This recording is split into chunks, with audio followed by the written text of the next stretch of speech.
This young man suddenly woke up in panic. Clearly, just a moment ago, he had been stabbed through the heart by an enemy. Yet now he hears strange voices beside him. "Ha ha, our son is so well behaved he didn't cry at all." Laughter and uncontainable happiness echoed in his ears, and the scene before him gradually became clear.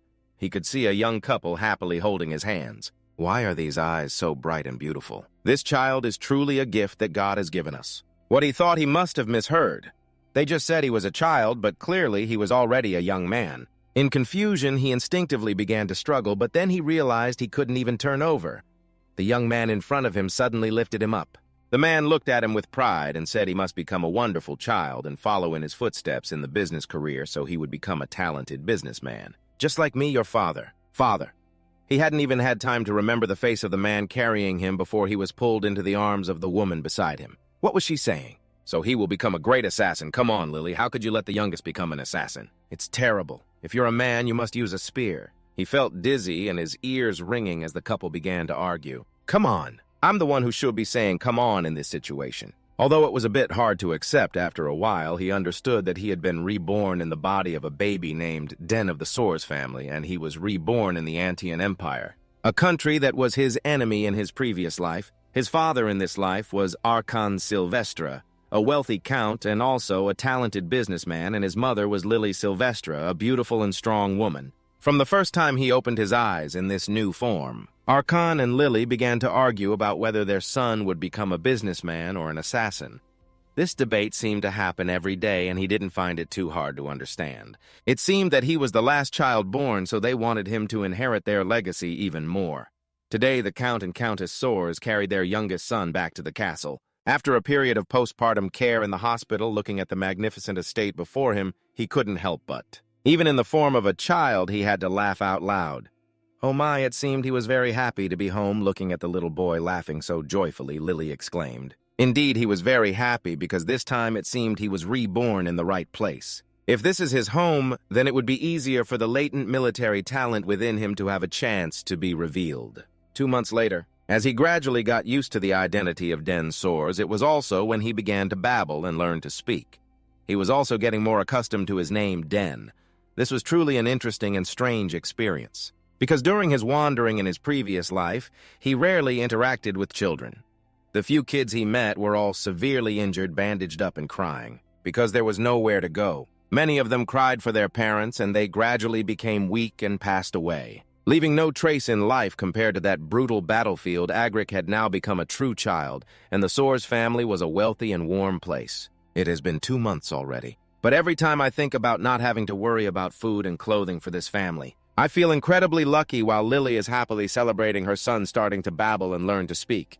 Aaron bursts into the room with a long spear, seemingly not having given up on his intentions. It's only natural to raise his son to be a warrior, because Aaron is the strongest level 6 warrior in this empire. Although he seems a bit crazy and often gets scolded by his wife, Aaron is a true hero of the nation known as the Green Tornado. Lily has her son sit back in the corner. Then she continues to scold her husband as usual. How can you bring such a sharp object into the child's room? I just wanted to show the spear to him. I said no means no. Aaron needs to maintain his noble status but is still afraid of his wife because Lily's background is not to be taken lightly. When she was young, she was the best assassin in the kingdom. Both of them are the best in their field, so everyone hopes that their youngest son will follow in their footsteps. This kind of argument happens almost every day, so I have gotten used to that harmonious family scene. You also know the reason why parents are particularly concerned about your future is that both of your sisters, the Sograce, have chosen paths unrelated to martial arts or assassination. Right now, you are the only hope for your parents to continue their legacy, and your 2 older sisters also really like their little brother. Only Arabella Soares, who has had magical talent since childhood, has grown up to become a level 3 mage at the age of 52. Since the highest level for a mage is level 9, Arabella has become a genius by surpassing the entry level at this age. The second sister's name is Claire Sograth has chosen the path of a summoner. She also shines in her field as she has known summoning techniques since she was 7 years old. Now Claire can control 2 million summoned beasts at once. At first I thought Claire didn't like me, but in the end she was still young, and that feeling was probably just a bit of jealousy when I was no longer the youngest in the house. Well, since I returned from the hospital to the castle, it has been 2 months, and after that time of interaction, Claire has become less shy around me than before, and she even wants to teach me summoning techniques. Just like me, this family is indeed enthusiastic. Everyone wants to teach me their talents, from the father, a level 6 warrior, to the mother, a former assassin who once attempted to assassinate the king, to the eldest sister, a genius mage, and the second sister also a genius summoner from the So family. Grace is indeed a perfect noble family. Also an ideal family that I longed for when I was acrid. Now I have what I desired in my previous life. Therefore, reality inadvertently raises a question for me: what significance does revenge hold in this life, even though my death in the previous life was tragic? But since that place was a battlefield, saying that I would take revenge on those who defeated me is truly ridiculous now that it has become night. Every day I feel very happy, and saying that I would take revenge on those who defeated me in my previous life is also quite absurd. Assassins, mages, or summoners are so noisy that it's like chickens flying and dogs barking. But that helps me believe that I truly have a home. I quietly enjoy those peaceful days. Although it is very noisy, it is also very happy not long after. Although it was very noisy, it was also very happy shortly after. The first mark in Den Sorge's life has arrived. The Sorge's family has a special ritual called the selection ceremony, where the child in the household turns 1 year old and becomes the main character of this ceremony. In front of the child, many objects will be displayed, and everyone will predict the child's future based on the item they choose during the ceremony, as today is also his birthday.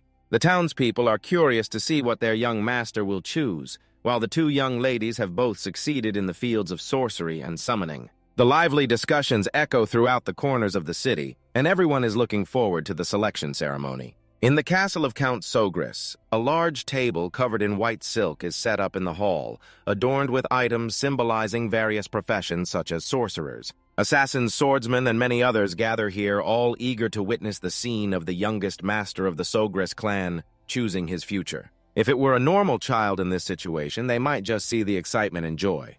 But Den is different. Despite his child's body, his soul is that of a warrior. He has experienced countless battles, even having died once. Therefore, under the expectant gazes of everyone, Den only feels the pressure from his father Aaron, who brings him a spear named Long V, made from a rare material that enhances mana. It will become heavier and sharper. This is the spear that has accompanied Aaron throughout his life, and he hopes his son will choose it to continue his legacy, while his mother Lily brings a dagger named Naxon. The material of the dagger gathers all the elements in existence capable of containing and combining with various poisons to enhance its power. The 2 daughters of the Sogris family have also joined the race to recruit for their professions, so this time Arabella brings a spatial pouch usable only by sorcerers or those with magical talent. Claire brings the summoning seal used by summoners to call forth their summoned beasts. The atmosphere grows tense as Den feels as if he can hear all the thoughts of his family. This is indeed troublesome, but with the status of the young master of Sogris, he cannot avoid it. He begins to crawl forward under the expectant gazes of everyone, feeling very uncertain about what to choose. He has to rely on the expressions of his family to decide, but strangely, as Den crawls closer, all 4 objects react and emit blinding golden light. The nobles in the hall begin to whisper, believing that the young master Sogris must be a versatile person to have a reaction to all these items.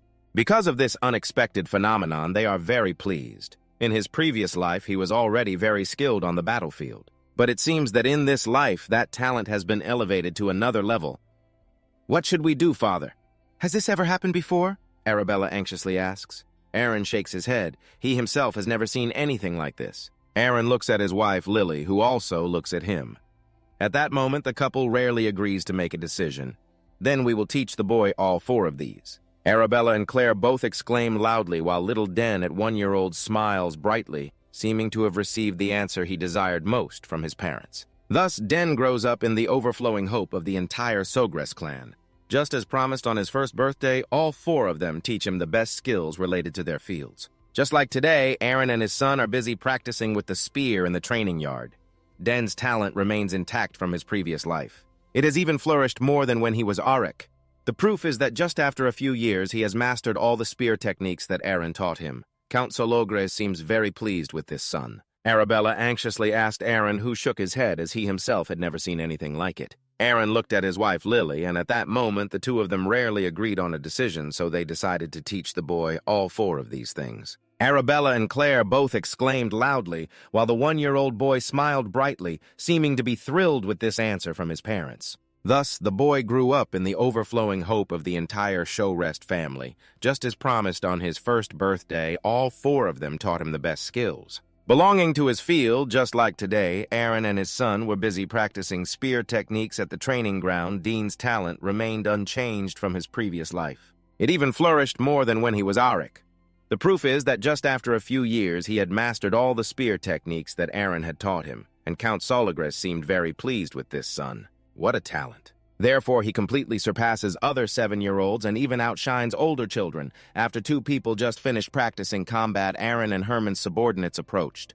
They carried a strange spear, which was a birthday gift for the 7-year-old son that Count Aaron had painstakingly prepared 2 years ago, crafted by a famous artisan in the capital. He originally wanted to present it at the official birthday party, but due to a competitive nature with his wife, Aaron intentionally gifted it to his son before Lily wishing him a happy early birthday. Aaron's smile was filled with pride and affection. Even after 7 years in this new identity, moments like this still made him feel grateful to heaven for giving him such an incredibly fortunate life. He immediately unfurled the spear he was holding and accepted the gift.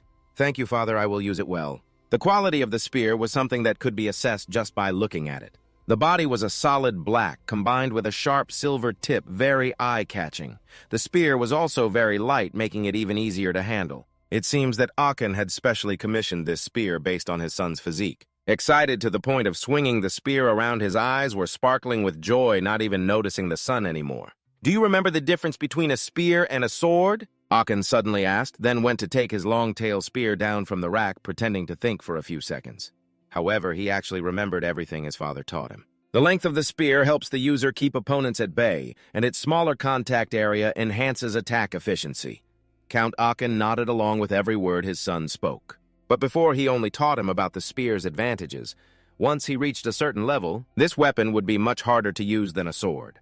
So this is the basic issue with a spear. To attack an opponent, one must maintain a minimum distance. But don't worry, every weapon has its own strengths and weaknesses. Even a sword considered a perfect weapon can be at a disadvantage in certain situations. Yes, I remember, so I am very excited. Over the past few years, my parents have taught me so many things compared to struggling to learn on my own in my previous life, using blood and injury to gain experience. So I still prefer the feeling of being guided by those who came before. Akin firmly spun the long-tailed spear in his hand, always allowing his son to learn theory alongside practice. Therefore, right after gifting him the new spear, Akin wanted to demonstrate something very interesting for Den. With each rotation of Akin's spear, it radiated an overwhelming magical aura. Den knew this was not Akin's full power, but it was enough to overpower an opponent. After accumulating enough necessary mana, he stepped forward forcefully and thrust the spear forward.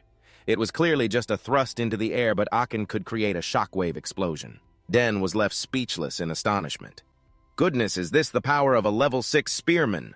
The reason the space here was distorted was that he had released the mana from his body while thrusting the spear at the same time. This is an optimal technique that concentrates mana core properties at one point. Den had also heard his 2 older sisters talk about this, that humans can surpass their physical limits as the number of cores increases and those limits are expanded.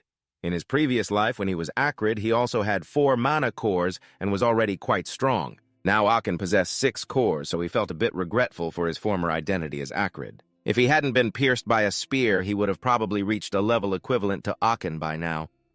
While Den was lost in thought about his previous life, suddenly Akin approached and firmly grasped his shoulder. "Why don't you try using the new spear in your hand?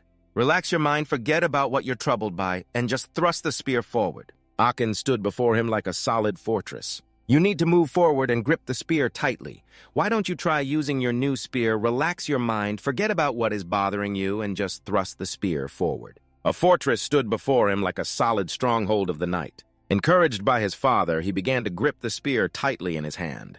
In his previous life, he had also used a spear, but after realizing his talent for swordsmanship, he had lost interest in this weapon. It was merely a backup tool. However, after being reborn, it was Aaron who reignited his passion for using the spear once more, so he took a deep breath and held the spear with both hands. He closed his eyes and spread his legs. The stance he displayed was quite proper, making Aaron very pleased. In fact, he didn't expect his son to succeed on the first try. Because even though he had high potential, the genius Eren had taken 7 years to master that technique. Yet a miracle truly happened. The technique that Eren had trained for 7 years was successfully executed on the very first attempt, leaving his father in shock with his mouth agape. Both surprised and delighted, Eren asked, "How did you do that?" "I am very amazed," he replied. "Father, when I thrust the spear, I concentrated my mana into a single point and then transferred it to the spear tip. When the mana touched the spear tip, I cut off the flow." The more Eren listened, the more excited he became. "Wait, you transferred mana into the spear and then cut off the flow. Have you created a mana core already? How could you have created a mana core so soon?" But he couldn't tell his father that he knew how to create a core because he had already died and been reborn once. So he could only say that he had practiced while reading the book on how to open a mana core and was lucky to succeed on the first try. Eren believed him wholeheartedly and was of course very pleased. Just reading a book could create a mana core. It seems I have given birth to a true genius. Since Eren was young, he had high hopes for this youngest son. But now he was certain that in the future his son would definitely become an outstanding warrior. On the official birthday of Eren, the Grace Castle was bustling with activity as nobles gathered early. Together they raised their glasses to celebrate the genius youngest son of the Grace family turning 7 years old. This time, at the party, there was the appearance of someone unexpected. It was Duke Buttermilk, who had sent him off to sell salt in his previous life. The relationship between Count Sogris and Duke Buttermilk seemed quite close. After greeting each other, Eren called his son over to properly greet the Duke. Just meeting him again brought back memories from his previous life as if it had just happened yesterday. "This is the son I always brag about," Eren said. "What do you think?" Duke Buttermilk stroked his beard and seriously assessed Eren from top to bottom. "His name is Eren Sogris." "It is a great honor to meet you, Duke Buttermilk," Eren replied politely, but inside his anger was boiling. Eren's well-behaved demeanor pleased the Duke greatly. Then another set of troubles appeared as he saw a shiny pink hair approaching. It was Layla, the youngest daughter of the Tum family. After the children greeted each other, the two fathers began to chat in a corner. Recently, the lady of the Tem family had fallen ill, which made Duke Buttermilk very worried. Eren could only comfort him with a few words. They chatted for a while when suddenly the Duke noticed that Layla had disappeared. He still had a few things he wanted to discuss with Eren as a 6th-level knight of the Antean Empire, because he sensed the talent that Eren possessed. But not only did she disappear, even his daughter Layla was nowhere to be found. The two fathers began to look around. Finally, they discovered that the two children had sneaked out to the flower garden in the backyard. It seemed the two little ones were tired of this noisy party. In the flower garden, Layla couldn't hide her joyful expression for being with Eren. "Actually, I don't like going everywhere with my father," she said. "But today I feel happy because I came with him." The girl really wanted to compliment Eren, saying he looked even more handsome under the moonlight, but she held back for the sake of modesty. Eren also politely responded, chatting for a few moments. Layla began to wish for a peaceful life like Eren's at the Grace Castle, unlike her own Tam family. Every day, nobles come to meet Duke Boot and even royalty every time. Layla has to dress up neatly to greet them out of courtesy, but what she really wants is to wear something simple and go to the fencing arena instead of just standing there. This seemingly weak little girl. It turns out that Layla has a talent for using a sword. She wanted to prolong the conversation, so she asked Den what he likes to do on a daily basis. Perhaps she always looks forward to practicing with the spear the most. So how should I respond? At first, Layla seemed surprised that someone so young would practice with such a large weapon.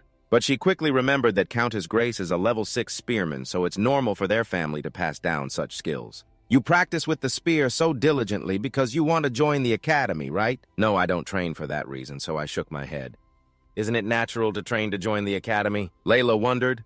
"Well, I just want to practice so that when I get there I can do even better." "So you should respond as if you are sure you will be accepted into the academy." Layla talked a lot, seeming very impressed by his confidence, showing that she lives by the motto of failing is not an option. It's about succeeding. This made Layla admire him even more, as in her family, failure is considered shameful, and she is very afraid of those two words appearing in her life. She felt that this little girl was very chatty. He didn't understand why the Duke's daughter seemed so insecure when her circumstances were quite stable. Suddenly, Layla was eager to show him her swordsmanship, even though it was late at night, but he still reluctantly took Layla to the training ground in the castle. What surprised him was Layla's swordsmanship. It was actually quite good, at least from Arik's perspective, who had spent a lifetime practicing swordsmanship in his past life. Her attacks and defenses were very fluid, and her strikes were indeed well-timed. However, after a short while, the pace began to become chaotic. While he was lost in thought, Layla had already showcased all her skills. The girl looked at Den with an expectant expression. "Wow, that was amazing," Den replied. "Really?" Layla exclaimed, her eyes sparkling. Den, who was not a talkative person, suddenly felt he should sincerely offer her some advice, so he began to point out all the flaws he had observed earlier, starting from the third stance, where she had taken an extra half step, leading to the chaos in the entire process. Layla's attitude changed in an instant from joyful to awkward. He thought he had made her sad, but unexpectedly she picked up her sword again and repeated the moves she had just performed. This time, the results seemed to be better. Layla was so happy that she rushed to hug Den, continuously thanking him for helping her discover her mistakes. "You've been suffocating me all this time. Can you put that sword away?" Den quickly pushed Layla away. Although they were just kids now, it was still better to maintain some distance between boys and girls. The servant was searching the castle for the two of them. Den had to return to the main hall because it was time for the birthday gift presentation for Den's 7th birthday. He was even more excited because it was also the anniversary of him receiving his first mana core. Akin and Lily presented him with a beautifully crafted wooden box. He opened it to find a brooch of the family crest. The thing that his two older sisters always boasted about. "Be careful with this, Den.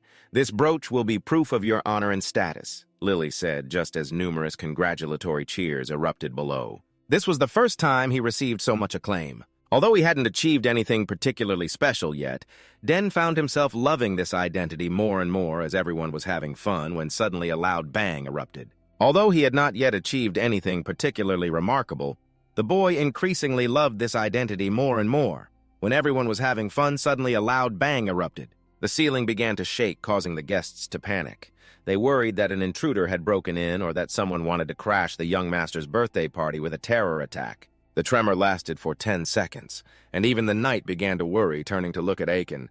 But Countess Grace still appeared very calm, thinking it was just a quiet day. "Can you guess who it is?" He needed to speak as if he knew who was causing the trouble. All the guests turned their eyes to the ceiling. From the skylight above, a beautiful figure with shiny golden hair swooped down gently, landing and ending the tremors in the room. I looked at the clock to see if my sister was late. It turned out to be the young lady Arabella, and the tremor she just caused was due to teleportation magic. Only mages of level 5 and above can use it. Arabella successfully stole the spotlight at her younger brother's party as the guests began to turn and praise her as a genius. They were already accustomed to her loud and extravagant presence, so saying that she was the author of the recent commotion wouldn't surprise anyone. The room, which had just been peaceful for a few seconds, began to panic again as they saw through the window. They saw a wyvern appear in the sky. It was a large dragon species with powerful wings. This time, the guests immediately recognized the newcomer as Lady Claire. "Perhaps I arrived a bit late," Claire said as she swung open the grand hall doors, drawing the guests' attention from Arabella to her. They had heard that she was a genius summoner, but at such a young age to have tamed a wyvern was truly astonishing. Den's two older sisters were now fully present before their little brother. They said in unison, "Den, happy birthday." Of course they didn't just say it. Each pulled out a large gift and insisted Den open them right there. Their father felt a bit left out seeing this scene. He remembered that on previous birthdays his two daughters had only given him a letter. Den opened his oldest sister's gift first. Inside was a ring. "Sister, is this a spatial bag?" Den exclaimed in astonishment. Arabella excitedly said she had designed it herself and had her teacher use the highest level space magic to create it, so it was very touching. He knew well how difficult it was to apply space magic to an item. Yet Arabella had specially prepared for him a ring containing the highest level magic. "Give me your hand so I can put it on for you." Arabella cheerfully placed the ring on Den's thumb. She had specially infused her brother's genetic code into it, so aside from him, no one else could use it. The face of the ring had a highest level magic stone radiating a gentle wave of mana. Even Mother Lily had to marvel at the gift that her eldest daughter gave to her younger brother. From now on, he only needed to channel a bit of mana into the ring, and it would create a spatial pocket. He wouldn't have to bother opening and closing a bag anymore. This was truly something very valuable. It was an item that only the wealthy could use on the battlefield. Like noble commanders or mages, so he never thought he would get to use something like this. Not even in his past life or this one. But now, because he had a genius sister who was a mage, he had come to possess it. Moreover, this ring would also adjust its size as he grew up so he could use it for a lifetime. He was eager to channel mana into the ring, and this created a small explosion. Father Ak and Mother Lily and his two older sisters, along with the poet father, were the ones standing closest. They were all astonished by Den's action. "Wow, you opened a spatial pocket even faster than your sister. You really are a genius. You really are a genius." Den was excitedly exclaiming after opening the gift from his older sister, and then he continued with the gift from Q, which contained an egg, and a question mark appeared above Den's head. Chai-E leaned into Den's ear and explained that this was not an ordinary egg, but a summoning artifact. She had once tried to summon Decarin, and during one of those attempts, this had appeared. She wasn't sure which creature would be summoned, but everyone definitely knew how valuable it was. Den held the egg in his hands, even afraid to breathe heavily. He had heard about this before. A summoning artifact is different from a summoned creature. Although they share some similarities, they are two completely different entities. A summoning artifact once summoned can exist permanently in this world. That is the biggest difference compared to summoned creatures. No one knows about it except you, Den. So keep it a secret until it hatches, okay? Yes, definitely. Den nodded vigorously. Actually, Claire didn't know when this would hatch either. She could only remind him to transfer mana to the egg once a day in the morning and once in the evening. So it can recognize you as its master. "What are you two whispering about for so long?" Arabella, losing her patience, shouted, and at that moment Claire finally giggled and whispered into her younger brother's ear. They were both studying at the academy, but had taken time off to come here for their younger brother's birthday, even preparing elaborate gifts. Just these two things alone showed how important their youngest brother was to them. Aaron, who had been watching the two girls, felt a bit offended as their attention was entirely on Den, so he cleared his throat and said reproachfully, "All right, my two princesses. I'm very glad you have returned, even though you said you didn't have time before. Shouldn't you greet your parents?" Arabella then realized that she had been so focused on her younger brother that she had overlooked her father. She quickly smiled and tried to please Lady Grace, who was very indulgent with her children. So she didn't scold them. The family of five reunited joyfully and happily amidst the loud chatter. Den suddenly noticed Layla hiding in the crowd. For some reason at that moment he felt strangely lonely. Den's birthday party ended splendidly. He and his father temporarily stayed in the show rest mansion. The next morning, Duke Boot woke up very early and took a walk in the garden. The radiant appearance of Arabella last night had him pondering all night. She was even more wonderful than he had expected. Arabella truly deserved the title of the best mage in the academy. And because of this, Thorin had chosen her as his daughter-in-law because his eldest son was also the most outstanding young swordsman in the academy. If a successful marriage occurred between the Thorian family and Lady Grace, it would create a powerful force that even the royal family would not dare to touch. No one would be able to play tricks on the descendants of the Thorian family anymore. That was what Duke Boot desired, and so he decided to mention this engagement to Aaron during their conversation today. Suddenly, Duke Boot heard a commotion coming from the training room, curious about who was training so early in the morning. So he headed in that direction. In the training room, Den was practicing with a spear with all his might, drenched in sweat, his shirt soaked through. Since successfully opening the mana core, his attack power had increased significantly. Additionally, with Aiken guiding him since childhood, Den seemed to be developing his spear skills more and more. Duke Boot, peeking through the door, dared only to glance in at the scene. Training so passionately truly surprised him because Den's movements and focus were not at all like those of a 7-year-old child. Even the simple thrusts with the spear appeared so skillful that even soldiers who had gone through countless battles could not perform them perfectly. In the training room, the boy was practicing spear techniques with all his might, sweat soaking his shirt. Since the day he successfully opened the mana core, his attack power had increased significantly. Coupled with being taught by Aachen since he was little, the boy seemed to be developing his spear skills more and more.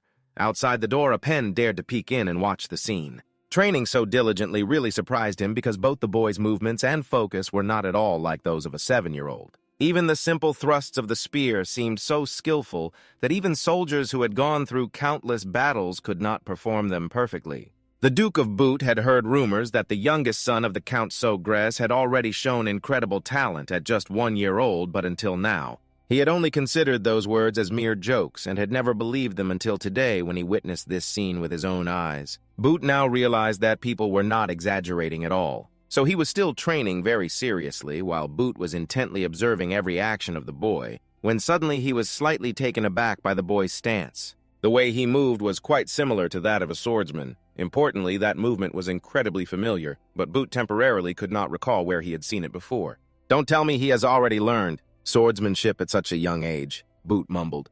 Finally, the boy's actions had stopped, even though his eyes had never turned towards Boot. It turned out he had noticed someone standing there for a long time, even though he did not know who it was. But it would be best if you showed yourself instead of hiding there. Being discovered by a kid and spoken to in that tone, Boot felt a bit uneasy. Sorry, I didn't mean to spy on you, sir. Duke Boot quickly ran over to retrieve the spear. Even though this appearance was unmistakably that of a child, Boot still felt that he was not an ordinary kid. Especially those sharp eyes clearly showed that. I was so engrossed in watching your beautiful training this morning that I forgot to greet you. Please forgive me, Boot said, and the boy replied nonchalantly that he would forgive him, which made Boot laugh, feeling that this kid had quite a bit of courage. After that, he noticed something else. He had been training for a long time with very high intensity, yet now his body showed no signs of trembling at all. In fact, his breathing was very stable, too. Thinking back to when he was 7 years old like this boy, Boot had not even been able to open the mana core yet. That last thrust of yours was excellent. You must have inherited Aken's talent. That's right, the spear you are holding. Someone told you that your father had painstakingly prepared this new spear for you. I am very grateful that you recognized it, sir. The boy bowed politely in response, and Boot smiled with satisfaction. Not only were his martial skills good, but the boy's manners also surpassed those of other 7-year-olds. He was very pleased with this kid. In the Duke's mind, another marriage alliance between the two families was forming. That is between the boy and his youngest daughter, Layla. Thinking of this, Boot gracefully mentioned Layla in front of the boy, saying that she was also training in swordsmanship and that after joining the academy, the two could become good friends. Yes, sir, I will definitely treat her well, the boy replied with a bright smile, and Boot liked this kid's straightforward personality more and more. Seeing that the conversation had dragged on, he originally intended to leave. To give the boy space to continue training, however, just as he was about to step away, Boot couldn't suppress his curiosity and turned back to ask, "By the way, have you ever trained with a sword before?" Boot's tone was neither heavy nor light, but it made him feel uneasy. Could it be that he had noticed the boy's habits when he was a swordsman? Well, it's surprising that he only took a quick glance and recognized it. But you're not too worried, are you? The pen can think of a person who sacrificed under his sword being reborn as a child, right? No, you calmly replied that you had only read a few books on basic swordsmanship. But you've never practiced sword fighting. I see the pen felt it shouldn't sound like it was lying, but if so, it was indeed strange, because he swore that he had felt something before. Like the pure battle spirit in every movement of you, but in the end, the pen chose to set it aside because to him, after all this, was just a kid. Then the two actually said goodbye. The pen also prepared to leave the Showgrass Castle to return to his home in the capital. Before leaving, he reminded you that if you ever come to the capital, you must find him. That was not a casual invitation, but because he particularly liked you. As the pen's figure gradually faded, he opened a strange smile. This feeling is really interesting. You're not sure if the pen remembers the swordsman Acrid who was defeated by you before, but you seem to have found your goal. That is to defeat the one who once defeated you before. Just thinking about it is enough to make your blood boil. If you slowly prepare step by step, now surely one day you will make the pen bow down under your weapon, continuing to practice until you lose track of time. Until your close servant Herman spoke up to remind you, "Sir, it's time to go home." Herman, have you been waiting for me all this time? My duty is to silently meet all your requests, Herman replied while handing you a towel to wipe the sweat, feeling that this guy is more suitable to learn to be an assassin. More than myself, he has been waiting for you all this time and you didn't even notice.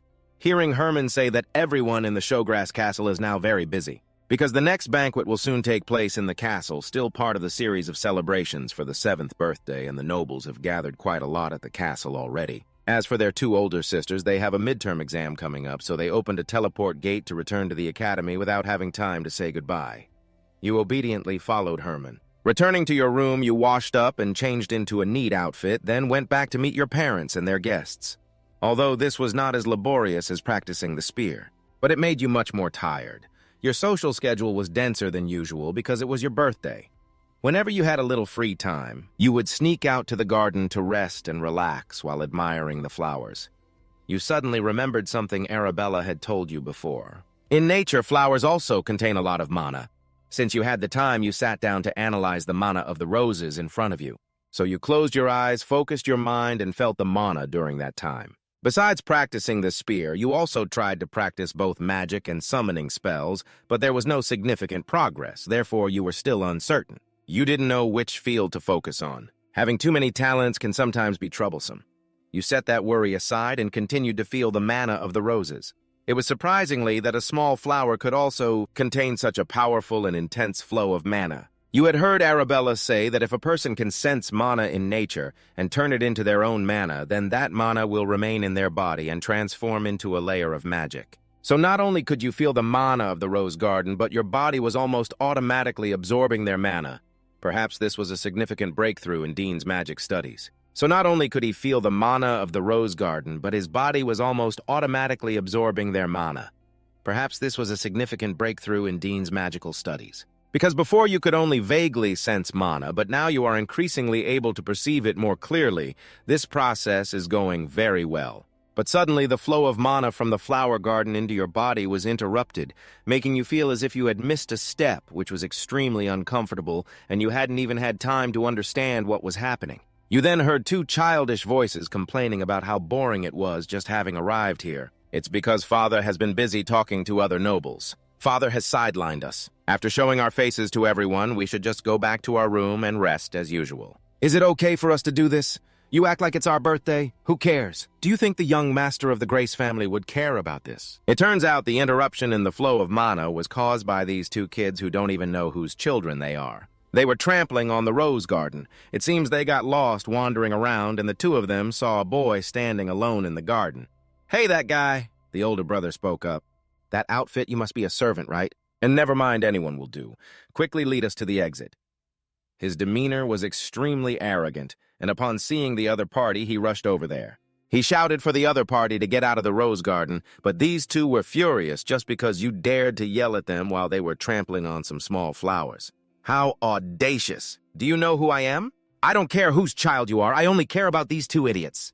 You refuse to walk on the main path. You insist on trampling the rose beds in the garden, and despite being much smaller than those two kids, you stood there with great dignity. The older brother thought you were just a servant, so when he saw you acting so arrogantly, he rushed over and grabbed your collar, starting to threaten you, saying that he was the son of Count Tyran. The distinguished guest of the castle today, this Tyran, had stunned him for a few seconds.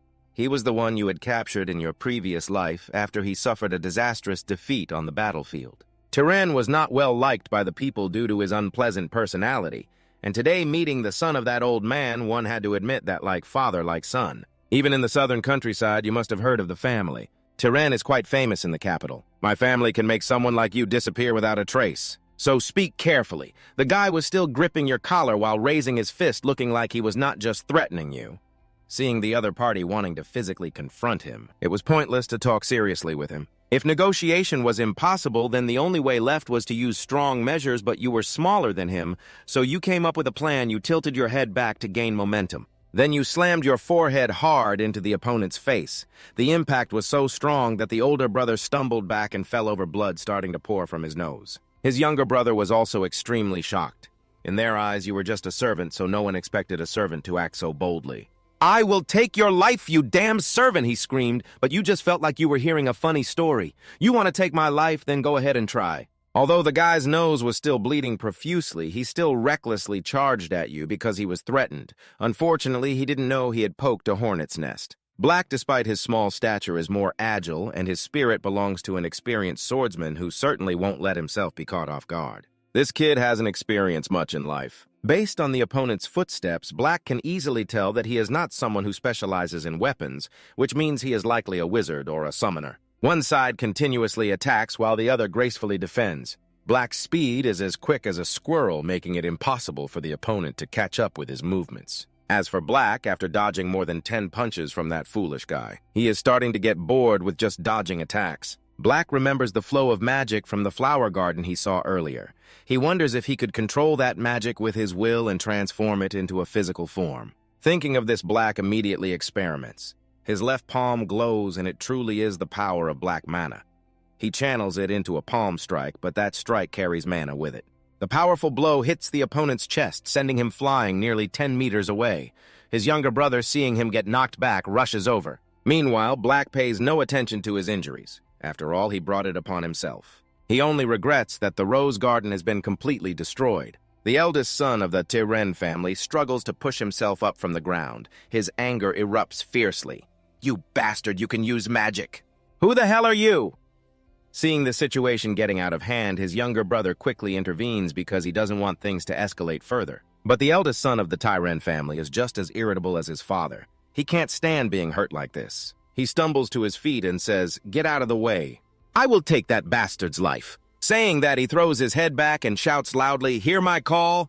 Finally, Black realizes one thing clearly: the eldest son of Count Tiren is a 1 million healing mage. At his summons, a fierce wolf appears along with its growls, and his laughter rings out. "So this is Genbu that I summoned. You will soon face the consequences of daring to touch Digron Tiran. Genpu, tear him apart for me." Black nods.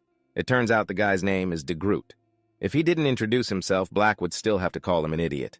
What De Groot summoned is just an ordinary wolf. And yet he intends to show off in the house of the genius Claire Sowgrass, who summoned a dragon at just 16 years old. The wolf howls loudly. Then it charges at Black, who remains standing still. It's not that he doesn't know what to do, he has already thought of a countermeasure. But in reality, before Black could make a move, the wolf suddenly stops, then slowly approaches him, wagging its tail. The three people present seem astonished. The wolf no longer listens to Digron. Instead, it tries to win Black's favor. He reaches out to pet its head, and it seems Genpu is enjoying it, so he swears he hasn't even done anything yet. Just thinking back, it seems the summoned beasts that Claire called out were quite friendly with him back then. He simply thought it was because they shared the same bloodline.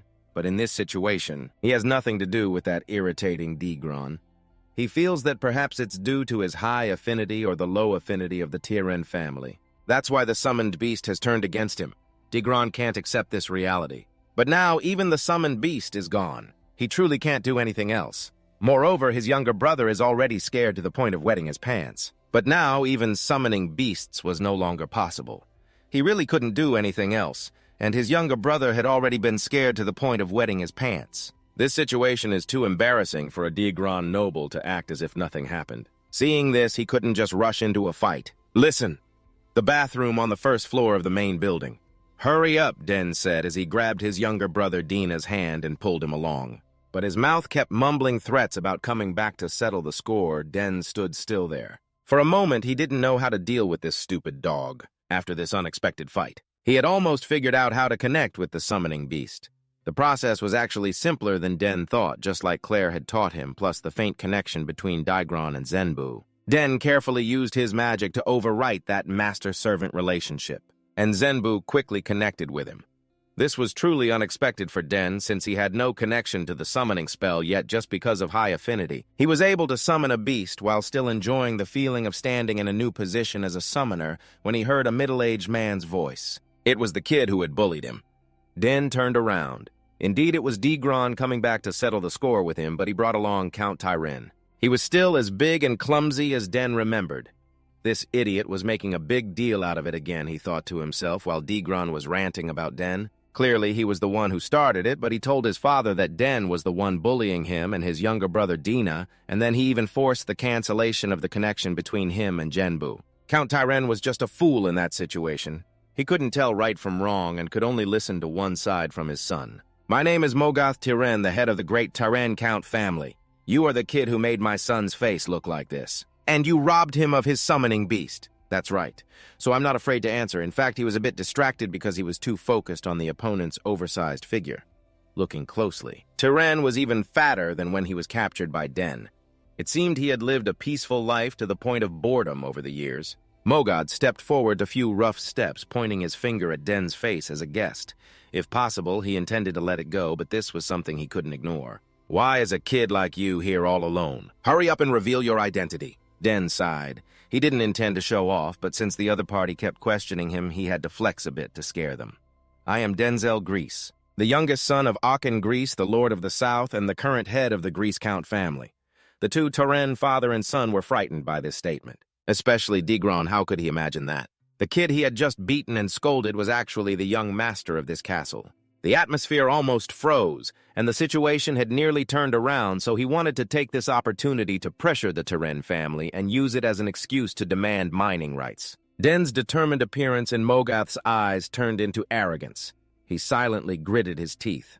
This arrogant kid, he thought to himself, I didn't come to this remote southern region just to celebrate your birthday. Although he was very afraid of affecting the relationship between the two families, he also didn't want to bow his head to a 7-year-old child. Like Den. Mogot then pulled his eldest son back and demanded an explanation for why Den had injured him, a distinguished guest, at his birthday party. Moreover, he robbed him of his summoning beast. I will talk to Count Srogris and demand that he take responsibility, Mogot threatened. Of course, Den was not afraid at all. Especially when Mogot is a defeated foe from my past life, I need an apology. What did you say? An apology? That's ridiculous. Mogot is putting on an act as if he just heard a joke. Den does not deny that he injured Degron, but his actions were merely self-defense. Moreover, Den did not steal his summoned beast. Clearly, Genpu voluntarily followed him. Mogot was silent. He just remembered that Grace's daughter was a genius summoner, and he was sure she had taught Den a few tricks to sever the bond between his son and the summoned beast. And let's assume that Den's self-defense was justified. However, Morgan still felt that Den was too arrogant for his brazen attitude in front of adults. Seeing Den's demeanor, which showed no signs of cooperation, Morgan decided not to talk to him anymore. Instead, he was looking forward to making things difficult for Count Srogris. Just as he mentioned, Cao had arrived.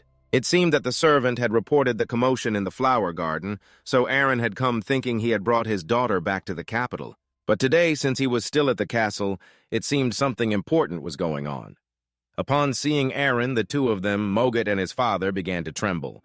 Count Aiken was someone who cared very much about his family. However, he was not the type to be biased, so Aachen still gave de Groot the opportunity to recount the situation that had just occurred. Of course, when that scoundrel told the story, he added embellishments. Even he was surprised that he could lie with such a straight face. He was sure that in the future, de Groot would not fare much better than his father. After de Groot finished whining, Mogot also began to embellish his tale, believing that Aachen needed to educate his son carefully, because stealing someone else's summoned beast is wrong.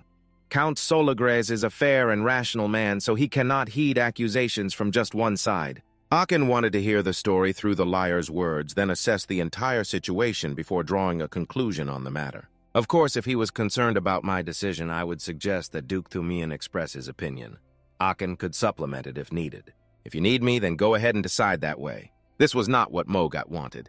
He believed that Duke Thumian's intervention would only complicate matters further, and he began to have a bad feeling about this. That he would gradually become the one to apologize and would have to recount the details of what had just happened. Of course, in the story that Degron just told, there were some truths, but he did not mention that the root of the problem was due to him trampling the flower garden of Srogris, including the fact that he had angrily grabbed Dean by the collar along with the insults and contempt he had shown him, of course, including the incident when he summoned the wolf. Genpu had ordered it to take Den's life, and as for why Genpu left Degron, Den was not clear about the situation. He only affirmed that he did not steal the summoned beast. And perhaps that wolf had seen Den's kindness and Degron's cruelty, which is why it decided to change masters. Den spoke very slowly, but clearly not discussing whether what he said was true or not. But Boot was very surprised that a 7-year-old like him could express himself fluently from start to finish like that. Unlike the stuttering demeanor of Tyren's son, Mogot interjected,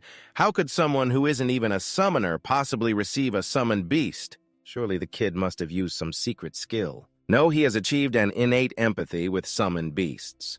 1 million summoned beasts that are not close to their master will accept someone like him as their master.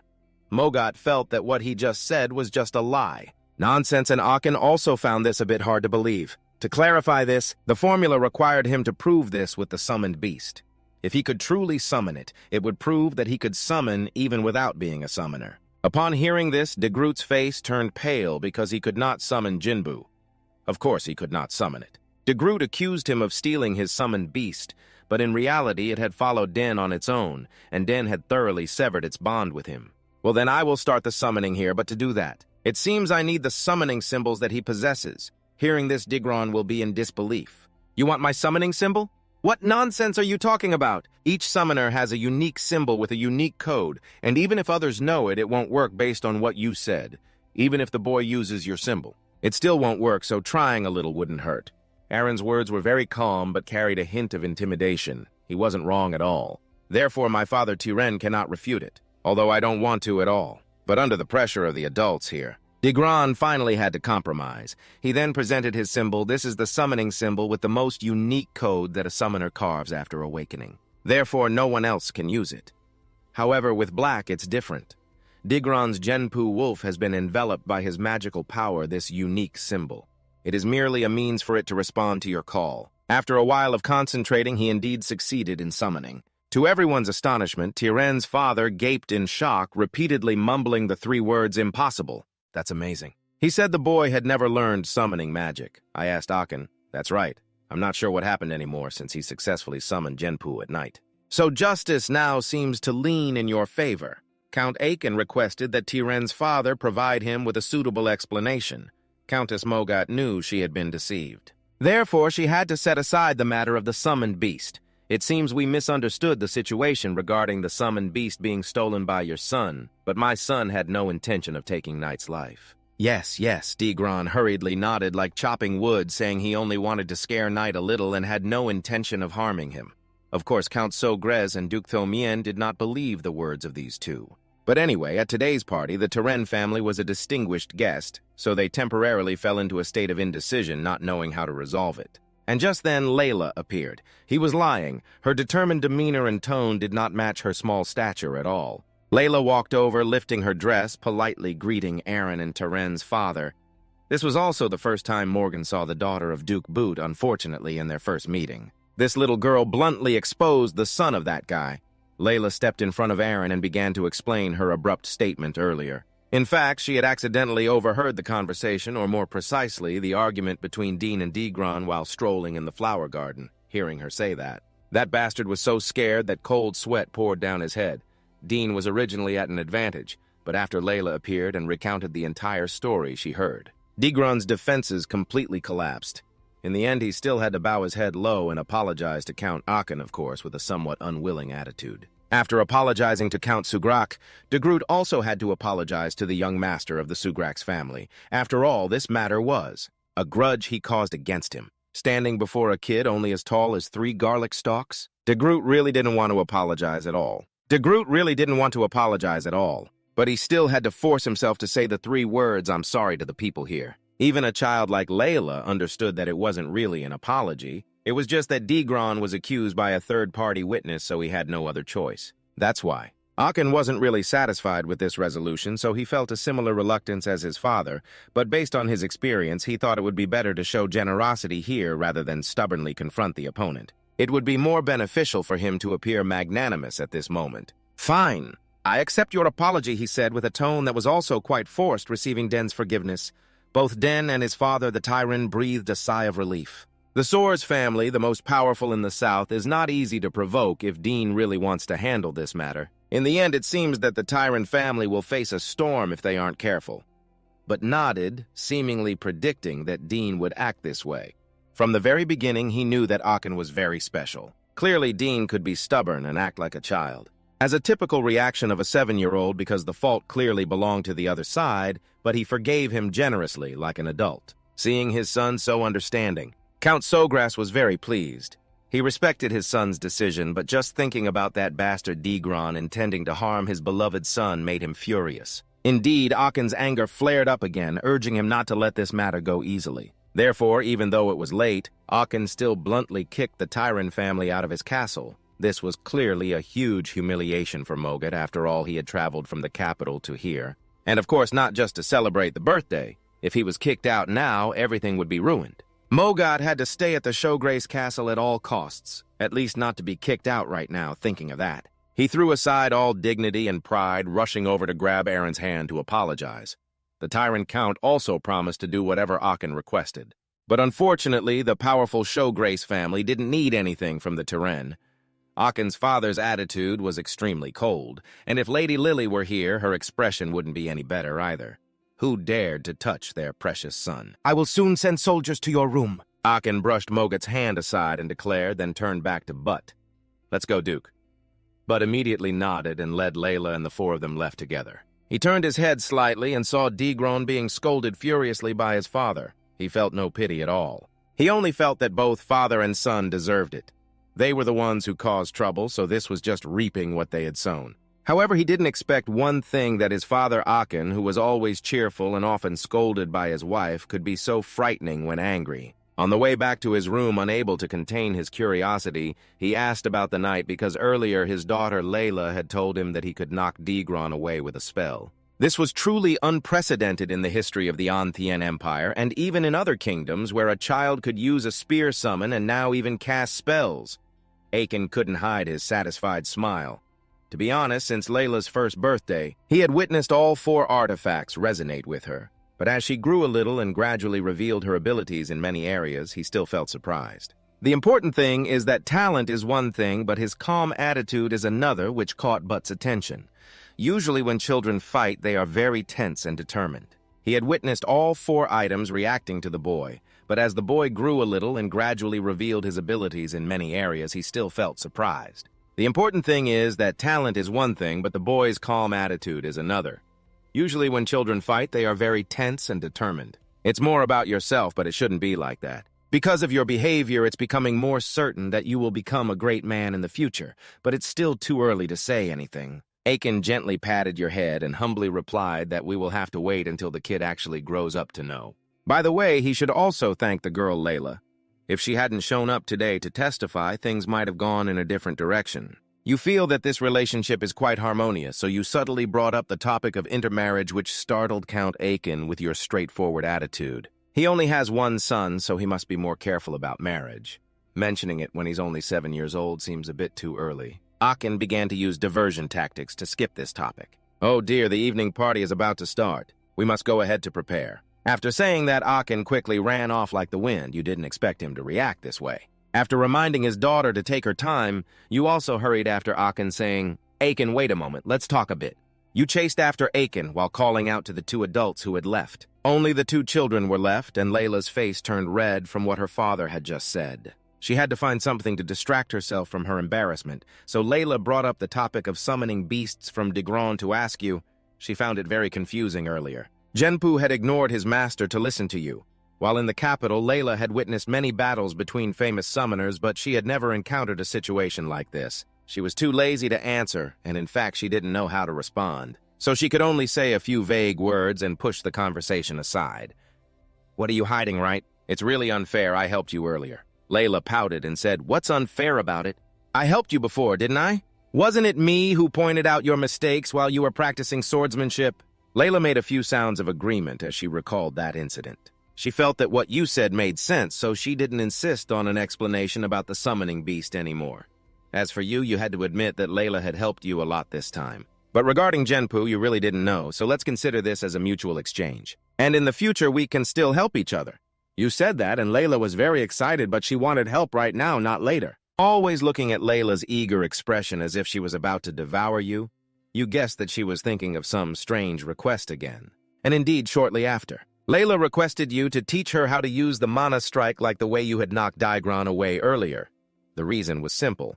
Although Layla was a swordswoman, she still wanted to become more skilled. And importantly, she wanted to open at least 2 mana cores before joining the academy, so she didn't understand why, even though your soul was that of a grown man. And importantly, she wanted to open at least 2 mana cores before joining the academy, so she didn't understand why, even though his soul was that of an adult man. But his age was still very young. Layla, both in body and soul, was a 7-year-old child, so why should she be in such a hurry? Noticing the confusion in the boy's eyes, Layla explained that she wanted to become skilled to please her mother. You know my mother loves me very much. She would definitely be very happy if I quickly became more skilled. The boy fell silent, seemingly understanding the issue. In their first meeting the day before, he had also heard his father Akin mention that the Countess was seriously ill and could pass away at any moment. If that was the case, then the boy could not refuse Layla's request. After receiving his agreement, Layla was so happy that she almost jumped up. Really? Then let's start from tomorrow. I will be here until then, or do you want to start tonight? That's fine too. Creating a mana strike isn't difficult when he understands the flow of mana. Layla's excited demeanor truly made the boy feel dazzled while the 2 children had not yet returned the party. That night had begun. The birthday party dragged on because the number of guests promised was too large, coming from all over the kingdom to the castle, making it impossible to accommodate everyone in one day. But regardless of who the guests were, they certainly all enjoyed gossiping during that evening's party. The main topic of conversation for most people was that Count Tyren had been expelled from the castle, and they were eager to hear about it. Grand Tyran had caused trouble with the young master and was taught a lesson. They had traveled all the way here and still caused such a scene. It was truly shameful, and there was more to it. Have you heard the rumor that the young master is 1,000,000 times more outstanding than his older sister? The guests began to exclaim at this news. They had already known that the young master was talented in combat, and if he was also skilled in the field of summoning, then the Showgrace family had indeed acquired a gem. The rumors didn't stop there. Guests even heard that the young master had used magic to knock Degron away. Although no one could verify the truth of the rumor, most had already concluded that he was indeed impressive. As an exceptional talent skilled in many fields, the young master had just returned to the party when an older gentleman approached him, introducing himself as Baron Open. He asked if the young master knew anything about his eastern territory. "I know a little, my lord," the young master replied, politely bowing his head. "I've heard that it's famous for grilled salmon and sapphire stones." "Ha ha, what a bright young man!" Baron Open laughed heartily. "Indeed, our salmon and sapphire stones from the Open family are the best on this continent." Of course, he didn't come just to boast about his hometown delicacies. Baron Open, much like Buttermilk, was looking at the young master because of his exceptional talent. He approached to introduce his daughter, Miss Cynthia Open, to the young master. The young master clearly seemed a bit awkward, and he felt even more embarrassed when Cynthia suddenly came close and whispered to ask if he was the future heir of the Showgrace family. After all, there was only one son in the family, so it was quite easy to guess. But in this situation, it was still better to be a bit humble, right? "I don't really know about that," he replied. "Come on, don't play coy with me. I've heard you're very talented in many fields." Saying that, she excitedly grabbed his hand and said, "Please take care of me. After all, in the future, it's quite possible that we could become one family. After all, in the future, it is quite possible that we will become one family." This reaction from the little girl is quite confusing in this day and age. So what now? It's not just the nobles who are subtly hinting at wanting to form alliances with the consors. Even the children are so straightforward now. What makes Den's head hurt even more is that Layla appeared right at that moment. She captured the moment when he and Sylvia were shaking hands. Sylvia immediately recognized Lady Layla, the esteemed daughter of the Duke, and thus took the initiative to greet her and introduce herself first. Layla responded, but while she smiled and chatted on the outside, she was secretly assessing her opponent. Den, caught between the two little girls, could sense the familiar tension between them. It was just like how his older sister Arabella and second sister Claire often bickered at home. Girls are indeed the most terrifying creatures in the world. To assert her claim, Layla grabbed his hand and said, "I'm sorry, but I need to borrow Den for a moment. We have an appointment, right, Den?" Layla's demeanor at that moment truly frightened him. He quickly nodded like a bobblehead, fearing she might be upset. It seemed that these lionesses were even scarier than the enemy on the battlefield. He said, "I'm sorry, Miss Sylvia. Let's talk later, okay?" Sylvia's face clearly showed disappointment, but to maintain the poise of a noble lady, she couldn't express her annoyance for too long. Layla pulled Den into a corner. Then she straightforwardly asked him if he had come to mention the engagement. Den quickly shook his head, explaining that they were just greeting each other. Only then did Layla's facial muscles relax and her expression became a bit brighter. Den promised to teach Layla how to cast magic attacks, so he had also been searching for a secret spot in the castle. He found a corner that no one cared about. Although it looked gloomy, Den really liked it because they wouldn't be disturbed here.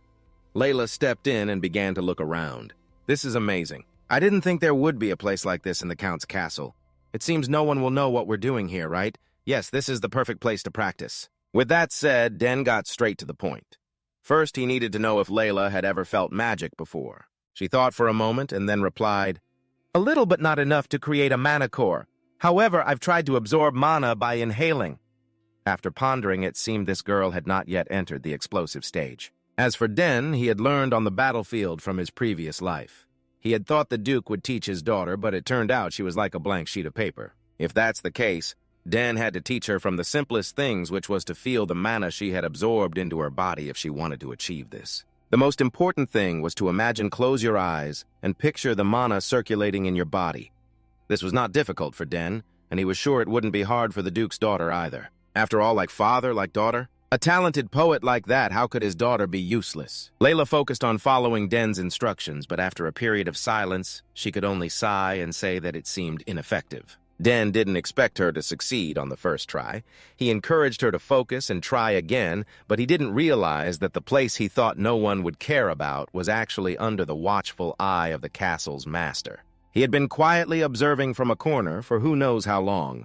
Although his son was still young, he already knew how to teach others. This was enough to make a father like him feel very proud, and he was not the only one who had come here. This was enough to make a father like him feel very proud, and Aachen was not the only one who had come here, because the pen appeared behind him in a flash right after that. "What are you doing here? Oh, Holy Spirit, Duke, you nearly gave me a heart attack. It shouldn't be such a surprise, but why are you here? Is there a couple secretly dating late at night?" The pen just quacked asking, but actually already knew everything. He also criticized his old friend for having no talent for hiding at all. Even if his wife is the most famous former assassin of the Empire, if the lord of the castle goes around spying on others, they will speak ill of him. "What are you spying on, old friend?" "I need this row. I'm just following my son." "Oh," the pen said coincidentally, he also came here because he was tailing his daughter. Aachen still felt quite awkward after the pen mentioned the marriage between the two families, but well, they were already here. The two leaned in together to see what the kids were doing. At this point, they were still focused on teaching Layla to sense magic, completely unaware of the two parents. While he raised his right hand, Layla suddenly noticed the ring on his index finger. "Do you have a spatial pouch?" "Yes, my sister made it and gave it to me as a birthday gift." A few days ago, Layla was astonished. She felt a bit jealous of her sister in this regard. Because after joining the academy, her brothers had stopped paying attention to her, so she nodded and took out a full-length mirror from the storage, much to Layla's confusion. He explained that visualizing something in your head is easier when looking in the mirror rather than just using your imagination. Layla chuckled lightly. Then she proactively stepped in front of the mirror and tried again. "Her father at home isn't usually so open," the pen suddenly said with a tone that was both happy and nostalgic. Aachen found it puzzling. Was there something going on? "I see the girl is clearly a bright child." The pen's expression at this moment was distant. Indeed, from the outside, everyone would think the same as Aachen. But even her father, the pen, wasn't sure about her inner feelings. After her brothers left home to attend the academy, the Duchess fell ill and was bedridden, leaving her with less time to be with her than before. This made Layla withdraw more and more, finding it hard to open up to others. The more the pen spoke, the sadder he seemed. Aachen didn't know what to comment. He could only listen in silence as he continued telling the story. When raising his sons, he had paid a lot of attention to them, and as they grew up, they became spoiled, but don't generalize. Layla is the same. She will be hurt. It seems like the pen was subtly hinting that Aaron didn't want to intermarry because he feared Layla would be like her brothers. But hearing the pen lament like that, gradually he felt he should assess the girl from a different perspective. Coincidentally, Aaron was also about to send his son to the academy in the capital, and the pen had proactively suggested to let him stay in his mansion instead of the dormitory at school while the two were tick-tocking. Layla had successfully sensed mana in her body. Looking at her happy appearance, it seemed she was about to jump into her father's arms again while over here. Aachen had also made a decision. In response to the Duke's invitation, he would let his son decide for himself, just as he had let Arabella and Claire decide their own lives. "However, if he wants to go to the capital, I will definitely do as you say." "Oh, that would be wonderful if you came by to visit." "Please, I don't want to argue with you all day like this." Aachen scoffed while the two kids were excited because Layla had successfully sensed magic. The two fathers were here bickering, and the whole scene was seen by Lily Sogress. The two of them had disappeared from the middle of the dinner party, which is why she had to search everywhere like this. The nobleman is a count and is the most powerful count in the south, yet he sneaks around. Watching two 7-year-old children, Lily feels embarrassed for her husband. But after all, this comes from a love for their children, so she decides to pretend she hasn't seen anything to save face for them. After helping Layla initially master magic, she finally returns to when Aachen and the pen were arguing. In fact, Den had heard everything but remained silent. Now it seems they have quietly left as well. On the quiet road back to the hall, Layla seems to have a lot of questions, but the one she wants to ask the most is whether she should join the academy or not. That is where all the geniuses of the Empire gather, and she really wants to accompany him there. But in fact, Den is still a bit uncertain. He doesn't know if he really needs to go there. While he could completely train himself to become stronger, this foolish Layla suddenly raised her voice, saying that studying is not everything. It is a place to form noble associations. You have to go if you want to build relationships from a young age. Den secretly laughed. It seems that being born into a noble family has made a 7-year-old child like her understand how the world operates quite early. building power, as she said. How could one not know?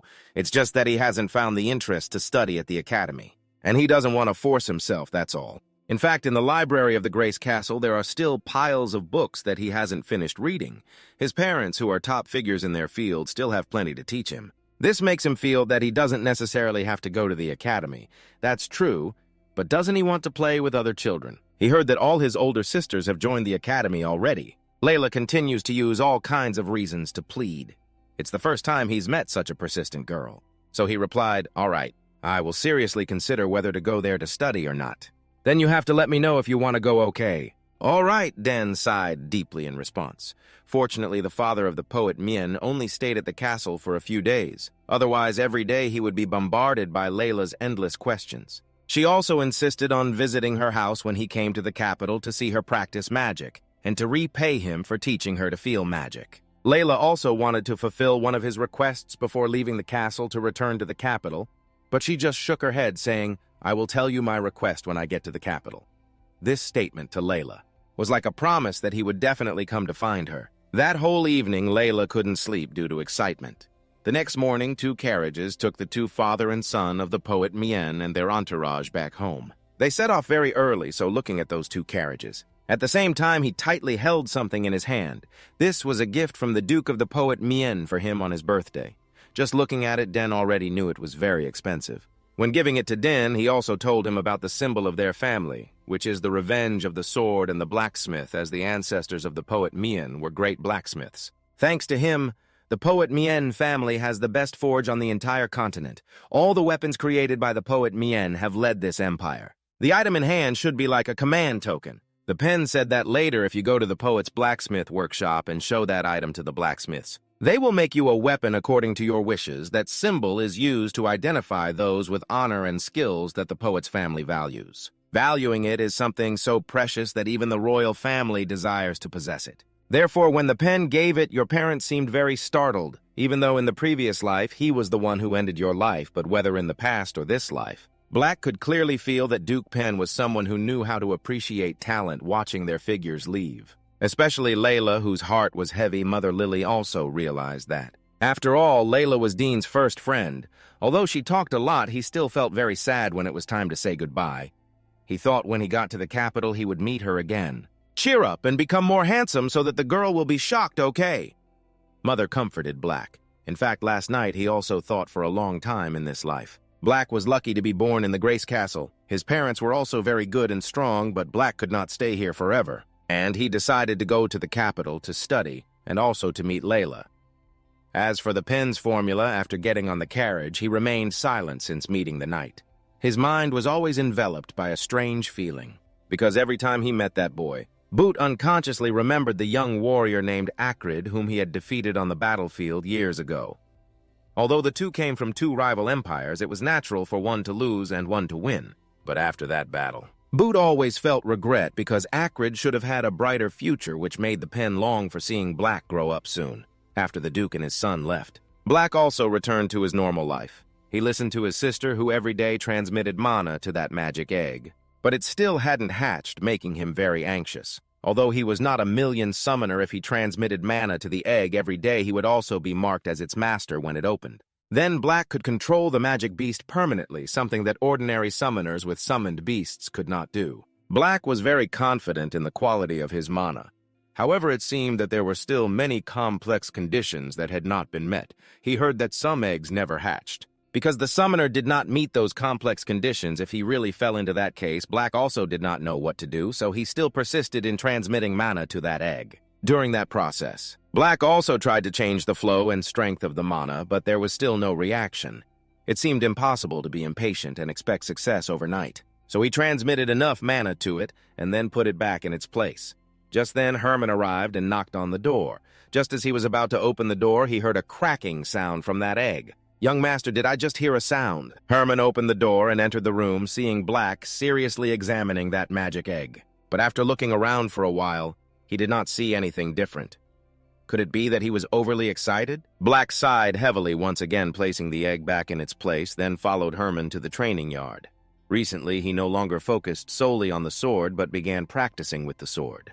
The feeling from the previous life was still there, so he adapted to this weapon very quickly, to the point that Herman standing by kept clapping and praising him as a true versatile genius. Every time he learned to use a new weapon, he felt very happy. Since he was old enough to go to the training yard, Black had still not dared to hold a sword for fear that his father would observe him and discover something unusual. Fortunately, after all that time, his skills had not diminished. The series of birthday celebration parties for Black's 7th birthday had ended. Here is the homeowner, Aaron, who is also tired of foe, but he has managed to harvest quite a bit from those parties. Aaron can identify that many nobles are focusing their attention to the south, most of them wanting to build good relationships with the family.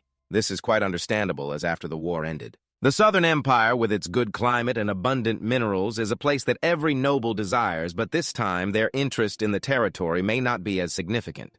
The amount of attention that should be received is overshadowed by the conflict between him and the eldest son of the family. Tyren is something beyond Akin's expectations, and he did not think his son could calmly handle the situation in front of adults, even confidently showcasing his magical talents in summoning. Reflecting on his own past, Akin felt both happy and worried about his son's premature maturity.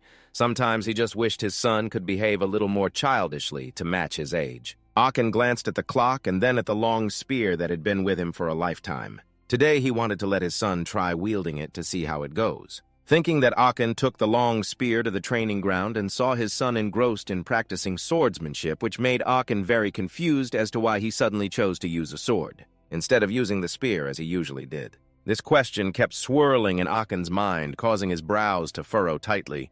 Then he thought that perhaps the poet had said something to Den before parting ways. Otherwise, how could he be here practicing sword techniques after spending all those years training to become a spearman? And the important thing is that looking at Den wielding the sword, Akin felt that he was quite experienced with this weapon. The strength he was demonstrating was something that even some who had practiced swordsmanship for a lifetime could not imitate. Could it be that his son also had swordsmanship abilities?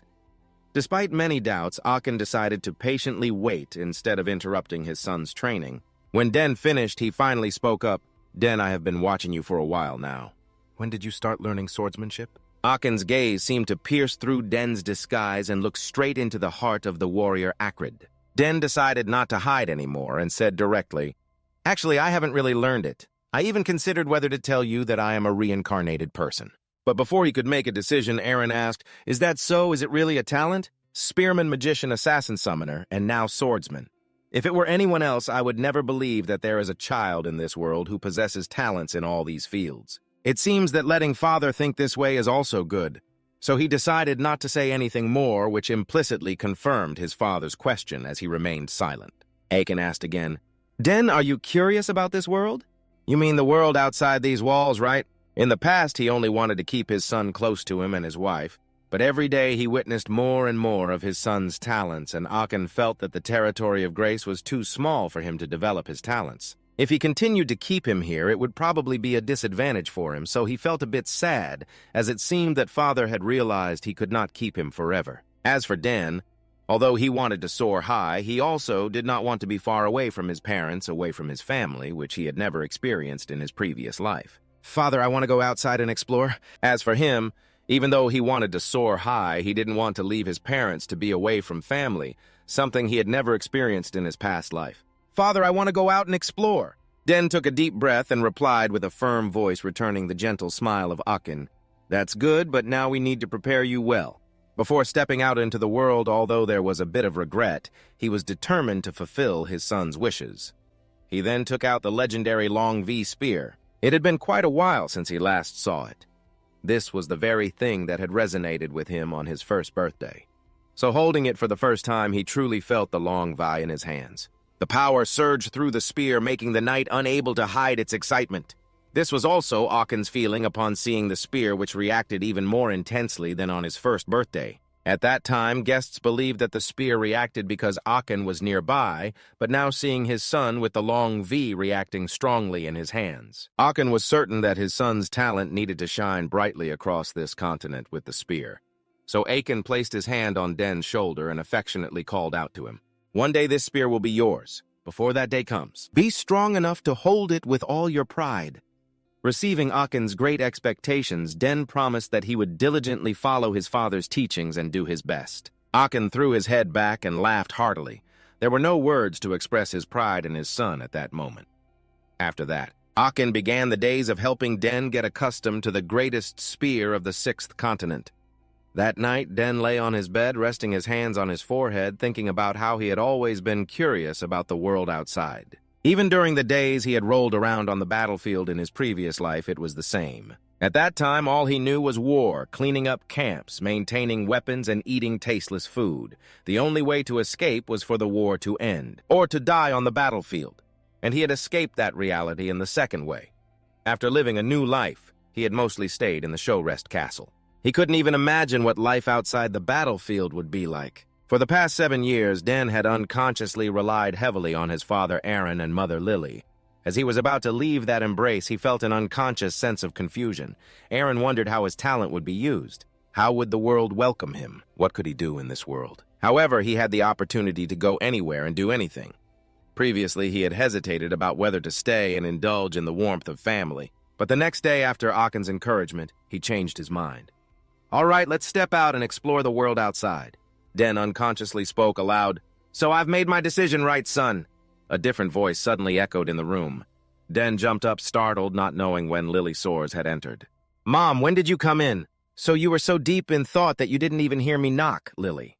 So Grace was gentle and soft like a flowing stream. The love of a mother was something Den had always longed for in his previous life. So standing in front of her, Den felt like a child again. He knew she couldn't bear to be apart from him. "I'm sorry, Mother," Den mumbled, feeling extremely guilty towards her. Because before him, his 2 sisters had already gone to the capital to study. "You don't need to apologize, Den." Lily sat down gently and embraced her son. "It's okay, Mother understands you. Den, I know how talented you are." Lily was well aware even now that she didn't want him to leave, but the world would still call to him later on. Originally, she had hoped her youngest son could stay with her a little longer, but if the Show Grace territory could no longer hold his talent, then Lily. She didn't want to be a selfish mother. Above all, she wanted her son to go to the places he wanted to go and do the things he wanted to do, even if it meant leaving this home. "But I promise to visit you often and tell you about what I see in the world out there. Thank you, my son. It seems we need to prepare a few things. To take you out into the world just like your father did." Lily no longer seemed hesitant. On the contrary, she appeared excited. "What do you mean by prepare, Mother?" Before she could finish her sentence, she was interrupted. Lily said she wanted to teach him how to scout and how to set and avoid traps. Previously, she had intended to teach him slowly and gradually, but now it seemed they had to speed up the process to be ready for the capital by tomorrow night. Looking at his mother's animated demeanor, he suddenly felt cold sweat trickling down his forehead. It seemed that in the coming days he would have to work twice as hard to learn special lessons from her. If they continued like this, he would probably be exhausted before even stepping out into the outside world. Anyway, his mother would teach him many things. "Yes, Mother, I will do my best. I know that these lessons are not just ordinary lessons. They are the love of parents. And if he wanted to explore the world, he truly needed to prepare well." He was ready for the exhausting days of studying with his parents. Although it was tough, he stayed in the territory for 7 more years. Because there was so much to learn during those 7 years, the territory remained very peaceful. When the war broke out, it was still more peaceful than many other lands. But in recent years, thanks to Count Akin, this land became even more tranquil enough to make one feel that this era of peace would last forever. As he grew up, his reputation spread far and wide among the people in the territory. He was especially famous among the young girls. For example, today, when he stopped by a shop in town to buy something, the shopkeeper's daughter fainted on the spot due to shock. The rumor spread that the young master was becoming more handsome as he grew up, even more so than Count Akin. His father, when he was young, was already tall at the age of 14, and outsiders thought he was already an adult. Moreover, he was very sharp. Many young girls in the town did not hesitate to become hunters just to catch the young master's eye. Meanwhile, he was so busy that he had no time to pay attention to the gossip about himself. Today, he was struggling in the outskirts of the territory's forest, the end times forest filled with ancient magic, and Lily Soares had given him a mission to escape. To get out of this forest, he had to apply all the knowledge he had, including wind direction, sunlight, and understanding of the monsters in the forest. There were only 3 hours left until sunset. That was also the deadline Lily had given him. This deadline was even harsher than my boss's, so he kept running and jumping from one large branch to another. His mother was a strict teacher, so after teaching him the knowledge, she had no qualms about throwing him into this dangerous forest. One of the most important things for any assassin is not to let the enemy catch them. Therefore, within the given time, he had to avoid the nets and traps set by his mother, while also trying to escape from the lurking monsters in the forest. He chose a favorable standing position, and then took a deep breath. What he inhaled was not just air, but also the mana of the forest. The air mixed with that mana was held in his lungs for a while before being exhaled. This would help him conceal himself and blend into the scenery before him. After that, the positions of the hidden traps would also appear unexpectedly, just like now, so he could see thin, almost transparent threads everywhere. Although they looked fragile, they were extremely sharp, and if he accidentally touched a trap, it would be activated immediately. This was the most basic mechanism of a snare trap, but it was also the most dangerous thing. Fortunately, he had learned how to disable these types of snares thoroughly. Just as he rolled up his sleeves and prepared to get to work, a horde of monsters appeared. It was a swarm of turtles creatures resembling mice, but with sharp horns, claws, and teeth. They look extremely fierce, so I don't know why they appeared here. All I know is they are charging towards you at a terrifying speed, so I initially planned to deal with them all at once, but during the fight you might hit those traps. That would be extremely dangerous, so you had no choice but to choose to run to temporarily avoid danger. While those Russell creatures were also hastily chasing after you, their numbers were overwhelming. At night, as you ran, they became even more aggressive. It's just that the IQ of these monsters isn't very high, so while running, they naturally didn't pay attention to the traps like at night. A horde of Russells charging like that makes it hard to avoid getting caught in those thin wires. And when they just touched them, the traps were quickly activated with sharp, thin spears being continuously launched from the tall trees, piercing straight into their bodies. The situation quickly became chaotic. The Russells therefore fell into the traps more and many of them perished, so you could take advantage of those traps to deal with them, without expending any effort at all. You turned around to check the situation and saw that the horde of Roger monsters had been almost completely wiped out, leaving only one, its eyes red like fire burning with an unquenchable rage. And the mouse charged towards you at a speed that the naked eye could barely keep up with. You quickly dodged to the side, fortunately not getting bitten. You had to admit that the speed of this monster was incredibly fast. After missing the bite, the monster became even angrier, its gaze resembling that of a predator that couldn't wait to devour you. It opened its mouth and spat out something. It looked like a black fireball. You couldn't clearly see what it was, but as long as it was something spewed from the monster's mouth, it was definitely dangerous. The spear in your hand spun rapidly, creating a shield wide enough to block Roger's attack, but you couldn't waste time here. There was less than 3 hours left to escape. You originally didn't want to engage in direct combat for fear of hitting the traps, but facing the monster that was frantically trying to take your life, you really had no choice but to raise your weapon. The long spear in your hand drew a beautiful arc, successfully cutting the foolish creature in half. Fortunately, during the fight, you didn't touch any of the wires, so you didn't dare to delay for another minute. After taking down the obstacle, you ran like crazy towards the direction you had scouted before the sun set, and finally succeeded in collapsing at the edge of the forest. Breathing heavily, but before your breathing could stabilize, you sensed a wave of mana fluctuating very close by. You cursed under your breath and stood up with your spear. You thought that while you were off guard, the enemy would continue to approach, but fortunately the person who appeared in front of you was Lily, who was very pleased with your recent escape. When you totaled the time taken to clear the level, it was even faster than hers. "Have you been watching me all this time, Mom? Of course I couldn't leave you alone." Lily approached you. Although she knew her son's talents better than anyone as a mother, she still couldn't let you fend for yourself.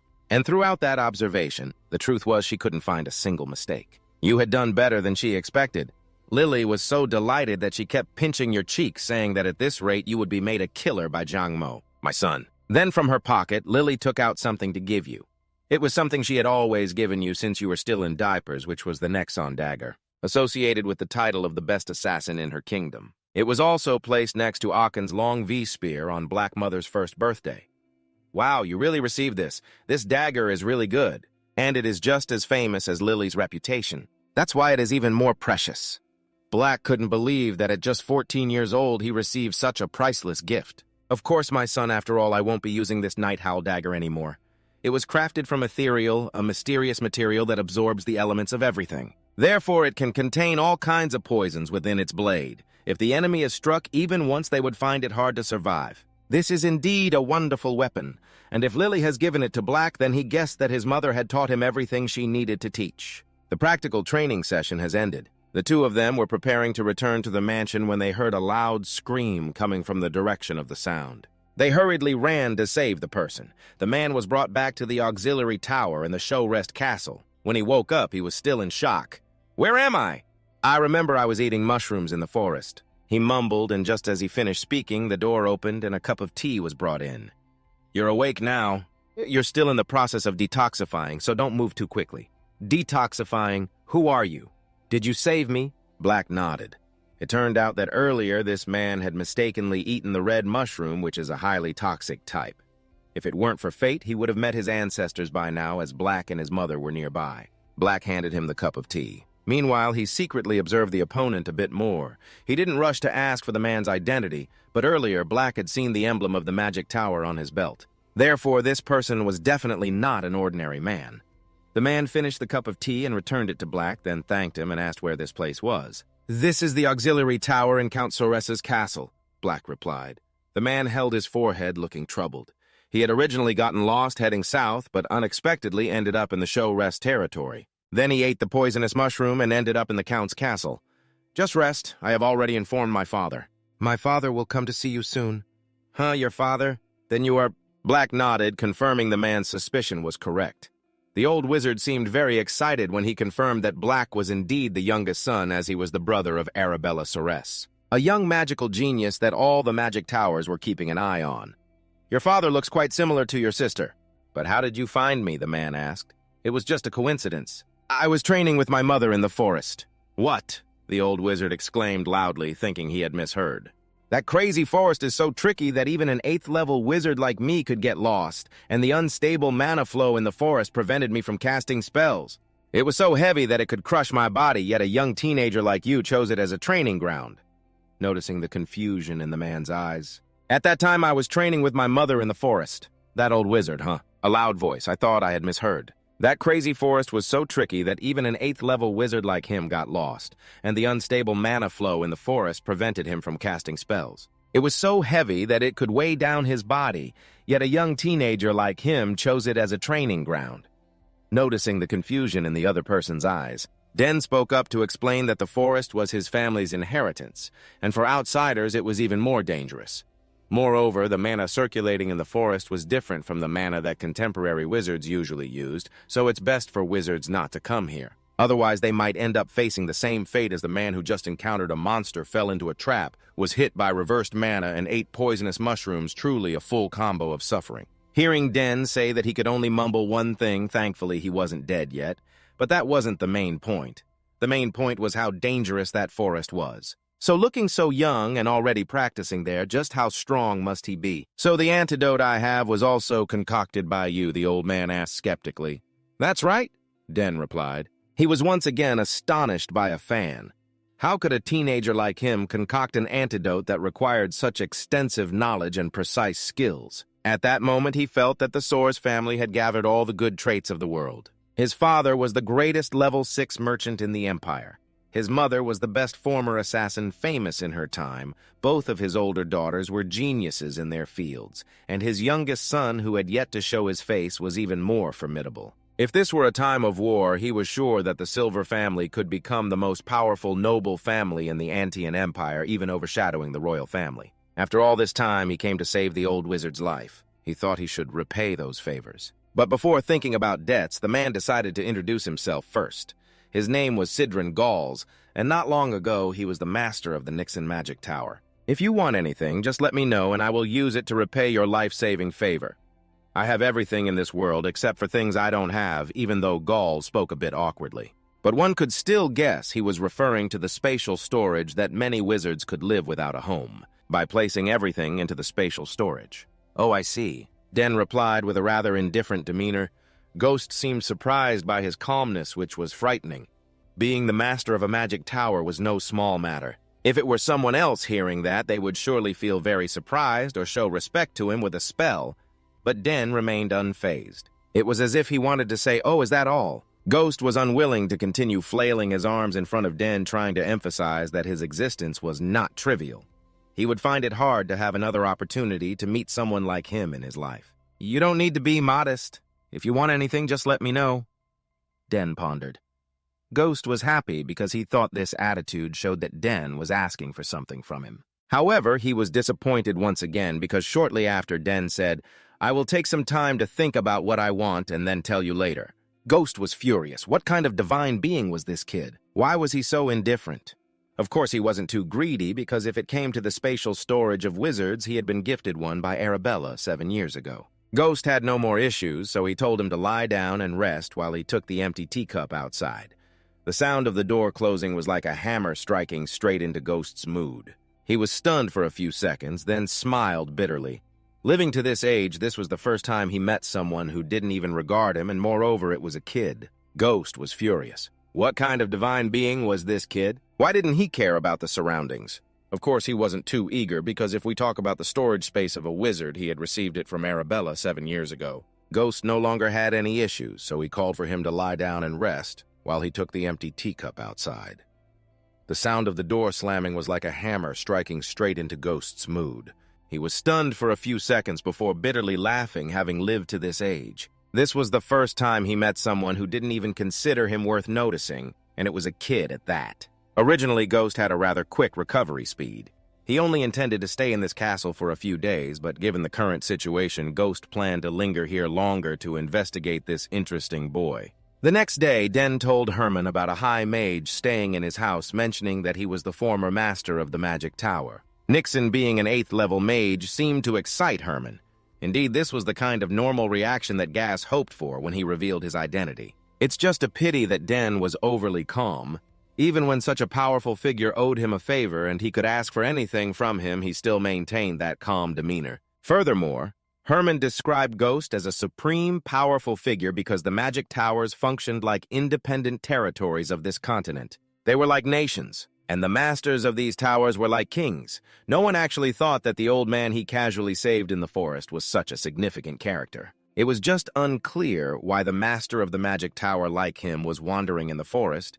Herman wondered especially since the forest he got lost in. It was not an ordinary forest.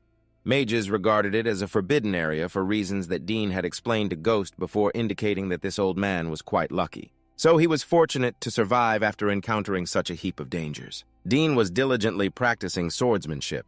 His demeanor seemed indifferent, but in reality, Herman heard everything he said. The only issue occupying his mind more than the old man Ghost was. That was all the swords in the training yard were too short and light, no longer suitable for him. It seemed he had grown too quickly, and these ordinary weapons could no longer satisfy him. Homan quickly replied that he would prepare a long sword for the training night tomorrow.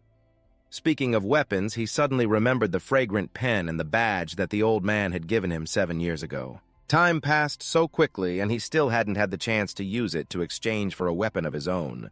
It seemed like today he had also practiced very diligently. The head of the Soros family suddenly appeared in the training yard today.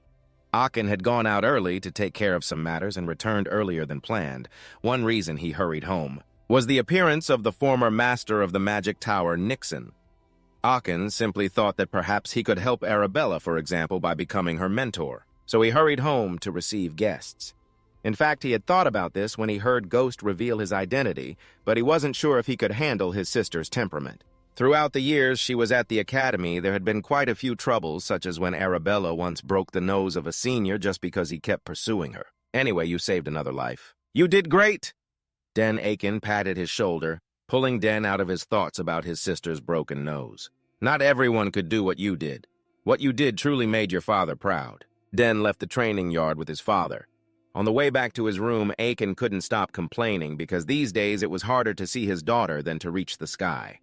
Arabella had just finished a semester and was considering choosing a magic tower to join. Claire had just received a request to attend a meeting from her professor as a teaching assistant. Both of Dean's sisters were achieving impressive accomplishments in their fields, so his parents were even more expectant of their youngest son. They were eager. They wanted to know how the world would treat a multi-talented child like their son. Anyway, just thinking about what you did with the pen is enough to make your father chuckle. Until next year, then. He proudly praised himself. Every time his father mentioned Duke Buttermilk, he unconsciously recalled the battle between him and that man from years ago. He had long since forgotten the grudge from that battle. All that remained was the desire to one day compete in swordsmanship with him again. Remembering the pen also reminded him of Layla. He wondered how her life was now. The last time he received a letter from her was a year ago. A few days later, Ghost's body still hadn't fully recovered.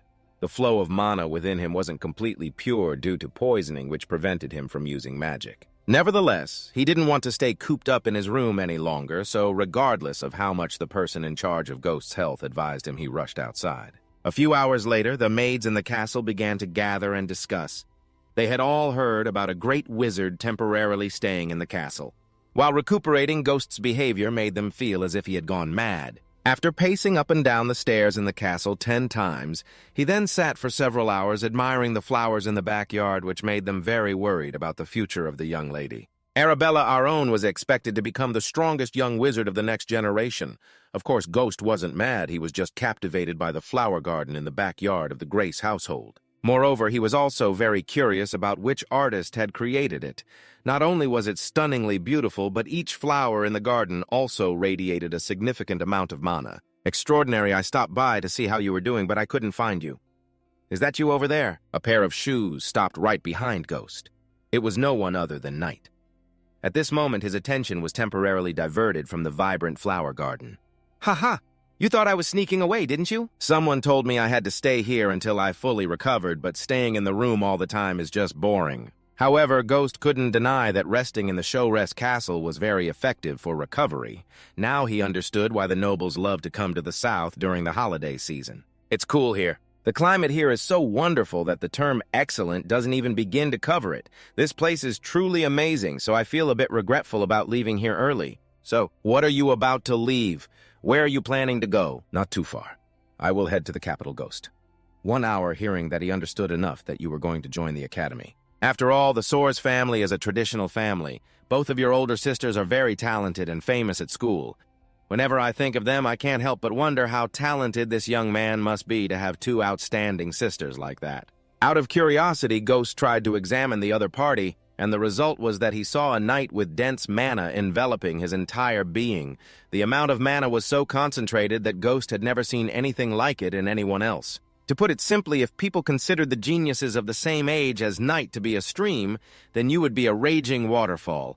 This shocking discovery made Ghost unable to take his eyes off Night. Normally, someone with a large amount of mana would find it very difficult to control it stably, which could cause mana to burst out uncontrollably. Yet the amount of mana Night possessed was so great, but he controlled it so wonderfully, that if Ghost hadn't actively probed, he would never have known. Seeing the other party staring at him, he finally couldn't hold back and spoke up. Do you think it's very rude to probe someone's mana without their permission? Noticing that a kid was seeing through him made Ghost feel a bit embarrassed. He could only scratch his head and smile to make amends. Oh, you noticed, huh? It seems you have some skills there. About that, I apologize. I was just too curious, so I was a bit thoughtless. Although he still tried to appear calm on the surface inside, Ghost was already panicking. Indeed, the condensed mana within his body was something he had lived with for this long. About that, I apologize. I was just overly curious, so I acted a bit thoughtlessly. Although he still tried to appear calm on the outside inside, Ghost was already in a panic. Indeed, the concentrated mana in his body was something he had lived with for this long. At this age, seeing it for the first time, and if I didn't experience it myself, Ghost would definitely not believe that a person with such mana exists. A giant like that is truly unreal. Siren Girls thought to herself, confused. Why can't we see any magical layers? With that density, we should be able to see the magical layers. His face shifted from confusion to fear. Siren Girls was extremely astonished to realize that could the kid have 2 mana cores? Without hesitation, Siren Girls hurriedly asked how he created the mana core. Looking at his expression, I couldn't help but wonder if something was wrong. Siren Ghost growled, of course there is. You already have such a crazy amount of mana, and yet you still want to wield a spear. He was suspicious and possessed a type of magic that only required a core without needing to enhance the magic.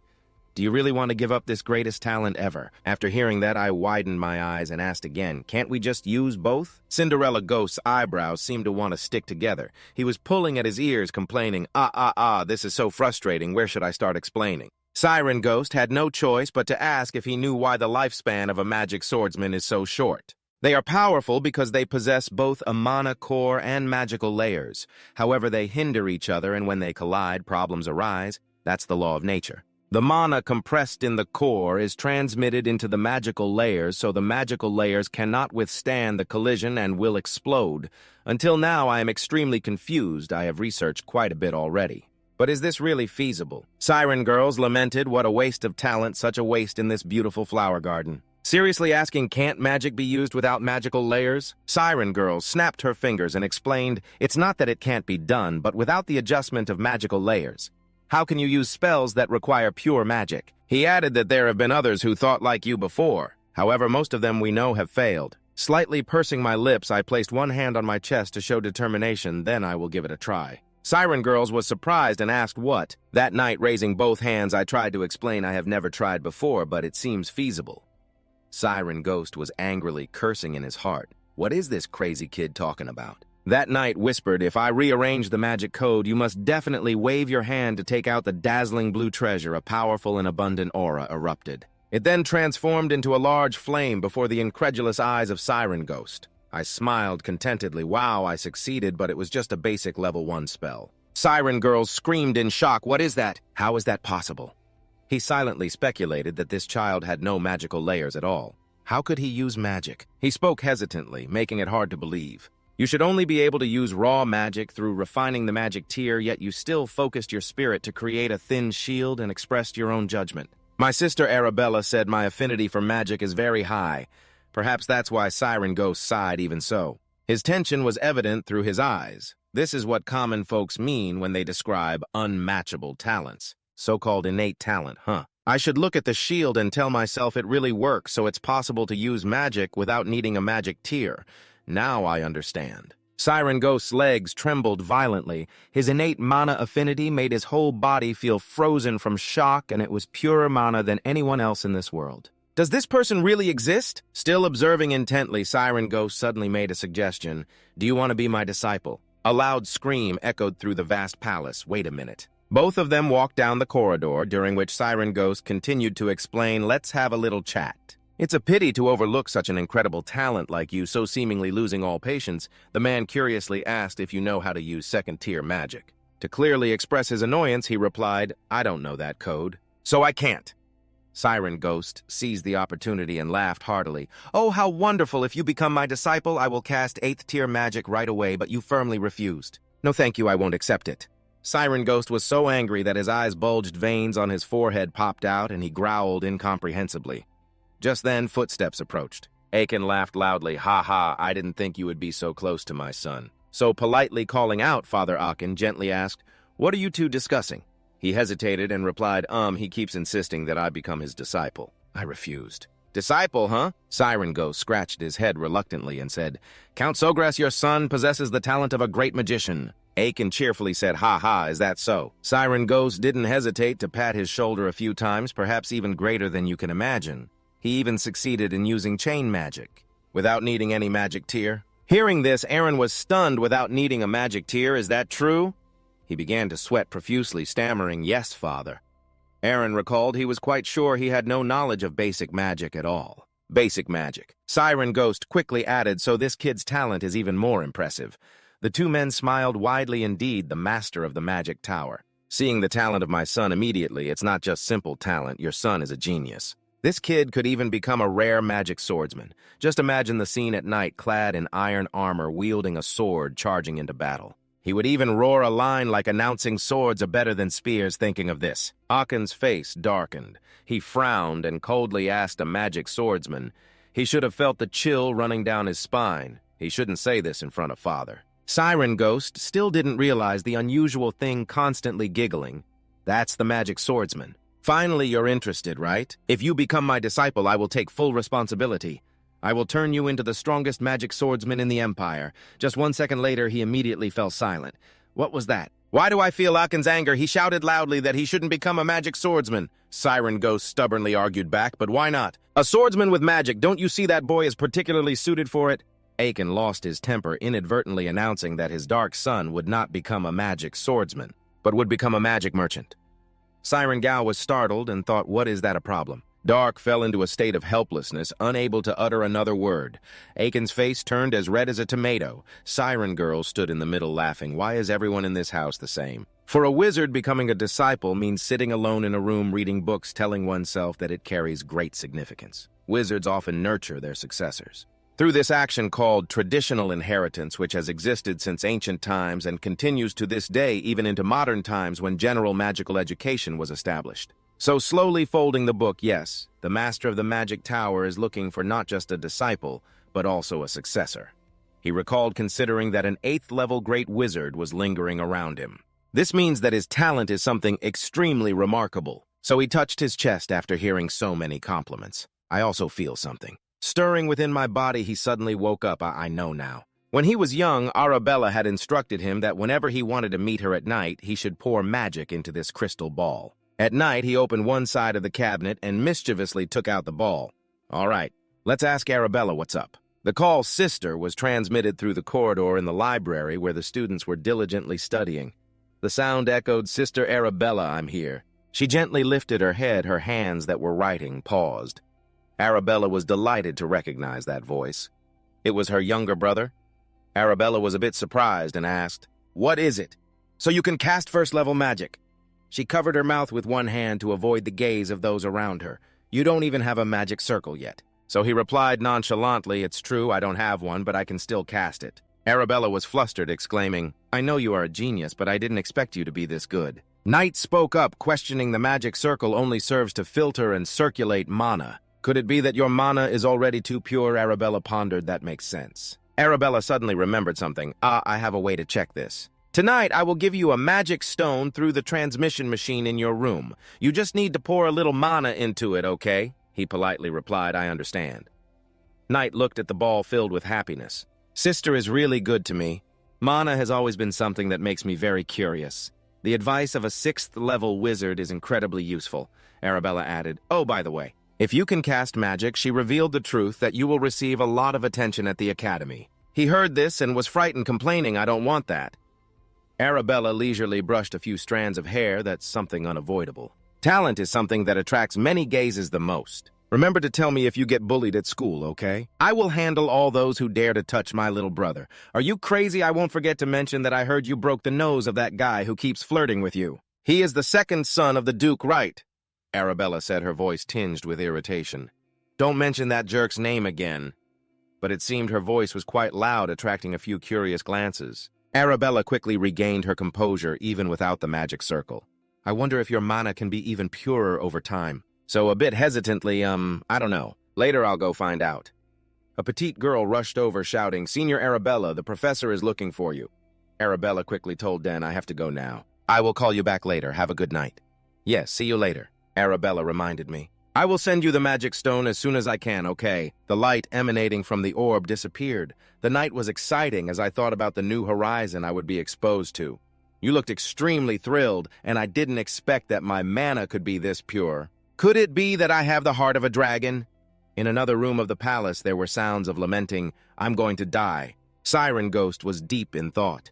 I used mana to probe him, which made my situation even worse than before. I had planned to leave here early, but I couldn't leave yet. He clenched his teeth tightly as he realized that the boy had not accepted his offer. Siren Girls recalled the previous scene. "Oh, how wonderful it would be if you agreed to be my apprentice. I will teach you level 8 magic right away." "No, I don't need you." He wondered what he should do to get the boy to agree. In his mind, a series of random thoughts emerged. Should he give him some magical artifacts or accumulate knowledge from many generations? That would be too much. If I give him that, and he still doesn't agree, I will have to leave empty-handed. Suddenly, a voice called from outside the door, "Are you in there? It's me, Soft Girls." Siren Ghost immediately jumped in surprise. What was he doing here? Did he agree to his offer? The door swung open as the words "come in" were uttered. Dean quickly approached, joyfully saying, "Great, you're here. I have something to discuss with you."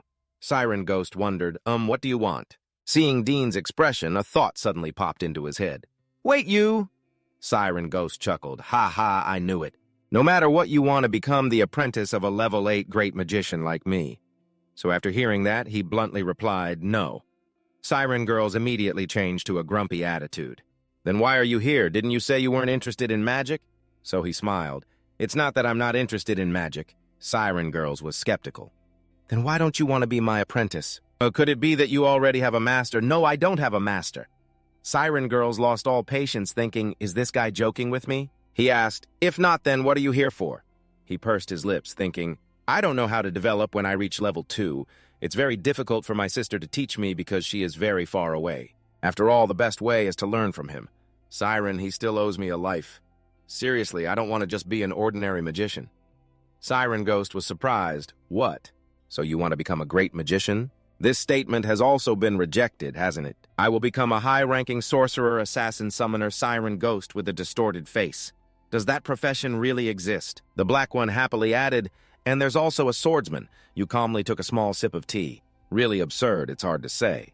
Siren Girls bluntly said, you still decide to refuse me, right? Even when you know this is your only chance, you casually replied, that's right. Siren Girls helplessly propped her chin, thinking to herself, damn, he's so determined. A thought casually crossed his mind. Maybe that way will work. Siren Girls slammed her hands on the table, suggesting, do you want a letter of recommendation? Dean's eyes widened in surprise. A letter of recommendation. Siren Girls excitedly said, I heard you want to enroll in that academy. Is that so? If I write you a letter of recommendation, you will be directly admitted there. Dean carefully set down the teacup, feeling a sense of hesitation. This condition is really tempting. After thinking it over for a while, he replied calmly, all right. Siren Ghost hurriedly said, good, now let's discuss the details. So she asked, can I set conditions? Siren Ghost showed clear satisfaction. He's already interested. I will seize this opportunity and make sure he can't escape. You can accept it comfortably, of course. Go ahead and speak softly. Can you teach me how the second-level magic works? The conversation suddenly became much more lively. Of course I can. I understand all kinds of magic in this world. Oh, really, I'm counting on you. Siren Girls chuckled lightly. Ha ha, what's the big deal? Her gaze never left the Black One. He is still very young. A letter of recommendation or the workings of second-level magic. It's nothing to me, Siren Ghost then requested. Let's start right away, shall we? Although my condition isn't very good, it's all right, so I'm ready. Let's get started. Siren Ghost was overjoyed. He had completely fallen into her trap. Oh, and one more thing. What? I will consider this as repayment for saving you in the forest. Siren Ghost looked confused and asked, what do you mean? The knight leisurely explained, you owe me a life-saving favor so I can ask for anything from you. What I want I've already mentioned. Siren Girls became angry upon hearing this. What? What about becoming my disciple?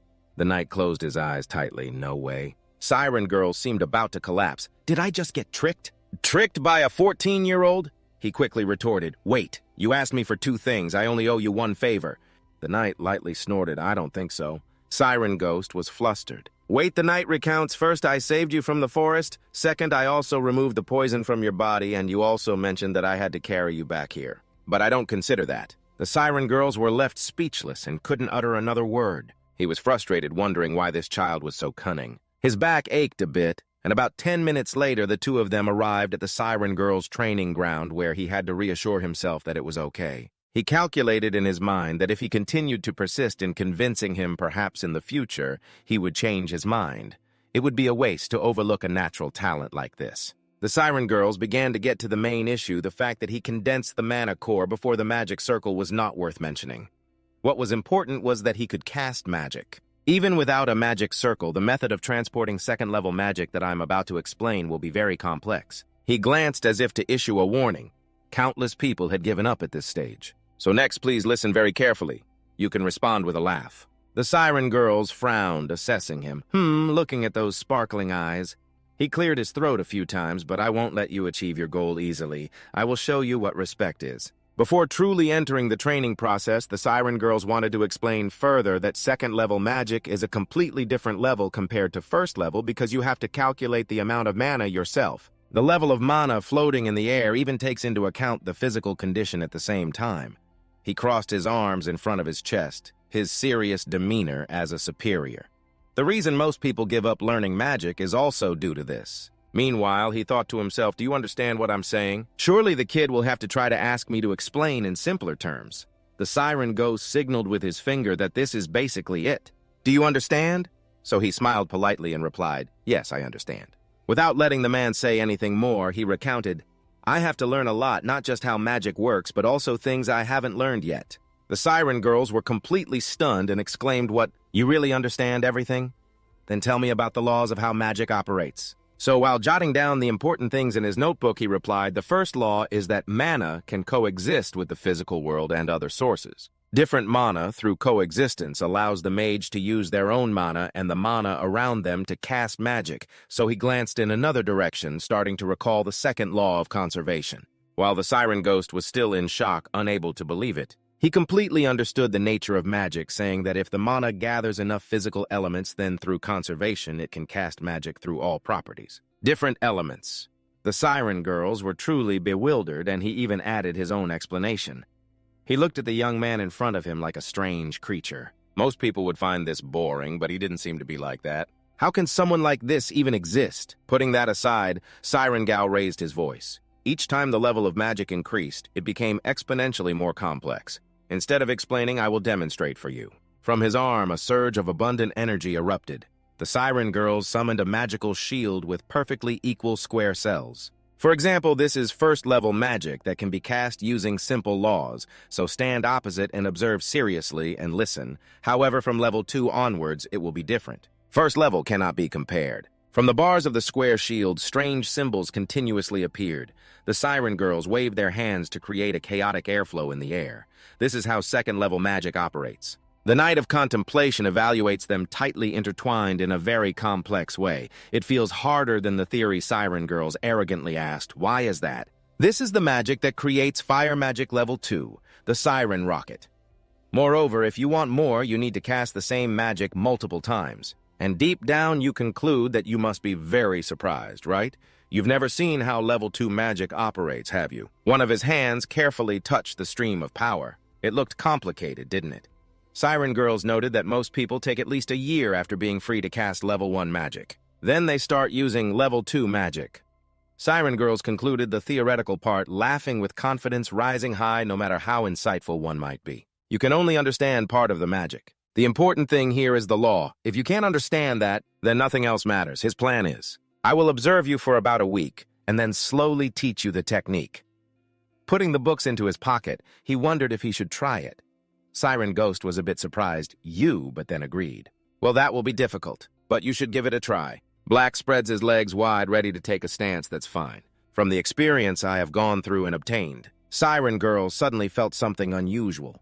Black closed his eyes tightly, and streams of power pierced through and intertwined around his body. The time had come. Black opened both palms, the aura like soft and beautiful silk ribbons gathered at his command. He had succeeded, creating a barrier in front of the astonished Siren Ghost. This is Level 1 magic, right? He gasped, responding only with, correct.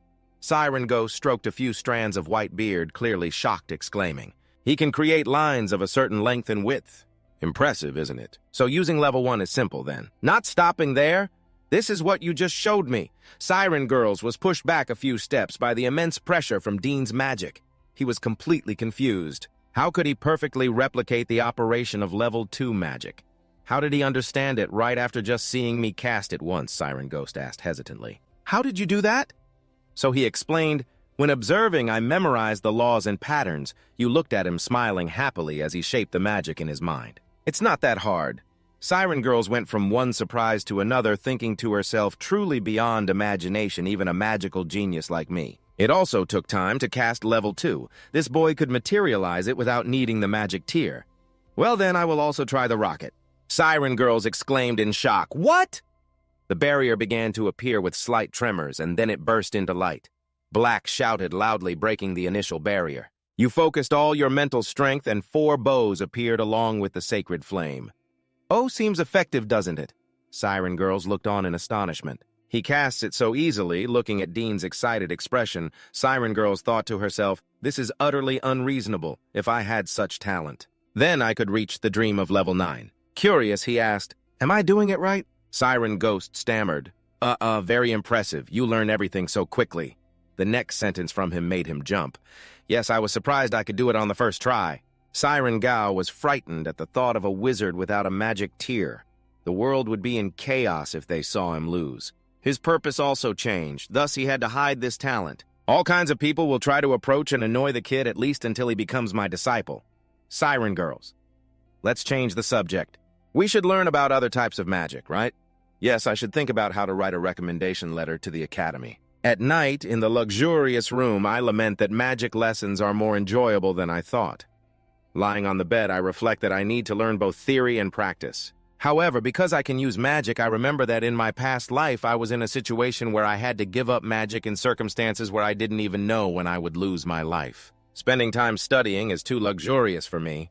To survive, I have to wield a sword because magic, until a certain point, will require prioritizing theory over practical application. I remain silent, which makes me look forward to this life even more. Combining the theory I've learned from treatment with my innate talent, I assess that I can demonstrate explosive development with just the basics. And I was also taught by the former master of the tower before falling into a deep sleep. I wonder what magic I will learn tomorrow. A month later in the palace, a voice asks what I want to do. A magic test. Siren Ghost replied seriously, yes, because I don't have enough materials, I will need to go outside the territory. Have you already made the test? Don't worry about that kid, he has already learned how to operate level 4 magic. Needs to ask back, isn't it usually supposed to take a month to finish level 1? Information about magic tests is not easy to come by. A needs to wonder where you learned that. So I smile happily. I learned it while reading magic books in the library, they really intrigued me. Siren Ghost couldn't stop praising, indeed a genius. I never thought you would be curious about magic tests. Many people find it very boring, he added, but for you, just choosing materials is already fun. A thinks for a while and then agrees fine. This will become a valuable experience for you. You will go outside, so also check the territory. Knight bowed politely. Yes, father. The sunlight filtered into every nook and cranny of the picturesque town, and the townspeople whispered excitedly when they saw the young master at night. Young master, please take some snacks with you. That silver hair is fluttering beautifully today. Knight also smiles friendly and greets everyone, seems to be, well, I will return to get food, and then... Siren girls walking beside speculated that Count Sogress is not a bad person. Well, based on how he treats me, that's true. He pointed to a fruit stall in the south where there are many delicious foods.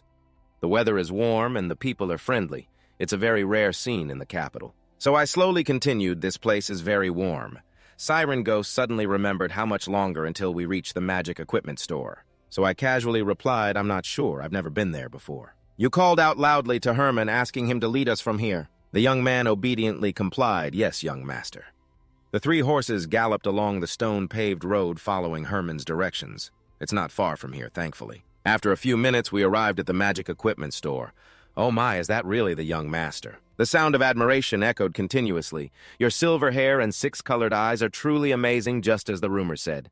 Thank you for receiving us, so I care to ask the shop owner. How has your work been lately? The shop owner smiled and replied, but her voice carried a hint of frustration, still the same. There aren't many people in the territory coming to buy magic equipment. I only sell to foreigners and those interested in magic. The excited shopkeeper added that she never expected I would have the honor of meeting the former master of the Citrine Tower here. So secretly assessing, she recognized him with just a glance, which is understandable, since not many become masters of the tower in the Empire. The shopkeeper then bowed her head respectfully and advised, feel free to browse the store. If you need anything, just call me. Siren Girls gently said to Den. Since this was his first visit to the magic shop, he could look around comfortably and they would talk with the shopkeeper in a little while. He looked around for a long time and unconsciously replied. Inside the booth was arranged with countless pieces of jewelry and antiques, making him exclaim, wow, this place has so many interesting things. He stroked his chin, appearing thoughtful and somewhat strange. A feeling of déjà vu washed over him as he raised an arm. Suddenly, a magical barrier appeared in front of the booth, and he understood that if he touched the magical items, he could see their magical reactions. He closed his eyes, guessing that it was probably due to his high magical sensitivity. Suddenly, Den sensed something unusual. Something was happening around him.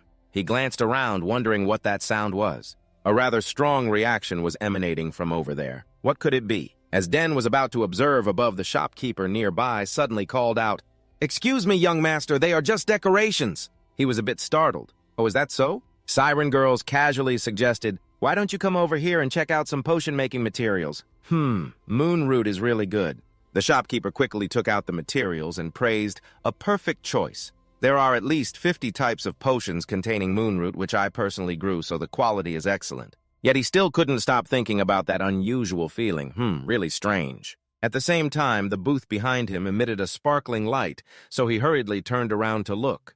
The object resembled a cracked piece of glass. Den rushed over with an incredulous expression. It must be that stone. Herman looked at him with concern. Young master, what's wrong? Den, confused, explained, I feel something from this stone. His soul clearly showed skepticism. It's just a decoration. Den gently touched it through the magical wall. I'm not sure, but this stone is really strange. When he picked up the piece of glass, Den was extremely astonished. I see now. The more magic he channeled into it, the stronger the reaction became. He felt as if he were being drawn into the source of light. Could it be that it only reacted to my magic? The other two were completely unaware. They were still chatting animatedly. Your eyes are good. Using it as a specimen is perfect. Then I'll take this pile of moonroot and some berries.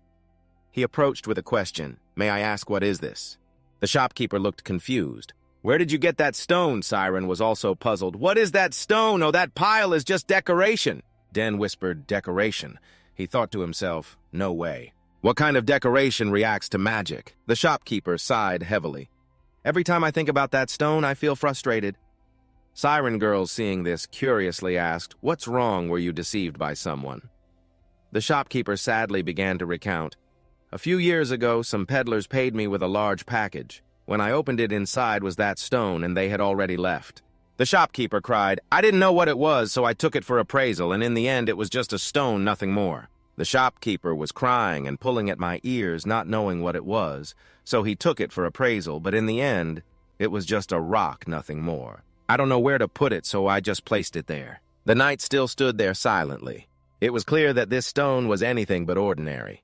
The shopkeeper regained his enthusiasm and introduced the young master, saying that if he wanted something better, he should look over here. I possess a few very special magical artifacts, young lady, and I will show you. All right, let's go inside. The shopkeeper held the item with both hands. This is a business card scroll in the black mind, containing a myriad of random thoughts. Even though this place has many interesting things, I only want this stone. The shopkeeper was explaining that if you place it there, it will automatically save the information you want, and you just need to call out the name of the other person. Their business card will appear, and before she could finish, I requested to take the business card scroll into this stone. The shopkeeper was surprised and asked, why do you want that useless stone? I should be extremely firm in my judgment. I definitely will need the Siren Ghost Stone. He questioned what I intended to do with it, so I simply responded to him with a squinting smile. After leaving the shop, Siren Ghost exclaimed in surprise that I was interested in decorations or art, or was there something special about that stone? I couldn't help but chuckle. Ha, don't you realize? Of course. If not, why would you want to buy a useless stone? The knight replied seriously, exactly, this stone is definitely not just a decorative item, it can react to my magic. Siren Ghost hummed. Oh really, he whispered. I'm not sure what that stone is, but hearing you say that makes me curious. The knight suggested, there are too many people here. Let's go back to the palace to examine it more closely. Siren Girls didn't think much and agreed, all right, then urged the horse to run. Upon reaching the palace, the two immediately went to the training ground. Do you know what it is? Are you underestimating my invaluable experimental tools? Siren Girls cleared his throat. We will find out what it is. Siren Ghost summoned his power. Although a wizard had assessed it and said it was nothing special, no matter what he said, how could it compare to this of mine? He showed a regretful expression. I burned all my money on this advanced equipment. It can analyze anything you place on it, he exclaimed with satisfaction. Let's try it hot. Siren Ghost carefully placed the stone down. All right, I'm quite excited. He let go of his hand, ordered to place the stone here, and infused his magic into it. The knight touched the item, and the stone immediately produced a very strong reaction. Its power shot up into the sky like a storm. The two, one old and one young, looked on with wide eyes. The knight was extremely astonished, feeling that there was something truly special. Siren Girls, on the other hand, looked very satisfied. Finally, I can puff out my chest with pride. The light began to converge at a point so unexpectedly, he said, it's Roman magic. Siren Girls did not deny the statement, yes, but it's not just ordinary magic. He became very excited, thinking to himself, this is amazing. This is a magic containing structural laws and movement methods that I have never seen before. It might even be as complex as level 6 and level 7 spells. He then concluded, so the magic hidden in the stone is the magic that appears. Siren Girl smiled and replied, just as you said, your magic is the key to unlocking that magic. I say this because it only reacts to your magic, so looking at the ancient symbols continuously appearing, I wonder what they are and what kind of magic is inside this stone. Why does it only react to my magic? Siren Ghost stepped forward a few paces, slowly examining. The sealing magic inside is somewhat unfamiliar to me, but since I am the former master of the tower, so I will try to see if my crazy speculation succeeds. Then perhaps I can find out the reason why? My magic is different from everyone else's Siren Ghost side. Perhaps that's it. So I only have one wish that it will succeed. In another part of the royal palace in Arabella's personal laboratory, it is filled with thick books and neatly arranged notebooks on the table. It seems the master always cleans it regularly. Arabella is standing alone in the room mumbling something. Indeed it is different. Clearly it differs from ordinary magic. The girl gently touched a special properties information board that has a unique property of magic. So share with me even I do not have it. Arabella frowned, thinking seriously, however, which field of magic does this fit? In the results, there are no magical test reagents, magical gate techniques. If not these magics, then what is it? Arabella glanced over each note to ensure she would not miss any line of text. She deduced that it must fit something. Something accidentally crossed Arabella's mind, and she excitedly shouted, "Aha, that's right! There is a field of magic that has been transmitted through the magic of the night. It should fit with it."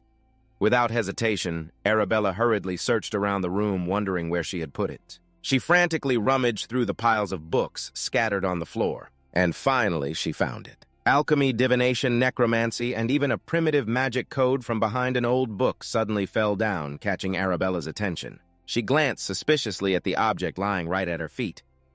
This is on the brown cover that says Ancient Magic Book. Arabella recalled a magical kingdom long ago. Moreover, there was magic inherited from Akina.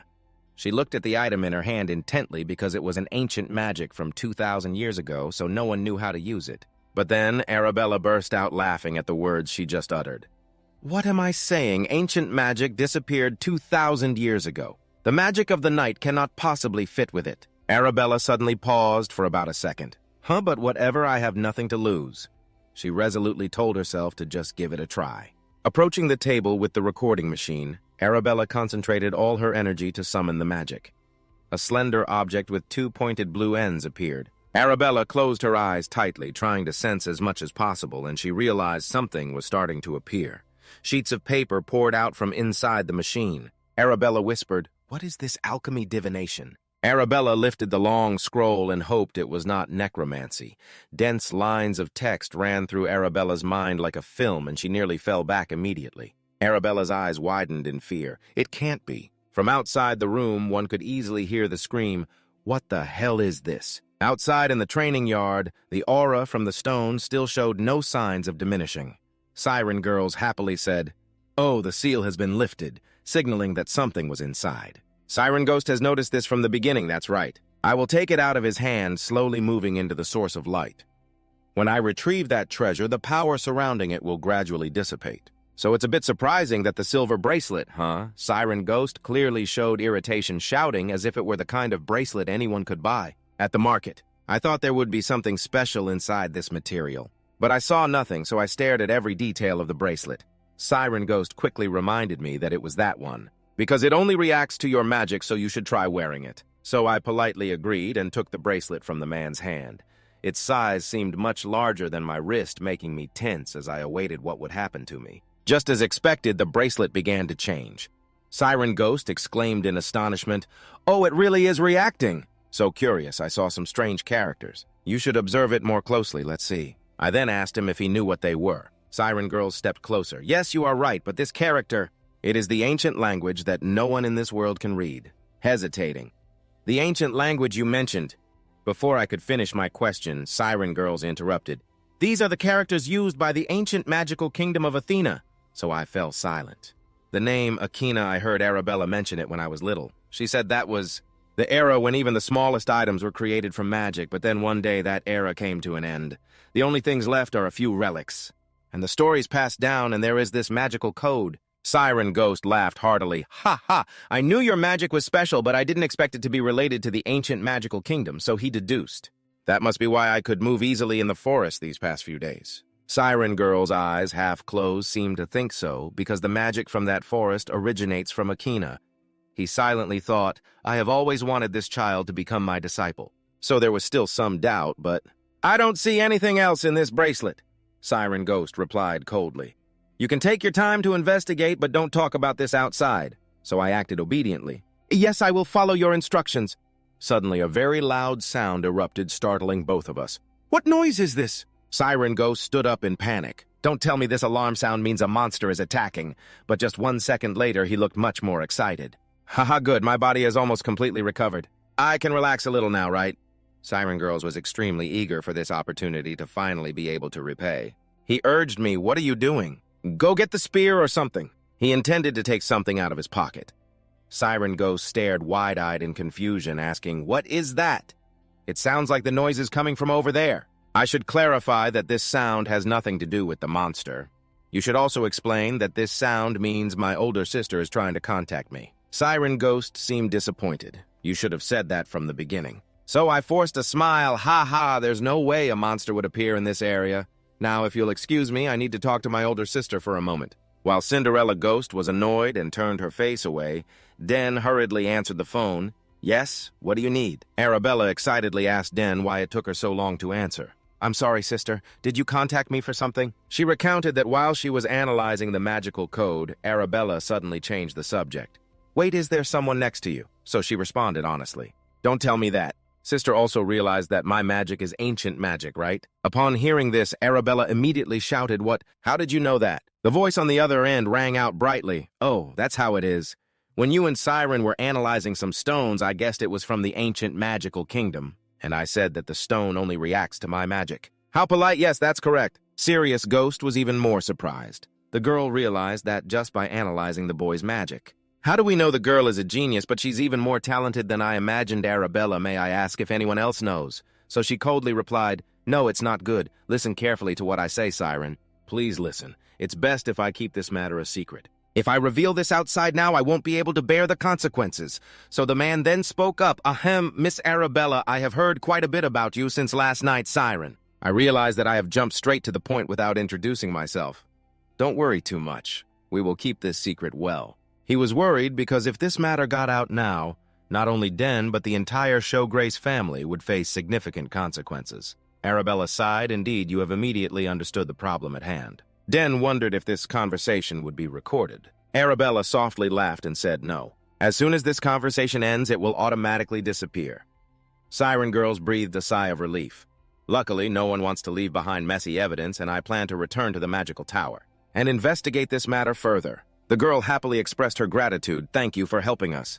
Siren Girls quickly declined. No, Miss Arabella, I do this out of a wizard's sense of responsibility. Well then, it's nothing. He suddenly remembered, while we were talking, I heard that you were looking for a magical tower to join.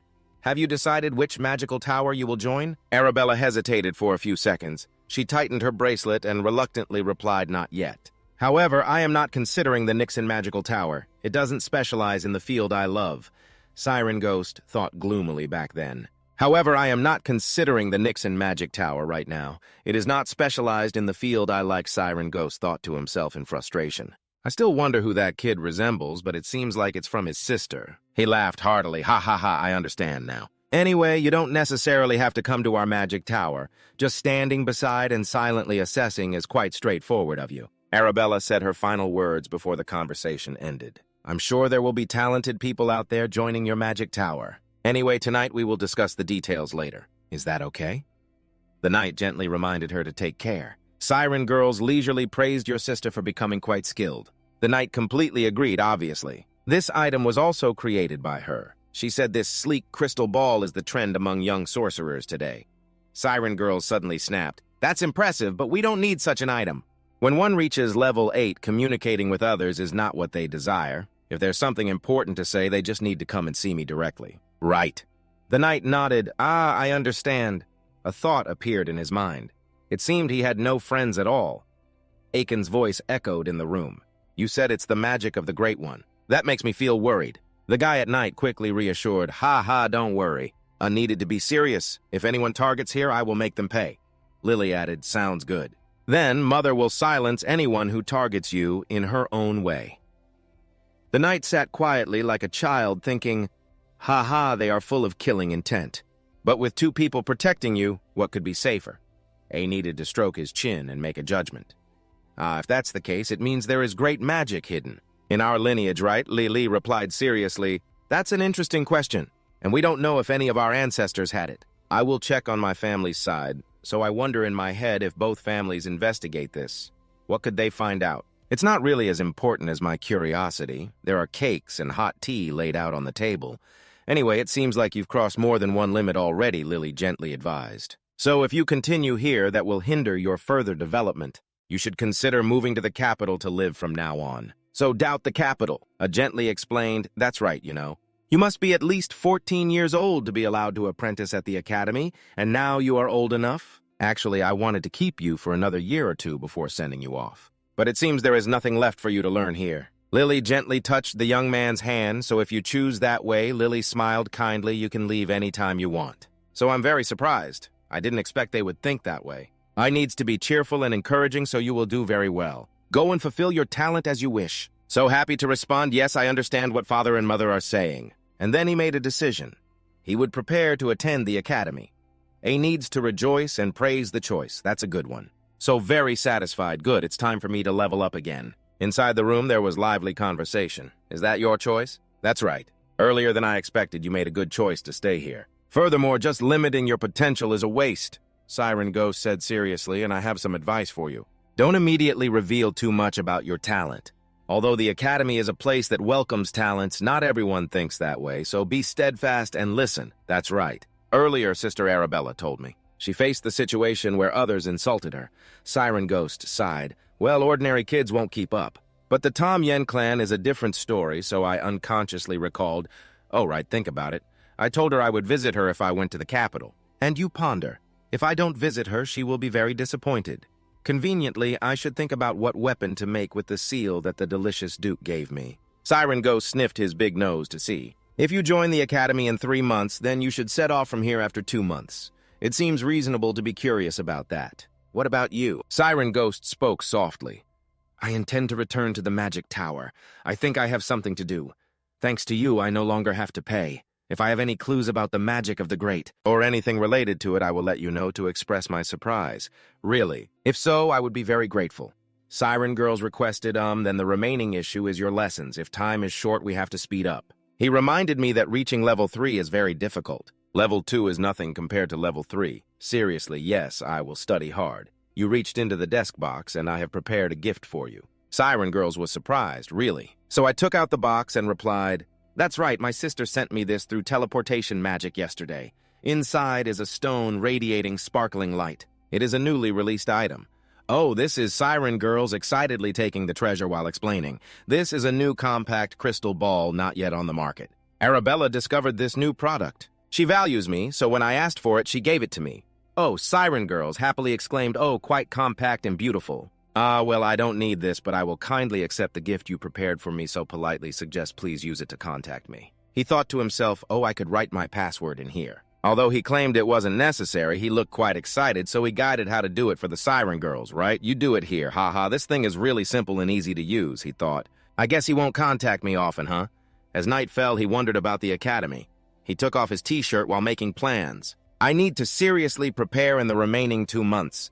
He smiled softly at night. His hobby was being able to use magic to summon to some extent. And his goal is to officially enroll in the summoning magic class, receive the summoning mark, and have the opportunity to participate in the competency assessment exam. Since Claire is the assistant professor, I guess I'll see her often when I enroll, right? At that moment, he accidentally glanced at the egg.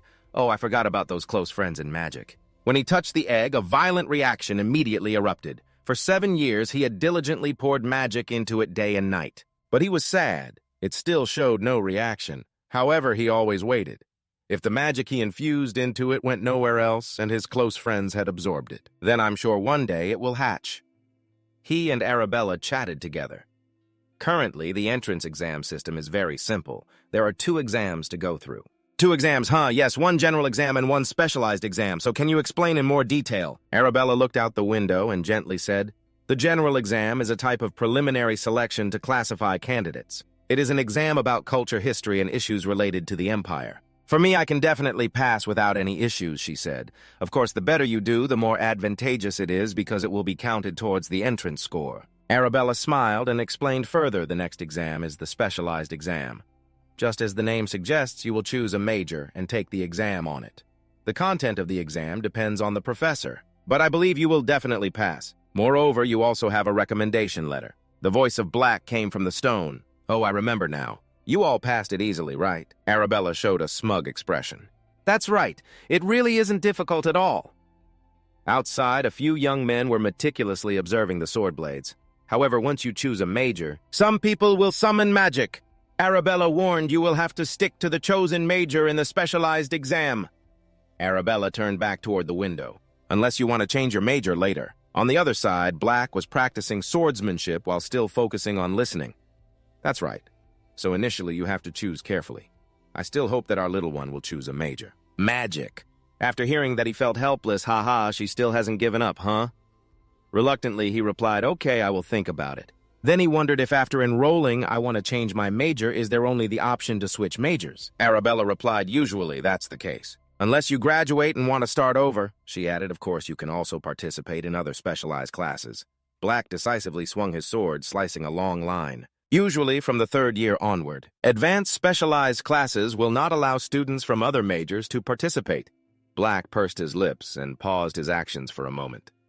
After thinking for a long time, he quietly complained. Then I will have to choose a single major to study. Arabella suddenly remembered something. Oh, right. There is a program called Elective Major for talented individuals. The night was surprisingly intriguing. Is that really true? That sounds interesting, doesn't it? Arabella carried an expressionless face as she spoke, but if there wasn't an intention to deliberately slide by, no one would want to register for that curious night asking why. Arabella laughed because until now no one had passed that exam. The voice on the other end suddenly became softer. Oh, so that's how it is. Arabella noticed something unusual and hurriedly asked, don't tell me you're thinking about trying your luck with it. So she immediately dismissed it. No way. Oh, sister, Mr. Citrine has arrived. I'll contact you later, okay? Arabella walked away in a haze, wondering if she was pushing it too much. No, but magic still is. A voice called from behind Arabella Senpai, the professor is looking for you. I'll be right there. Siren presented the item, announcing that this is the recommendation letter I promised, joyfully asking, did you really write it for me? Siren Girl stroked his beard and replied calmly, not only the form, but also the content has been meticulously crafted by me. I have written several recommendation letters already, but this is the first time I have invested so much effort like this. Consider it an honor, will you? Black looked extremely excited. I will try not to disappoint you. Siren Ghost turned his face away, sounding annoyed. Well, if you say you want to become my student, that would be great. But even if I accept you as a student, I think you wouldn't obediently call me teacher, would you? Black, hearing this, immediately fell silent. Haha, how does he know? Siren Girls regained a concerned demeanor. Have you prepared everything for the trip yet? So I casually replied yes. Actually, I don't have much to bring along. Moreover, the facilities of the Academy's dormitory are very good, so most of the necessary things are already equipped. Siren Girls countered, well, the facilities are indeed good, but it's just that you have to master the skills. But you're not the type to back down from those guys. That's right, so there's a bit of worry in my heart, hearing him say that it seems the Academy is like a gathering of wicked nobles. Siren Girls with a grumpy attitude, don't forget this. It could be harsh there. If you show contempt, many will immediately reveal their true nature and bare their fangs. Remember in the previous life, it probably wasn't any different from a battlefield, right? You obediently replied, yes, I understand. Siren Ghost advised if you need anything, contact me. And what you call that crystal ball is really very useful. I will use it well then, with a sad look asked. But why do you speak as if you're about to leave? Siren was surprised. Did you notice I'm planning to leave tomorrow, really? I can't stay here forever, can I? Your father has offered me the position of magic advisor, but I will think about that later. When there's nothing else to do, Sedan placed a hand on your shoulder.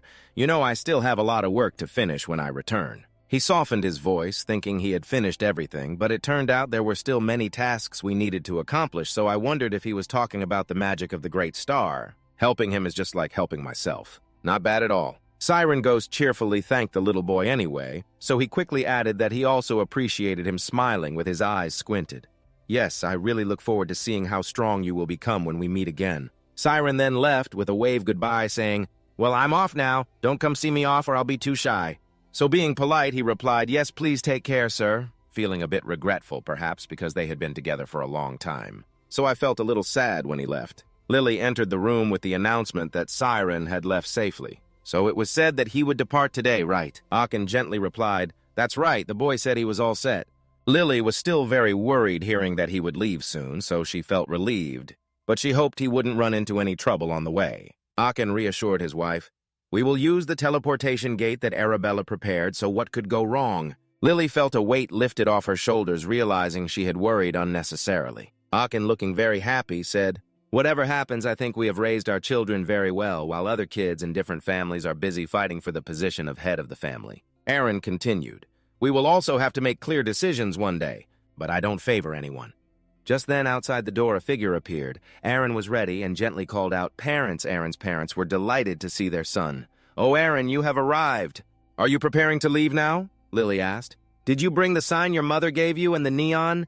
Aaron smiled with squinted eyes and replied, "Of course I did." Lily gave a few reminders. "If you really encounter a difficult situation, go to the place your mother mentioned and show the sign." Aaron asked, "Yes, I remember. Are the people there your mother's old colleagues?" Lily gently looked up and said, "Yes, they are very close friends of mine. Even though we haven't met for a long time, I'm sure they will help you."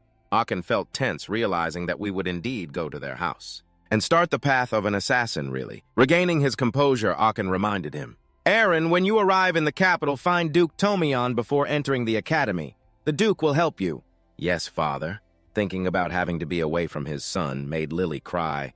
"You're growing up so much that you're about to leave us like this." Akin felt a bit confused, not knowing what to do. "Ha, let's see him off with a smile, my lady." Lily sadly urged, "Hurry up now. We won't go too far, so tighten the bag strap, we're about to leave." Suddenly feeling his legs heavy, he looked at his parents one last time and said, "Then I take my leave." Following closely behind, Knight gradually approached the palace door, and A coldly ordered his subordinate Gilad to monitor carefully, ensuring that Knight reaches the teleportation gate safely. "Then turn back and report to me." The young man with his face covered quickly complied. "Yes, master." Before Gilad left the room, Lily suddenly spoke. "It's been a long time since I've seen your shadow." She smiled. "You know what to do, right? Be careful to see if any unusual situations occur during the teleportation." Finally, Herman observed an object right in front of him and excitedly called out, "Master, seeing something like this in person is truly impressive." He didn't respond, but inside he realized, "That's right. This is the teleportation gate that my sister prepared in advance." Herman couldn't stop praising Miss Arabella, who seemed to be a truly wonderful person, so he completely agreed with the statement. "Indeed, I understand why it took a whole year." Home Run pointed at the curious object and asked, "If we step into that, will the teleportation spell activate?" "Yes," he replied with a grin. He wondered how much effort she had put into it. Teleportation spells, like other types of magic, can only be used if the code is arranged correctly. Magic needs to be continuously channeled when the code is rearranged before it can be cast. Knight assessed from top to bottom, and the gate Arabella installed was a perfect device. It met all the conditions for teleportation. Herman slightly bowed his head, his voice tinged with worry. "So, young master, please be careful."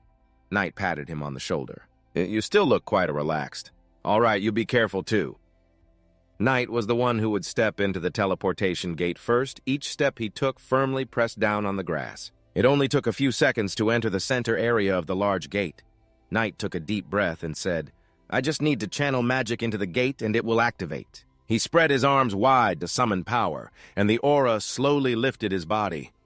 A strong wind like a storm suddenly blew in, forcing Knight to brace himself with both arms. The surrounding space began to freeze, and the teleportation gate opened. Knight closed his eyes tightly, trying to feel, and when he sensed the tingling sensation. Strangely, it wove into every fiber of his body, and at that moment the teleportation gate took him away, disappearing into the blinding sunlight shining down on the bustling streets. This place was just as beautiful and poetic as Knight's homeland.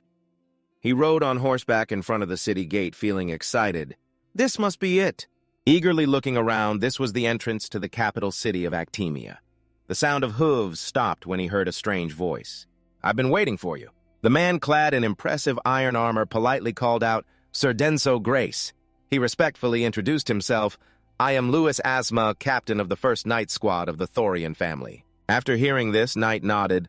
"I understand now." He felt a bit confused. Having the captain of the Knights come to greet him put some pressure on him. Louis solemnly announced, "We will escort you from here." As soon as he finished speaking, he immediately glanced back at his subordinates who were ready to follow orders and protect carefully. They all shouted in unison, "Yes, sir." Louis firmly stated, "We will set off immediately." Knight smiled cheerfully. "I count on you."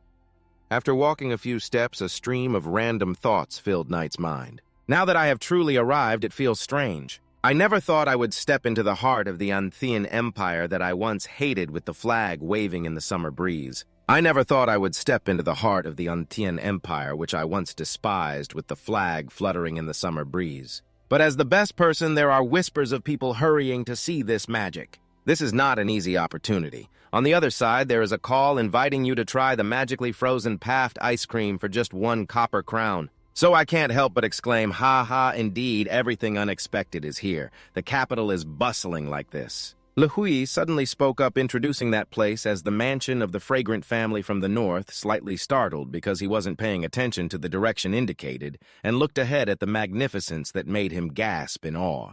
The mansion was truly massive. After a while, it fell completely silent as he sensed something strange. Watching the crowd continuously moving at night, he unconsciously bit his lip, feeling as if someone was watching him, or was it just his imagination? 2 rows of people bowed their heads respectfully before the knight. "Welcome, Sir Knight Show Grace." He politely replied, thanking them for their reception. Something as simple as that surprised him a bit, the standard formation. Their rituals and adherence to rules seemed perfect and natural, completely different from our southern region.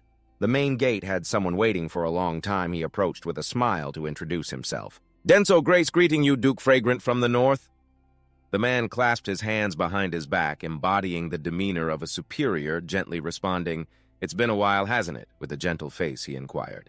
"Are you still well? It must have been a tiring journey. Let's go inside." Fragrant was surprised, exclaiming as he looked closely. He had changed a lot compared to 7 years ago. The children his age, or even a year or 2 older, Fragrant placed a hand on his shoulder, could hardly be compared to him. Surely he praised him. "You're too kind." Fragrant gently advised a few words, saying this place might not compare to your father's castle, but enjoy your time here. While preparing for the academy entrance exam, I will assign a servant to attend to you, so if you need anything, just let us know. He cheerfully said, "Thank you, sir. Is Layla still well?" The two continued to chat.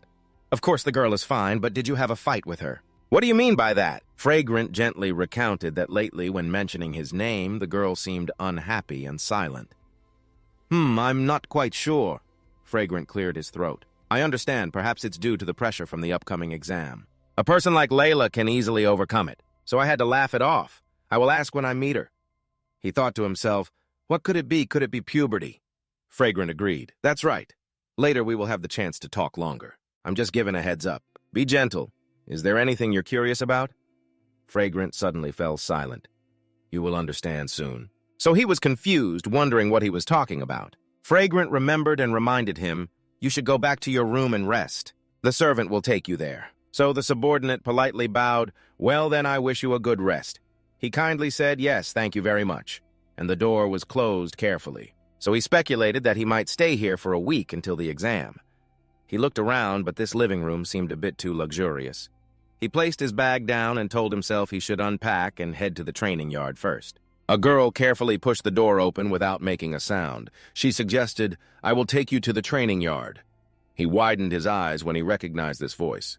Layla asked with annoyance, "Why did you take so long to arrive?" She loudly scolded him, making him wait forever, wondering when they would meet. He was still in a daze. It was Layla. "Why did you suddenly become so excited? It's been a while, hasn't it? Are you well?" Lala grumbled, "Of course I'm fine." She strode over fiercely. "But don't you have anything to say to me?" So feeling flustered, what could he possibly respond? "What do you mean?" Lala suddenly shouted loudly. "Why didn't you write to me?" Speaking of which, Black was caught off guard by her continuous questioning, making him feel uneasy. After a moment, he stammered, "I was going to reply, but I forgot. I'm sorry." Upon hearing this, Lala scoffed coldly, "Is saying sorry enough?" He scratched his head and laughed. "I came here directly, didn't I? I had to prepare for leaving the capital, so I wasn't in the mood to do anything. Please forgive me this time." He asked what he could do for her to apologize, and she could have anything she wanted. Lala frowned slightly, deep in thought, and after a while she didn't speak. He smiled sincerely at her in front of him. He had to get out of this situation first, but what did she want him to do?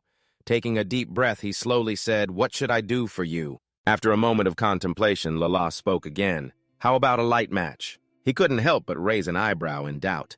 Lala raised her brow and cheerfully said, "A match with me, are you hesitating?" After receiving her head shake, he finally agreed. Hearing this, Lala smirked slightly, raising her brow in a challenging manner. "Are you confident you won't regret it?" "Looking like this, I I have become strong enough that I can't be compared to before. I'm no longer the person who learned how to release magic power from you, he said, slightly surprised at her confidence. It seemed she had matured a lot over the past 7 years. Thinking about it, he spoke up. By the way, I remember you mentioned winning some competition in your letter. Lala nodded and smiled. You remember I won the Danta Cup organized by the royal family. She calmly explained, it was a competition among teenagers under 15 years old of the Empire. Is that so? Lala smiled and nodded. That's right. If you had come, you would definitely have competed against me in the finals. What a pity, he said, indifferent, shrugging casually. That regret can be resolved now. Lala still seemed a bit hesitant. Are you really okay? You still have to take the entrance exam. What if you get hurt? He pouted and smiled, thinking to himself, who should be worried about whom here? However, he didn't say it out loud, calmly waving his hand. I'm fine. With this assurance, Lala happily said, good, it's late today. Tomorrow, as soon as we wake up, let's have a match in the morning at the castle just as we agreed. Lala came to find Black after hearing his proposal. She couldn't believe it and exclaimed, are you still using a weapon without a blade? He shook his head and explained, it's just a light match. Using weapons for practice is fine. No matter how skilled a warrior is, they can't handle every situation. What if you get hurt during the match? Lala sighed upon hearing this, reassuring him, don't worry, because my sister, the best healer in the Empire, is working for my family. But then she asked back, what if something happens and the healer can't treat you? Lala heard this and sighed, reassuring her not to worry because the best healer in the Empire was working for my family. But then she asked her back, what if an incident occurred and the healer couldn't treat it? Layla was a bit hesitant and speechless, so she calmly looked at him, wanting to wield a weapon with a blade. He had to think like that. She was dissatisfied, criticizing that it was just a match, so why was he so serious? Seeing that she couldn't persuade him, she could only sigh and agree. Using a training weapon was fine, right? Shortly after, she ordered the servant to bring the training weapons here, focusing on observing her while feeling a sense of admiration inside. Indeed, she had become a proud girl as rumored. People even said she would soon catch up with the stronghold of her 2 brothers who were actively working as knights. Perhaps Duke Layla had given birth to the first female head of the family. It was indeed at that moment. The release of magical power had become a great motivation for her, and at the same time, Layla was also remembering the years before the day she was able to help her. She was very grateful for that. Thanks to him, she could learn the basics of controlling magical power much faster than her peers, and now she had 2 cores of magical power. She had been waiting for this day for a long time. I wonder if you would be sad if I won. Just then, the servant brought the weapon to Layla. She reached out to take it and conveniently thanked him while receiving the spear from her. He was curious and spun it around a few times. After that, he nodded in satisfaction. Since it was a training weapon, it was quite light. He had been a bit hesitant but quickly regained his confidence because on the battlefield, he could use anything he had. What was there to be afraid of? Immediately, his steps became more steady. The arrogance of a general who had fought on the battlefield for many years returned. He looked at Layla and spoke. Then shall we begin? Layla was also ready, nodding. At this moment, she had aimed the spear forward, her right foot crouching to create an attacking stance. Opposite her, Layla was not idle, gripping the sword tightly in her hand. Her eyes were filled with determination. She had tried to face an opponent wielding a spear at the Dancer Cup, but it wasn't difficult. The spear had a long reach, but its destructive power decreased significantly when the distance was closed. Thinking of this, she became even more confident in this battle. Immediately, she charged forward. Her momentum was extremely fierce, and the sword in her hand began to rise, the tip of the sword almost piercing the body of Den. Seeing this scene, she was even more delighted, but the tip of her sword stabbed into thin air, because in front of her there was no longer the shadow of Den, leaving her astonished and speechless. While she was in a daze, a weapon was resting on her neck, which was the spear in Den's hand.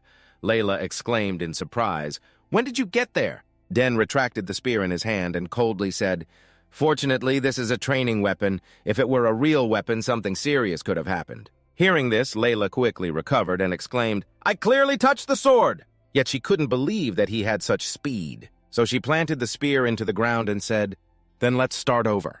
He said that the same method wouldn't work, so she should move carefully. Layla snorted softly, feeling a bit tense since they hadn't met for a long time. This time, she absolutely would not yield. However, when she looked up again, she saw a familiar figure standing on the balcony, which was Duke Butt. He seemed to be observing this battle. He was intently watching Den's back. At this moment, Den also sensed it. His gaze was fixed on him. He had come to check the final results. Den knew his intentions well. After winning the Dancer Cup, Layla had worked very hard, so he had been very worried. Today, he decided to alleviate those worries for him. At this moment, Layla glared at him and spoke, "So get ready. Because my father is watching too, I will give it my all. No matter what." So she nodded indifferently. Layla quickly rushed in mana energy, continuously appearing in the air, yet she remained very calm standing there. He spun the spear in his hand, creating a whirlwind, but the mana still lingered in the air, so he was not flustered and continued to spin the spear. At that moment, Layla had aggressively charged in. She coldly spoke, "So it's not easy, right? It's just that he could still stop her," he replied nonchalantly. "There's still a long way to go, so give it your all." At the same time, the Count observed quietly from above, whispering, "The battle between the two is still evenly matched. I wonder how it will turn out." However, he felt a sense of discomfort in his heart. The smile on his face from the previous night had completely vanished. He looked like a warrior about to go into battle. Below in the training ground, the two Den and Layla were still fighting fiercely. Den continued to use his long spear to fend off Layla's powerful sword strikes that kept coming. The two moved continuously at a fairly fast pace. Den stepped back 2 paces to dodge Layla's sword tip. Seeing this, Layla fiercely bit her lip. Her opportunity had come. Thinking of this, she thrust forward with all her strength, catching Den a bit off guard with this sudden action. But he merely spun the spear once and struck her hand. Layla's eyes widened in shock as her sword fell to the ground. Den raised an eyebrow and said with a smile, "It seems like I've won this time." On the balcony, seeing this scene, Count Butt sighed helplessly, another loss. He glanced at the person beside him and asked, "What do you think, Asma? If this continues, will Layla become less complacent?" Hearing this, Asma was startled and quietly replied, "So you know about that," but replied nonchalantly, "Of course I know. Before the Dancer Cup, she had already shown signs. And after winning the championship, she completely revealed herself."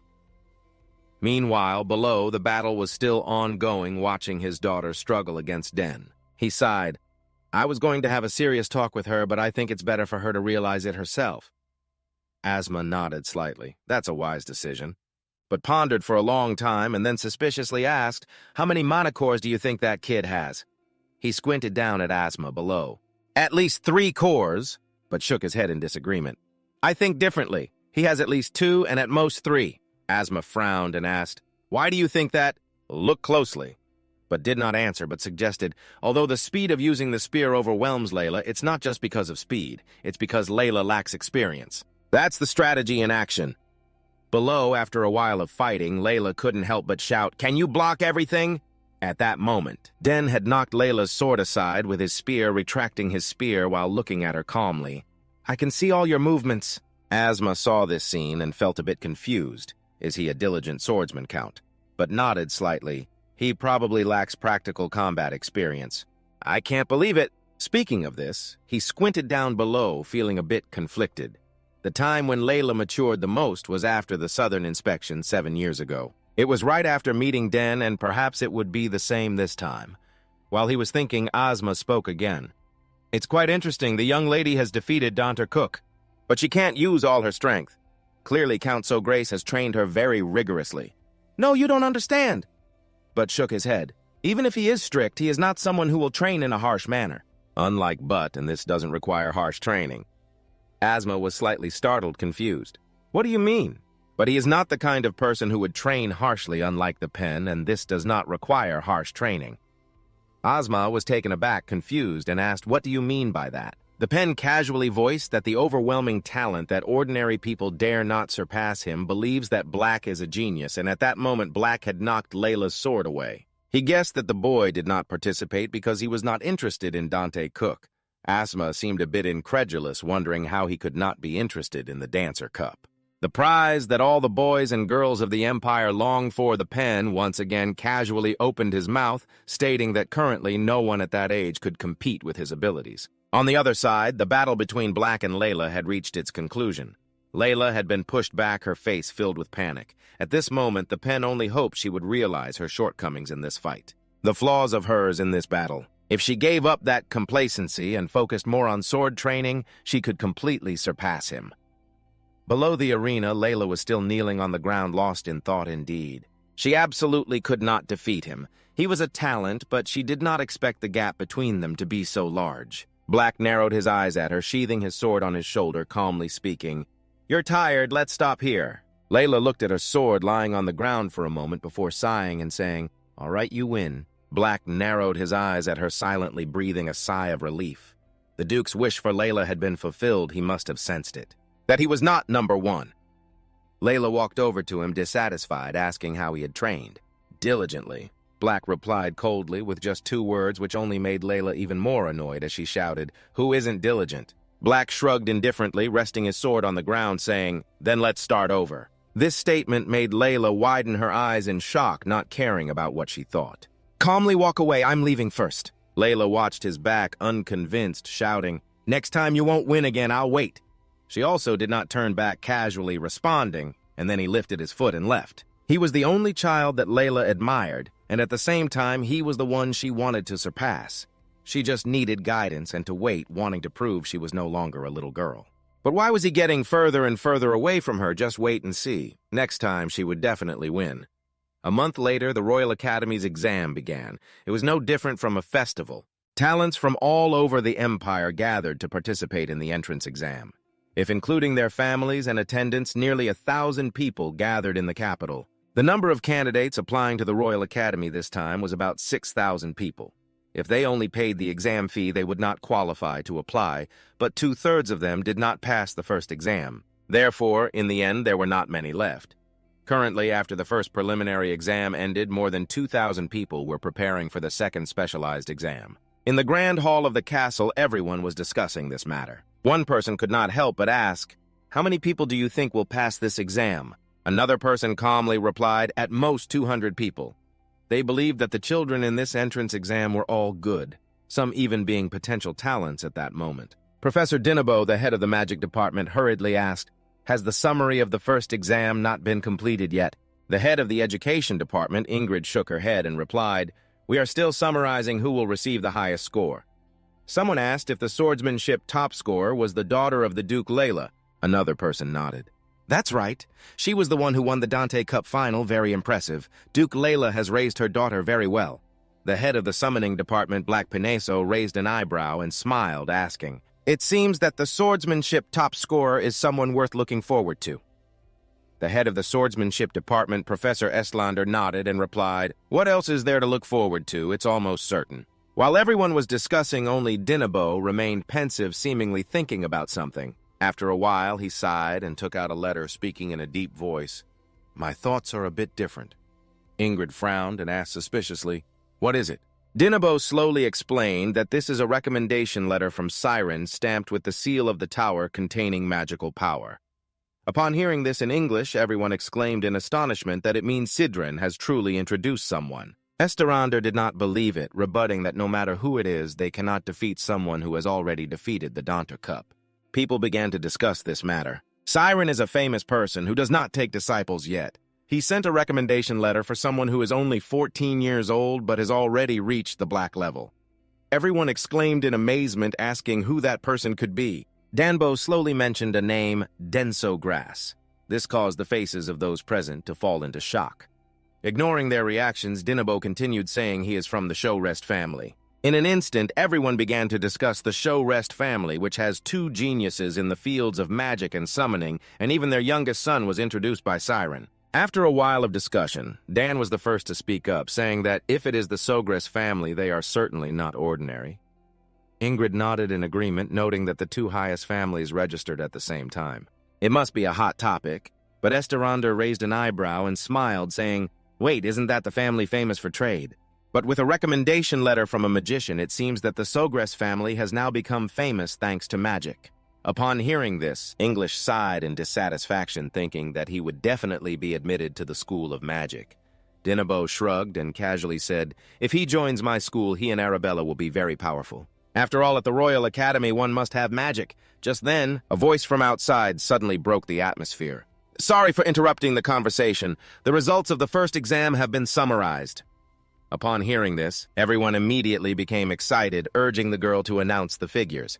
Soon after the results were announced, the School of Swordsmanship had 1,367 students. The School of Magic had 227 students, and the School of Summoning had 152 students. The numbers were clearly too disparate, and the people here were immediately shocked. Indeed, the difference in the school of swordsmanship was very significant. Esterander excitedly opened the list to take a look. Soon after, he smiled in satisfaction as Layla's name was indeed at the top. But at this moment, Dinabo suddenly looked a bit confused, his hand continuously scrolling through the data sheet. After a moment, he exclaimed, "Denso Grass, I don't see his name." Esterander frowned and asked, "Is that true?" "What about Sidron's recommendation letter?" Ingrid gently shook her head, saying, "My school doesn't have it either." Someone questioned the girl from earlier, asking if there were any candidates not on the list. The girl hurriedly replied, "There is one candidate who applied for the free major." Upon hearing this, everyone present was astonished and speechless, but it wasn't over yet. The girl also announced a piece of news that shocked everyone even more. Among the 6,000 candidates, one achieved the highest score in the first exam. The professors who have experienced many things couldn't help but widen their eyes and drop their jaws. They basically couldn't believe that they were standing in a different aspect at the home ground where they were. You just finished practicing the martial arts and you've been here for a month now. Time flies. The battle with Layla feels like it just happened yesterday. The first exam has already taken place and they are waiting for the results. Luckily, the exam wasn't difficult. Just then, Layla ran in from outside, shouting loudly about the results, asking what place you came in. The bracelet that Layla was wearing also lit up, and the exam results were transmitted back. Layla cheerfully announced, "I came in first." Hearing this, Layla immediately got angry and snorted. "Indeed, you were too annoyed. I missed out on first place." She glared at you, questioning how you studied. So you casually replied that it was thanks to the questions your sister sent, but in reality you had an advantage because you had learned it directly in your past life. Layla still wouldn't let up and kept asking you. You thought, what does a 14-year-old child know about strategy tactics and military management?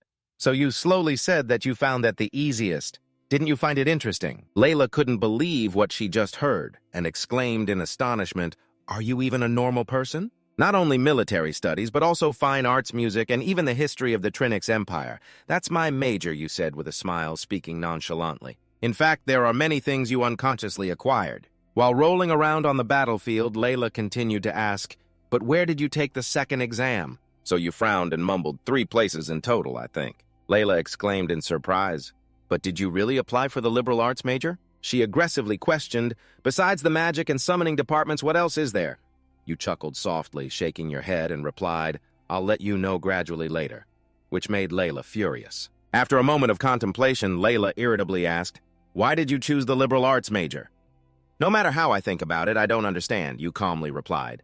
"Because I want all of Layla's expressions to be shocked by this. The acceptance rate is very low." You chuckled softly and confidently stated, "I heard that in the liberal arts major you can take any class you want until graduation without needing to choose a specific major, and you can also research alongside professors in the field." "Really?" Layla asked suspiciously. "So no one applies? Don't tell me you don't want to study together with me and are deliberately failing." You shook your head and replied, "No, I don't." She frowned and pressed, "So you really think you'll pass? Besides magic and summoning, what else do you know? Hurry up and tell me." Seeing her fierce demeanor, you were a bit at a loss for words. Should you reveal it or not? A few days later, in a room within a castle, a meeting was taking place with 3 professors discussing the liberal arts major and summoning exam. The magic teaching is so different from the core and magic circle that it's almost impossible to pass. Layla voiced her concerns. Initially, there were people who passed 2 liberal arts majors, but most did not. Even just one major is a challenge. Nebo nodded slightly. Either magic teaching or magic, applying for one would be better. Layla sighed helplessly. "The liberal arts major has been established for about 200 years, right?" Ingrid took a sip of tea, looking somewhat serious. "But hardly anyone passes. It wasn't as difficult at first," Dinabo said in a deep voice, "because it's not like it is now. Hundreds of years ago, the academy needed talent. That was the era of conquest. They had to recruit all talents. Anyone with talent would be nurtured. But now it's not like that anymore. Hundreds of years ago, the Academy needed talent during the conquest period, recruiting all talents. Anyone with skill would be nurtured, but now it is no longer like that. Therefore, the standards are becoming increasingly higher. The candidates will not apply for what they are best at," Ingrid questioned. "So why let it exist in a department where no one applies and no one can pass?" "It is because of the symbolic nature," Dinabo replied nonchalantly, "a symbol that only the most talented individuals of the Empire can pass." Hearing this, Den raised an eyebrow, indicating that it was also important. Even though it has now become a dying major, and only to maintain the name, Dinabo presented a stack of documents and slowly explained that in the past 100 years, only 2 people have passed this exam. One dropped out, and the other was the previous emperor. Ingrid's expression immediately turned serious, meaning that if one is not a genius, they cannot pass. Den sighed.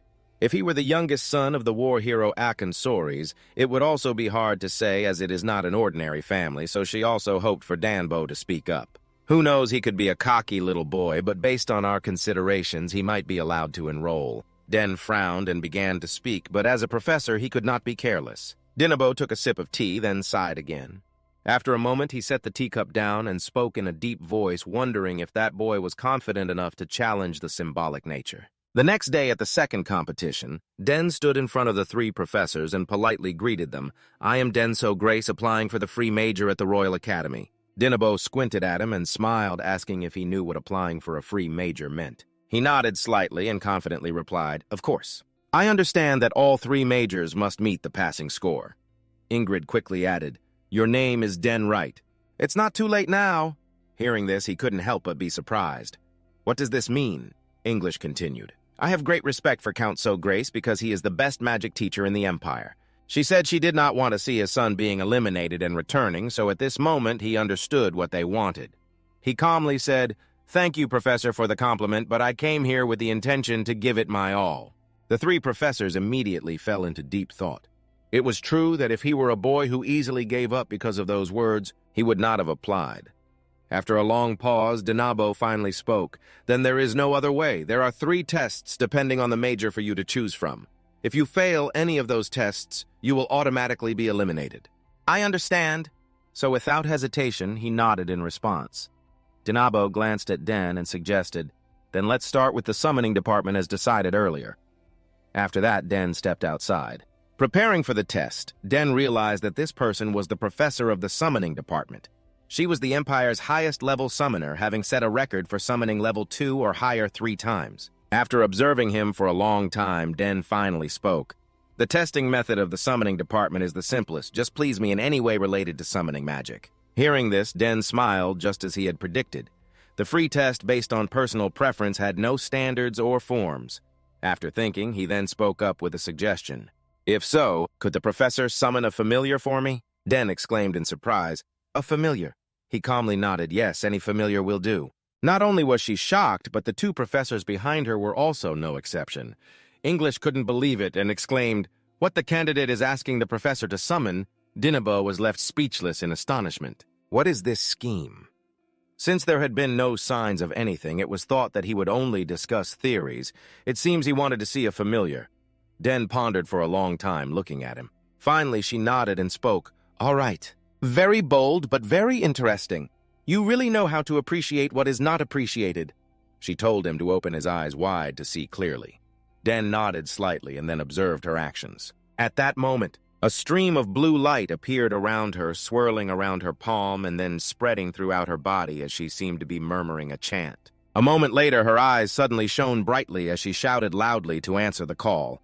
In the blink of an eye, waves of energy began to dance in the air. The energy quickly gathered into one spot, radiating powerfully, causing the nearby students to be knocked over as they witnessed this scene. The 2 remaining professors were also left speechless in astonishment, because what they saw in the waves of energy was astonishing. It was a large wolf beginning to take shape with long, sharp claws and a large tail swaying in the air, waiting until it fully formed.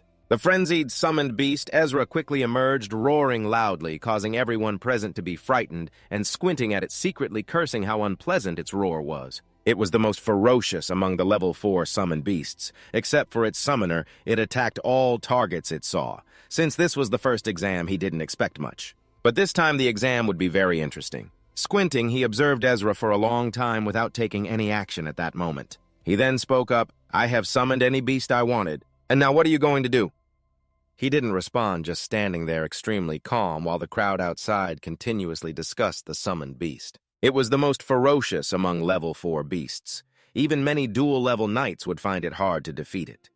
Ingrid outside was also frightened, exclaiming what they were going to do. After a moment of contemplation, Den walked towards the summoned beast. Seeing this, he immediately exclaimed in shock, "What are you planning to do? Stop right there, don't provoke Ezra." Just as she hadn't finished speaking, Ezra roared and charged at Den, who remained very calm and asked, "As long as I prove it in any way right." Den furrowed his brow in confusion and spoke up, "Yes, but if proving it means throwing yourself into the fire pit—" Before she could finish, Den interrupted. "That won't happen."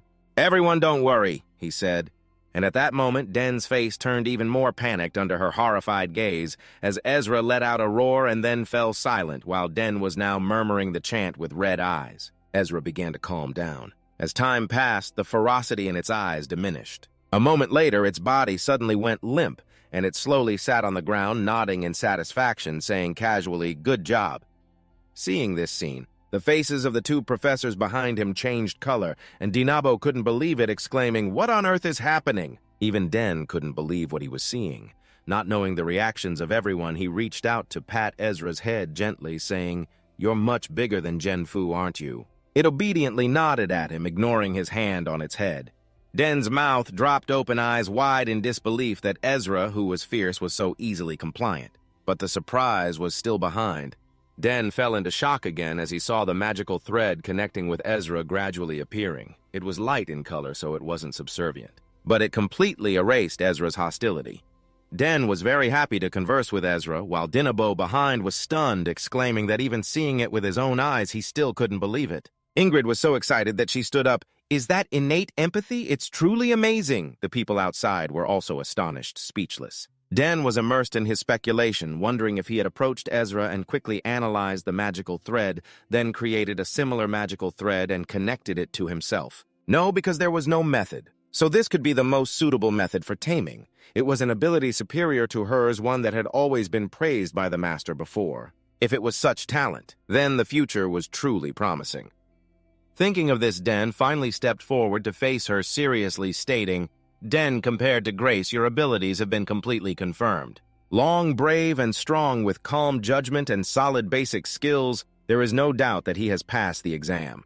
The two professors behind him nodded in agreement. Dian, satisfied, smiled politely and said thank you. A long day quickly passed and night fell. After returning home, he recounted the situation to Layla. She couldn't believe it and exclaimed, "It ended in just 30 minutes. What's wrong? You're the top student now." Confused, he frowned. "I heard you were also the top student in martial arts." Layla shook her head sadly and he chuckled softly, saying, "Cheer up. They threw a party to celebrate our passing. What's wrong with you?" She shook her head in despair, refusing to eat. "You should eat more." She sighed helplessly, unable to believe it. "I didn't expect such a big difference. It's like an unstoppable force, a natural disaster. That's how it feels." That night, he watched Layla's back, feeling a bit lost about what to do. Just then, Count Layla approached, wanting to be alone. "Just leave her be." He was still very worried, but the Count insisted, "It's fine. Layla will get through this." Then he smiled and asked, "Have you contacted your father yet? He must be very proud." He nodded slightly and replied nonchalantly, "Yes, everyone is very happy." The Count added cheerfully, "If it's a liberal arts major, it's very deserving. Now that the exam is over, you should prepare for school." He nodded, slightly grateful to the Count for helping him through a great time. The Count declined and asked, "Have you thought about the item you want to commission for the forge?" He slowly replied, "I'm thinking about a sword, but I don't have any plans yet." The Count frowned upon hearing this and asked, "Why?" He slowly answered, "My body is still growing. I don't know what kind of sword to make. I'll think about it a bit more, since this is a good opportunity." The Count thought for a moment and nodded. "That's right, there's no rush." Just then, a subordinate came in to report, "Your Grace, you should go see the Duchess." The Count glanced at the person and replied casually, "I know, I'll go ahead." With that, he turned and left. He watched the Count's back and couldn't help but sigh. The Duchess's condition seemed to be ongoing. He had heard Layla talk about it. Her symptoms neither worsened nor improved. It's been like this for several years. It's truly unfortunate for someone who has never seen a family member suffer from illness. That's the feeling, so it's hard to understand. He was contemplating whether to go comfort Layla. 2 days later, at the Royal Academy's castle, many people had gathered there. You are wondering whether to go comfort Layla. 2 days later, at the Royal Academy's castle, many people have gathered in this place. They came here to attend a party, and a dignified voice rang out, "It's a pleasure to meet you new students of the Royal Academy. I am Ajwan Home, the principal of the Academy. This year, I see the new students who have overcome fierce competition and stand here. He believes that the future of the Empire is very bright. All are talented individuals of the Empire, but especially among this year's new students. There are many outstanding talents, including students who have passed into the liberal arts program, of which only 2 have succeeded in the past 100 years. Students who have been approved by all 3 heads of the educational, magical, and summoning departments. As soon as these words were spoken, the students below immediately began to murmur, most of them astonished to hear such things. Ajwan smiled. He then spoke loudly. Representing the new students, the valedictorian Denso Grace, please come forward. From the crowd of students, he raised his head and stepped forward. Upon seeing him, people below immediately began to whisper. However, he remained calm and walked up while those standing above began to praise him, but walked over to Aaron and said, "You raised him very well." Aaron shyly scratched his head, feeling that he was nothing compared to his brother. However, upon hearing this, but immediately sighed. Raising 2 sons is of no benefit. My sister's enrollment ceremony and I haven't seen either of their faces. The older one is on a mission and the younger one has run away from home. On the contrary, Aaron has 2 daughters. How wonderful, he felt very envious. Aaron humbly smiled and said, "Don't you have Lala as well?" In an instant, Butt's expression changed because at that moment, Lala, standing in the crowd, clearly did not look happy. He just hoped that the lady would come, which would be great. At the same time, another person was discussing the summoning technique of the Dark Knight and suspiciously asked Claire, who had been close to summoning beasts since childhood, "Is that true?" Claire nodded in response. "Yes, Professor," she replied, nodding. "Indeed, that is an innate ability since birth." However, in her heart, she felt that the Dark was a monster. This unimpressive little boy can do much more than other summoners. At this moment, K.E. hesitated to ask the professor if with the Dark's innate ability he could summon beasts from beyond the horizon. Beyond the horizon is another world with summoning beasts that lost connection over 100 years ago. After thinking for a long time, the Dark finally spoke. "Let's see. The summoning beasts there will choose the magician. That could be possible." Everyone kept discussing the Dark below while Principal Juan approached Den and spoke. "You are Denso Grace as rumored." He handed him a piece of paper. I smiled and said, "I hope your talent will shine at this academy." Den reached out to take it, nodding in response. "I will remember, Principal." The students in the courtyard were all witnesses to this scene. Their eyes filled with admiration. The nobles on the high platform also looked on. Next would be the part of the oath reading by the representative students, and at this moment they were very satisfied. Finally, he has entered the academy. It took quite a long time to get here, but he will not waste the new life he has been given. This gift, his eyes were more determined than ever. From now on, it was just the beginning. A moment later, in the main lecture hall of the academy, the introduction about the academy finally concluded. The academy staff told them to take a short break before moving on to the next part, so they should eat something and rest comfortably. Immediately after that, the students began to relax in place. The sounds of whispers continued to ring out. The main character was none other than the Dark. At the same time, Lala beside the Dark kept reminding him, "Listen, there will be many people targeting you in the future. If anyone offers something, you must think carefully. I heard that there are many strange people here not well educated at home." On this side, the other students were continuously noisy. Some were invited to join the main hall club, and in an instant it became very lively.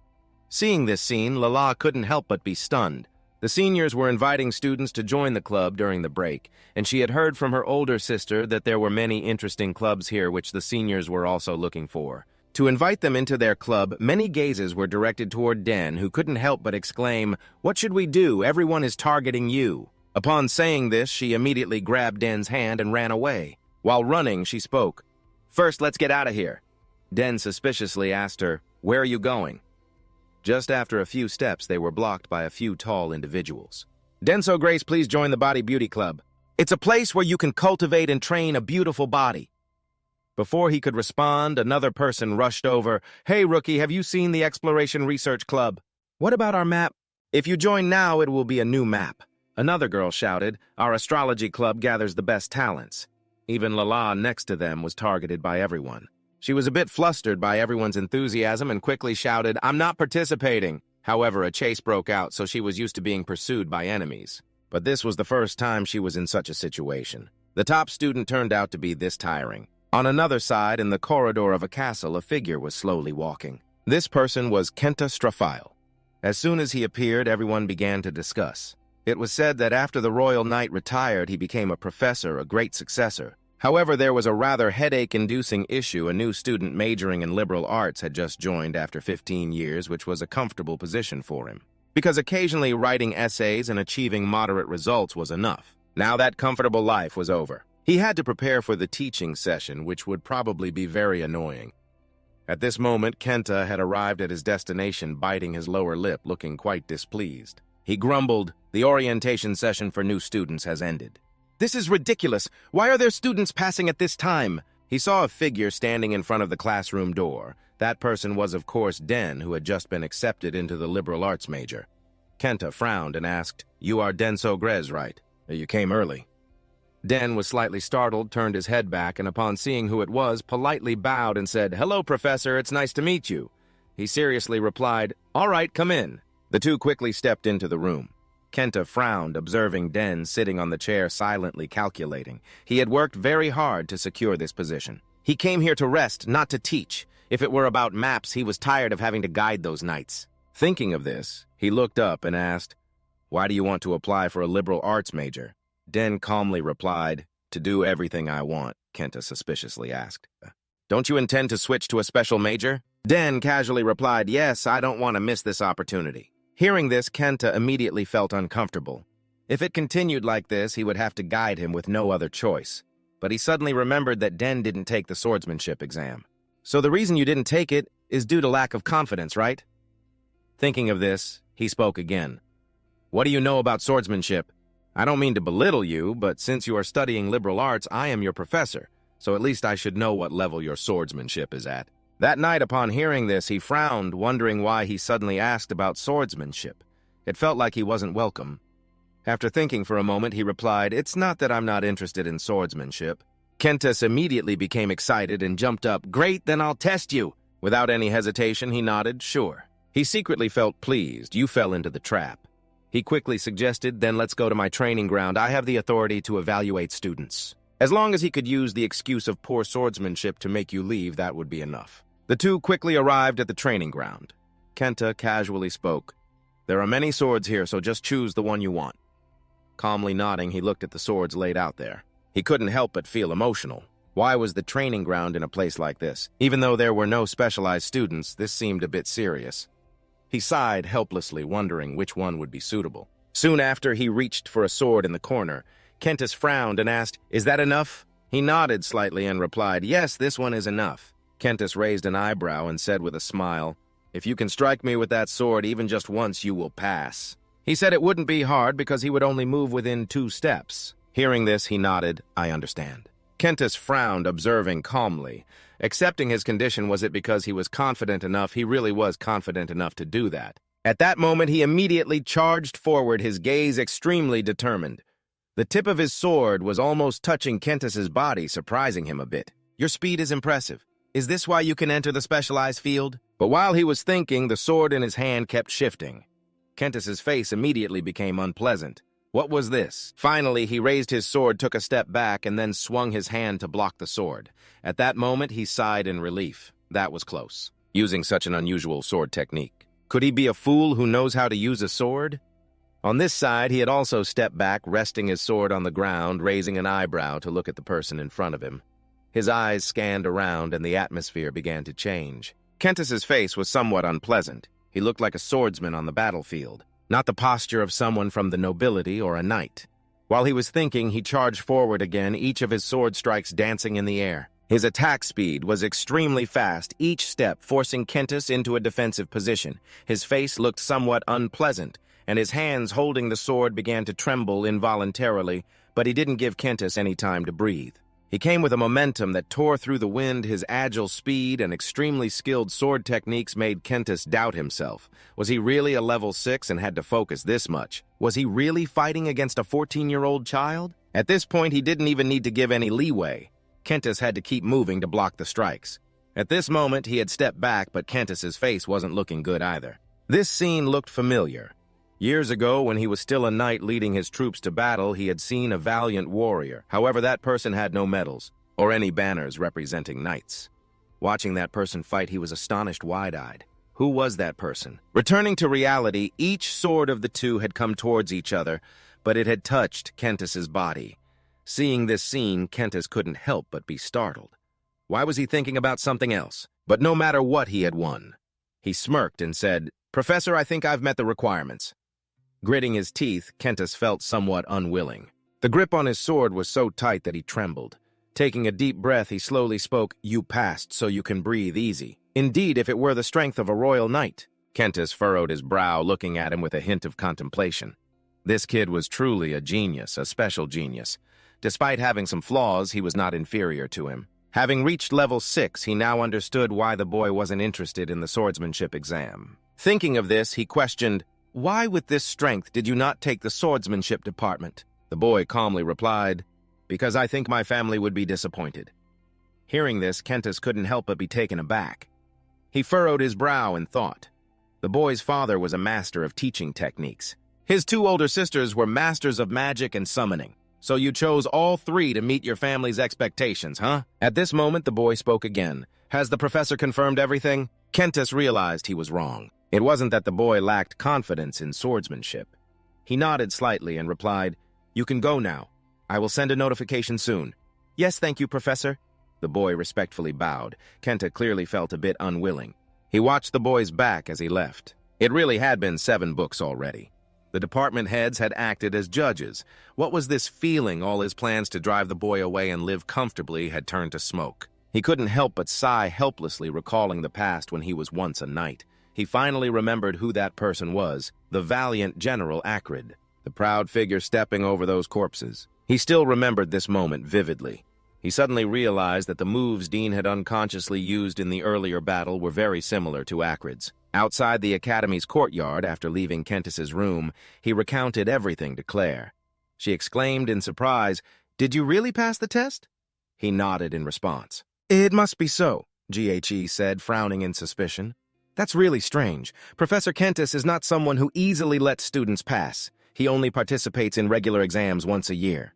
But this time the principal called for him. He really hates troublesome matters," GHE added, nodding in agreement.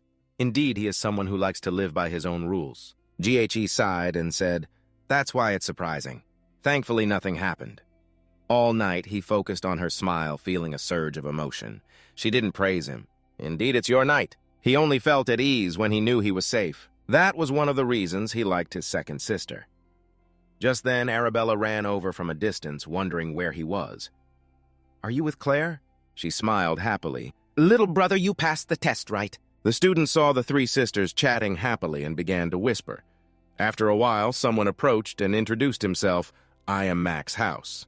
I am in charge of all the dormitory affairs. The dormitory is divided into 3 areas based on entrance scores, with the highest level area called Dantec 1. He also informed him. "Since you are the top student in the liberal arts major, you will stay in this area. The dining hall, training ground, library all meet the standards. Moreover, there are also restrooms and magic projection rooms. Additionally, there are secret facilities." Hearing this, Dean couldn't help but frown. "What do you mean by secret?" Max continued to explain. "It may not happen, but depending on the scores, there may be cases where you will leave this area. Arabella and Claire are also in this area, but only until graduation. After that, he handed him a key for entry and exit, giving him 2 keys as a backup. If you lose it, just report it to me."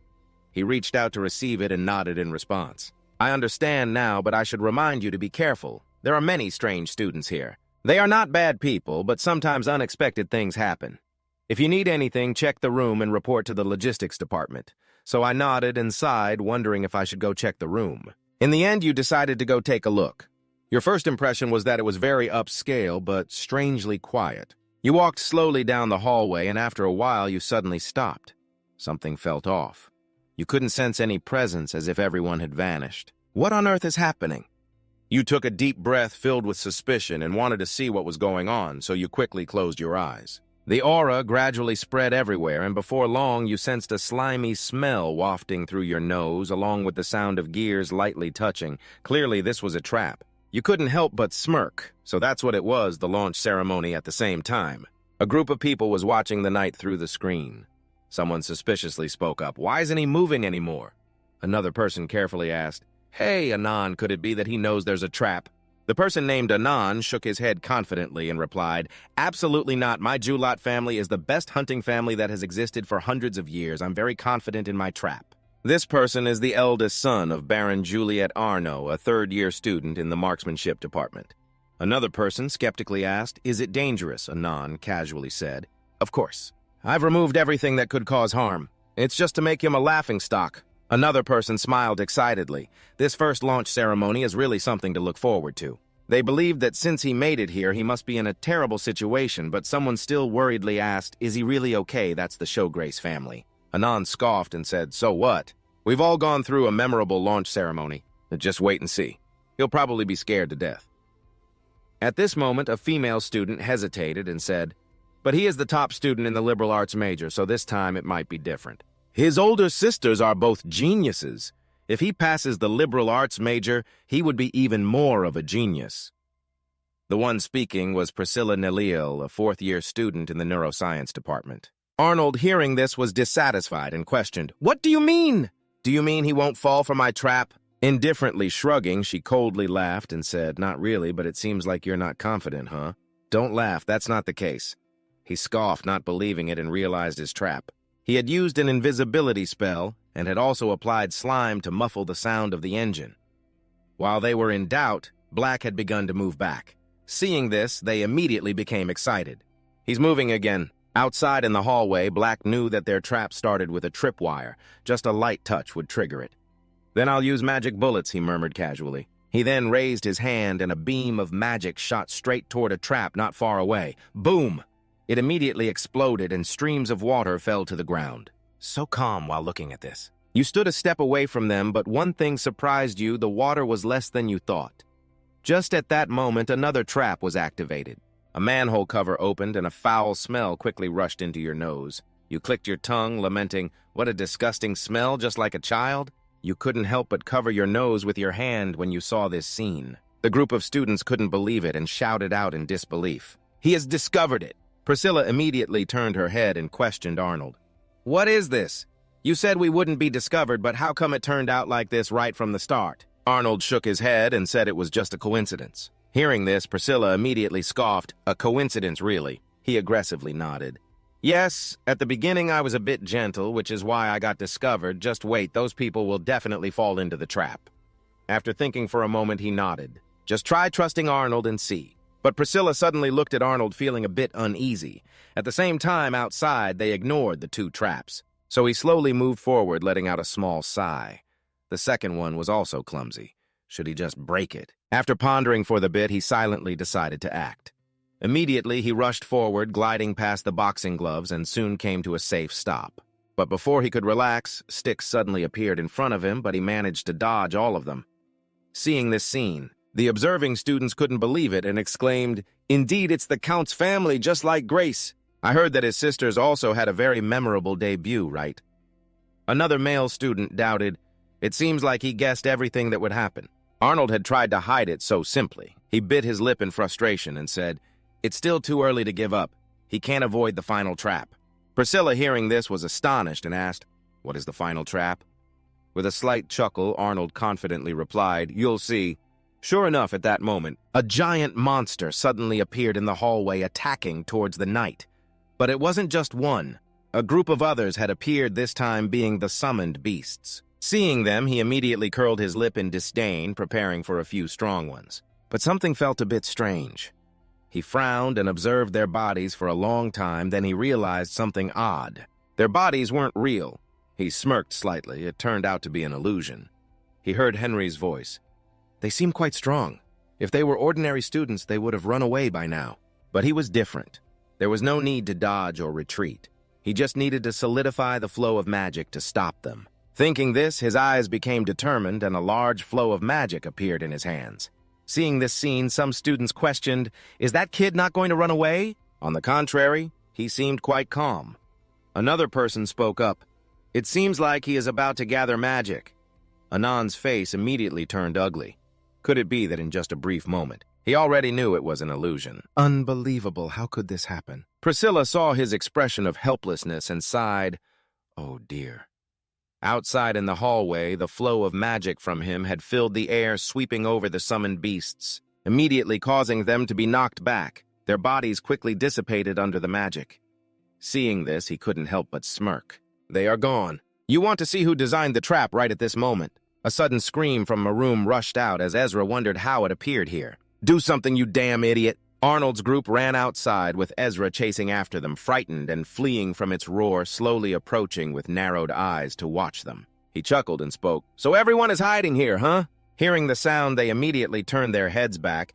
Arnold exclaimed in surprise. The new students seemed to realize something, and suddenly spoke up, "If it's yours, then do something about it." "We're sorry, please retract it." He didn't want to scare them. The magic in his hands reappeared, and soon after the magic swirled around Ezra quickly, his body gradually disappearing. Seeing this scene, Arnold's group immediately panicked. Was it an illusion? After going through the crisis, the students finally returned to normal. One student sighed, "The introduction is ruined." Then he walked up to introduce himself. "Hello, I am Roy Ian Valentine, a fifth-year student in the alchemy department, the only direct descendant of the Marquis Valentin." Roy Ian raised an eyebrow, complimenting his physique, which was quite good and very handsome. All the girls were beautiful, so that was to be expected, right? He extended his hand to shake with him politely, saying, "Hello, what is this name saying?" He continued to praise him. "You really are skilled at avoiding traps. I heard you passed the liberal arts major, so the traps from Arnold didn't work on you, huh?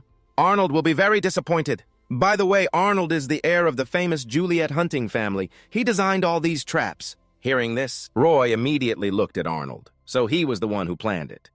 Roy Ian glanced at everyone and said, "You guys should introduce yourselves too." He pointed to the only girl present. "This is Priscilla, a fourth-year neuroscience student. Better not touch her, she's a dreamer wanting to be a missionary." But before he could finish, Priscilla interrupted. "Kind and beautiful, I am Priscilla Nalil, the abandoned child of the family. If you're in neuroscience, you can't dream of marriage." She nodded and smiled. "Yes, please help me more." The moment she shook hands with him, Priscilla was shocked, her eyes wide. She couldn't believe it, exclaiming, "Wow, such strong magic. This isn't magic that someone our age can possess. It's unbelievable." Hearing this, Roy Ian skeptically asked, "Is it really that amazing?"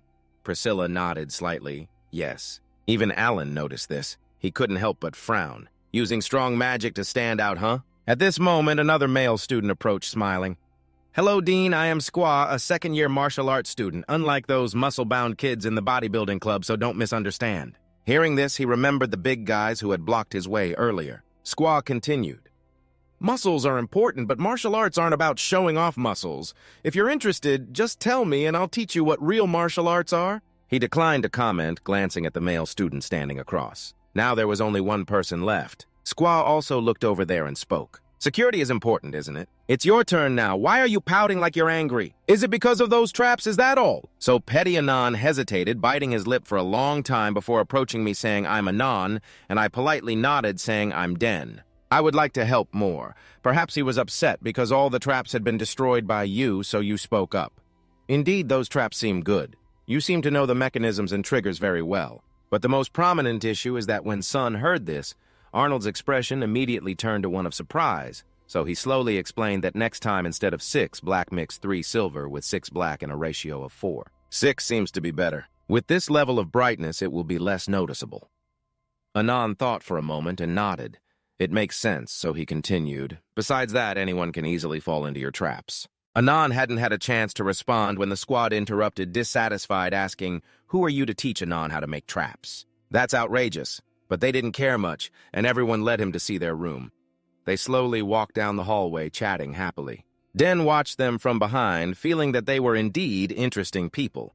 After all, his mood wasn't bad because he had good friends. It would surely be even more interesting later. The next morning, Den met Layla after learning that he had to attend 6 specialized classes this semester. He immediately shouted in dissatisfaction, but Den explained to her that there were only 3 specialized classes. Each specialized class requires attending 2 sessions, and Layla was still very upset. Moreover, there are also general education courses. How can that be? There's hardly any time to sleep. Usually first-year students only have 4 sessions. Think about it. You can skip the first class. Den fell silent looking at her and sighed, saying, "Is that really possible?" That's why military studies were added to 2 general education sessions. Hearing this, Layla trembled, saying, "You're really careless.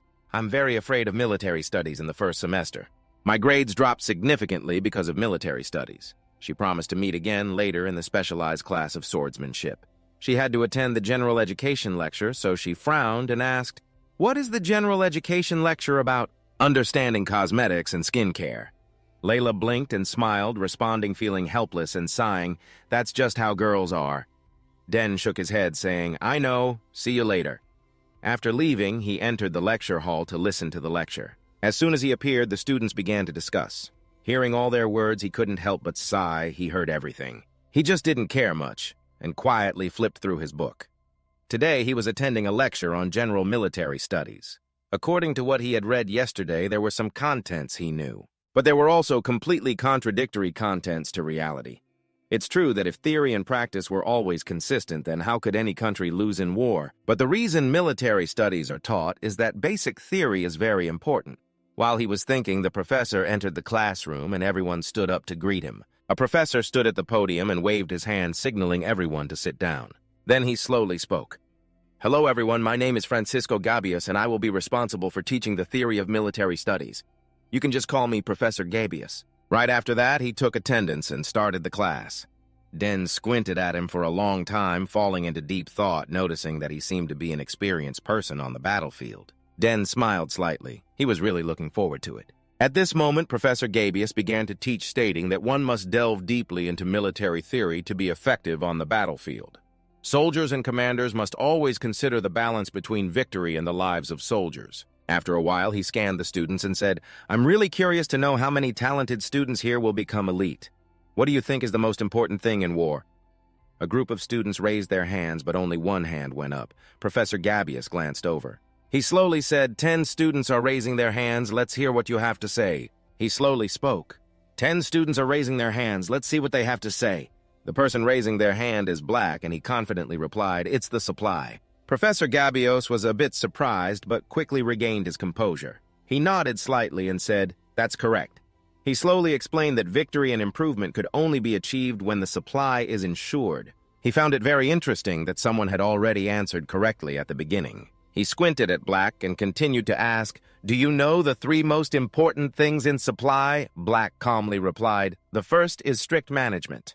Supply from the central to the front line. If just one person has ulterior motives, corruption can easily occur, which will soon lead to a lack of supply. In my experience, most supply issues arise from improper intermediaries, even though the shipment was initially transported safely." Seeing him silent, Professor Gabios spoke again. "Correct. What comes next?" He casually opened his mouth. "Standardization of supply should be done, if mass production can be carried out. This greatly aids in quick supply. The frontline units will maintain their strategy without being disrupted." His words put the students here into a state of chaos, because what he said was not in the books. Even Professor Gabios was a bit startled. "What is this?" After hesitating for a long time, he finally spoke again. "This time it is also the correct answer. What is the last one?" So he casually replied, "That is local production. If the war drags on, the first 2 will be even less adhered to, and the quality of the supply will decrease. This requires soldiers on the battlefield to think of ways to be self-sufficient at least, even though the material quantity is quite low. But still enough food reserves in emergencies. All of this is what I have witnessed and felt on the battlefield." Immediately, the lecture hall fell silent. Everyone was astonished and speechless. After regaining his composure, Gabios praised him. "Well done, that was an excellent answer. What year are you in?" He casually replied, "First year." His eyes filled with disbelief, he exclaimed, "You're just a first-year student. How can a new student know this content?" After recovering from his shock, Professor Gabios slowly spoke, "Strict military management, standardization of supply, and finally local production for self-sufficiency. That answer reflects the practical experiences that soldiers and officers have encountered on the battlefield. As someone without experience, I want to ask, how do you know this?" The boy frowned slightly, hesitated, and finally opened his mouth. "My father often tells me these things." Professor Gabios, still skeptical, asked, "So what is your name?" The boy calmly replied, "My name is Sogres." Gabios was taken aback and exclaimed, "You are the son of the Green Tornado, so that makes sense. If you are from the Sogres family, then you are the student who passed the liberal arts major. No wonder your level is different from other first-year students." Thinking of this, he calmed down a bit. "Did you all hear that clearly? Completing the military theory part that we will study is exactly what student Sogres just answered, applying theory to real situations. Based on textbook theory, this is the ultimate goal that military studies aim for. It's been a long time since we've had an outstanding student like Black." Professor Gabios couldn't help but look at him a bit more intently. After observing, he finally spoke. Let's move on to the next part, shall we? A little while later, class was finally over. Black hurriedly ran out of the lecture hall as if someone were chasing him. He sighed in relief. He almost got into the academy. Before finishing, Professor Gabios called him back and even wanted to advise the new student to enter the Imperial Academy. It seemed the professor was a bit anxious. But Claire had told him that if anyone advised him to enter the Imperial Academy, he should refuse. It seemed the professor wouldn't give up easily. "No, I can't," he sighed. His current task was to find his way. He still hadn't adapted to the Academy's map. It was too vast. The meeting place with Layla was at the central fountain square. He looked at the map for a while before finally finding the way. The meeting place with Layla is at the central fountain square. He looked at the map for a moment before finding the way. Crossing through the foggy garden is the fastest way.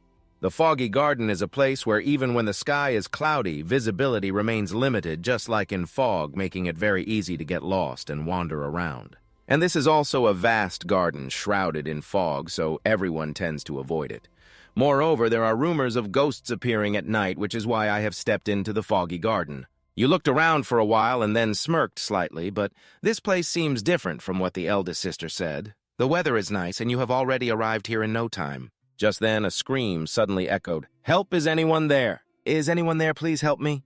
You were slightly startled and frowned. "Is there someone?" You slowly walked towards the nearby grove. Whispering, you said, "The sound is coming from inside." Hesitating for a moment, you finally gathered the courage to run. Because your mother taught you that if someone is in danger, you should help them immediately. There is still enough time before the next class so you can rescue them. With an excited mindset, you ran into the grove, and after a while, you rescued a male student who was sitting on the ground, panting, and gratefully said, "Thank you. I thought I would be trapped in there forever." You nodded slightly. "All right, are you hurt anywhere?" I'm a bit tired, but I'm fine."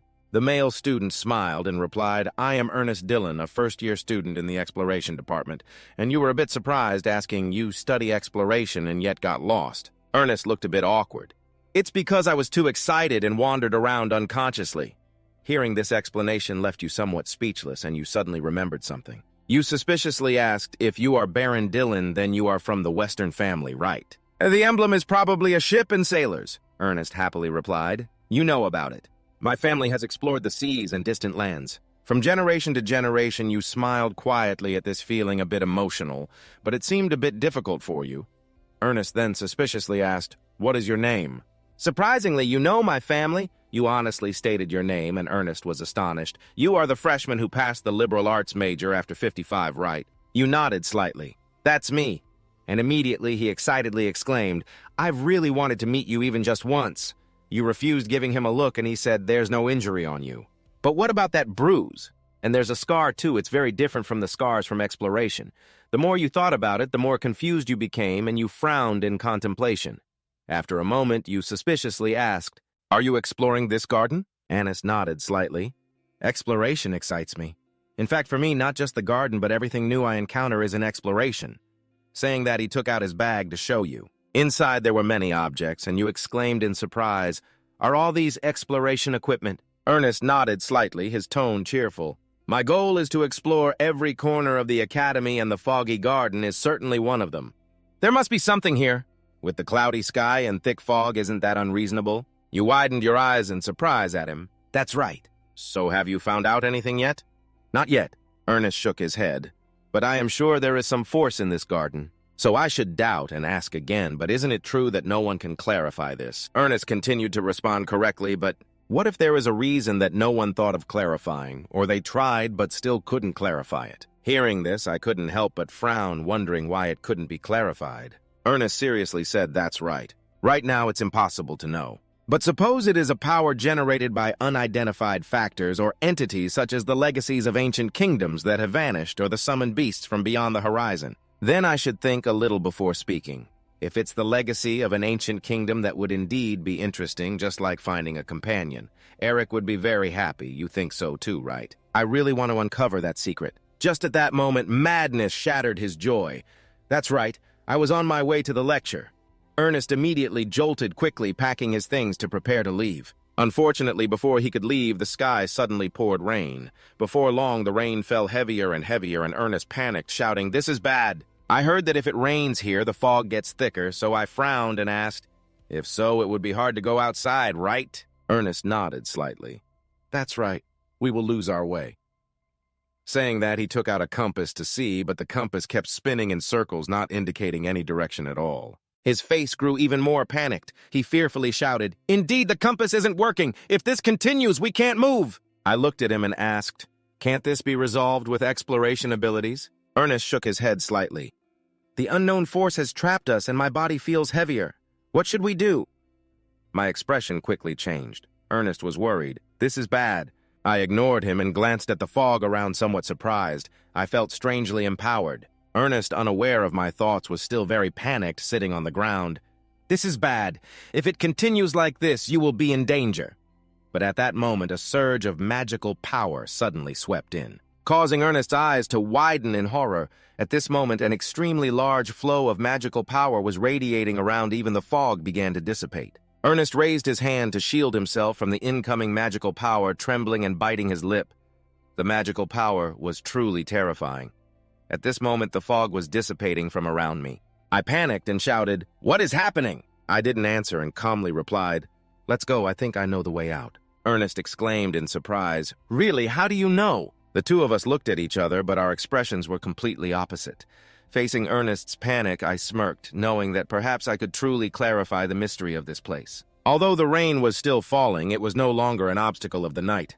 Wherever I stepped, the fog gradually dissipated. Anistia behind us was somewhat speechless. This was the mysterious fog that many wizards had yet to explore. But I could pass through it as if nothing had happened. Moreover, the fog cleared in the places I walked through, and visibility became clear. I truly was a remarkable guy. While I was thinking, I spoke up, "We're almost there." Eric was slightly startled and asked doubtfully, "Really?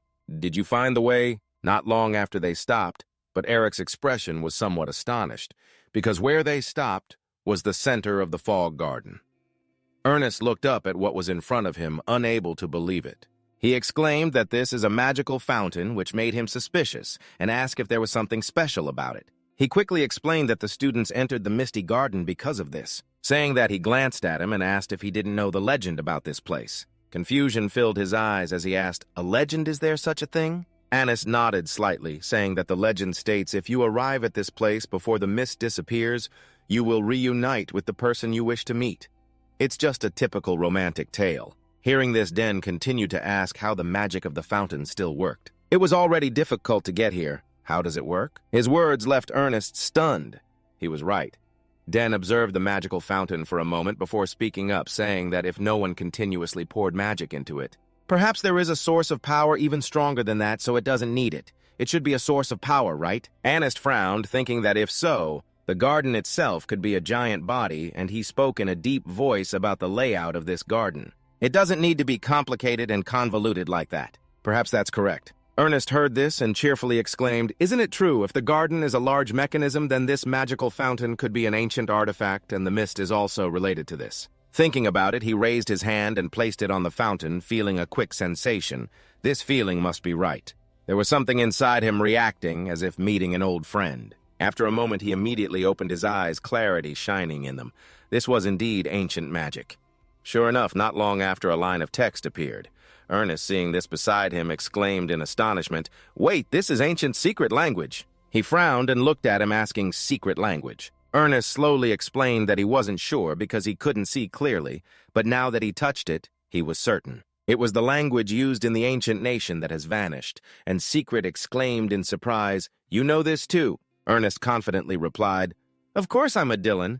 Studying ancient languages is very important for explorers. It would be frustrating to reach ruins and not be able to read what is written there." Of course, he wasn't fluent in all languages, but he had been taught this language by his father since he was little.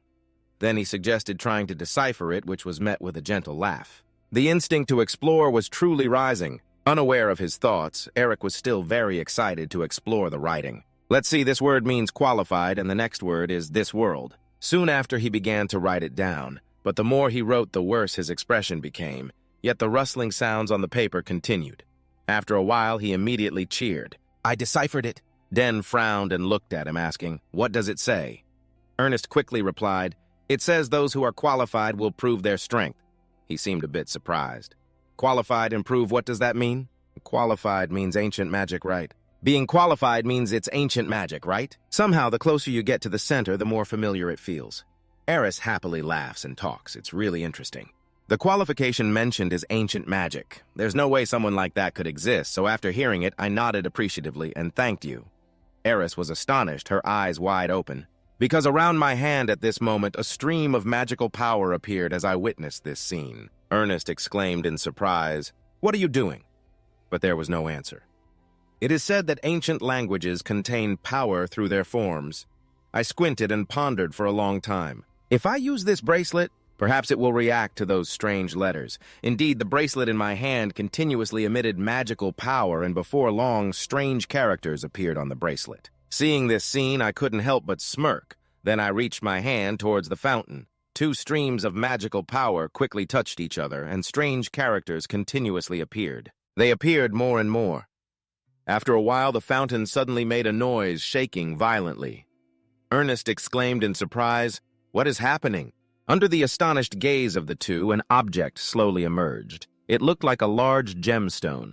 Ernest suspiciously asked, "What exactly did you do?" The fountain sank into the ground. At this moment, Black was also very happy. Your answer was correct. Immediately after I continued to pour magical power into it, Eric was startled to discover that the mist had also disappeared. Is it really that easy to activate ancient relics? The bracelet of Black continuously emitted magical power. The qualification turned out to be Black.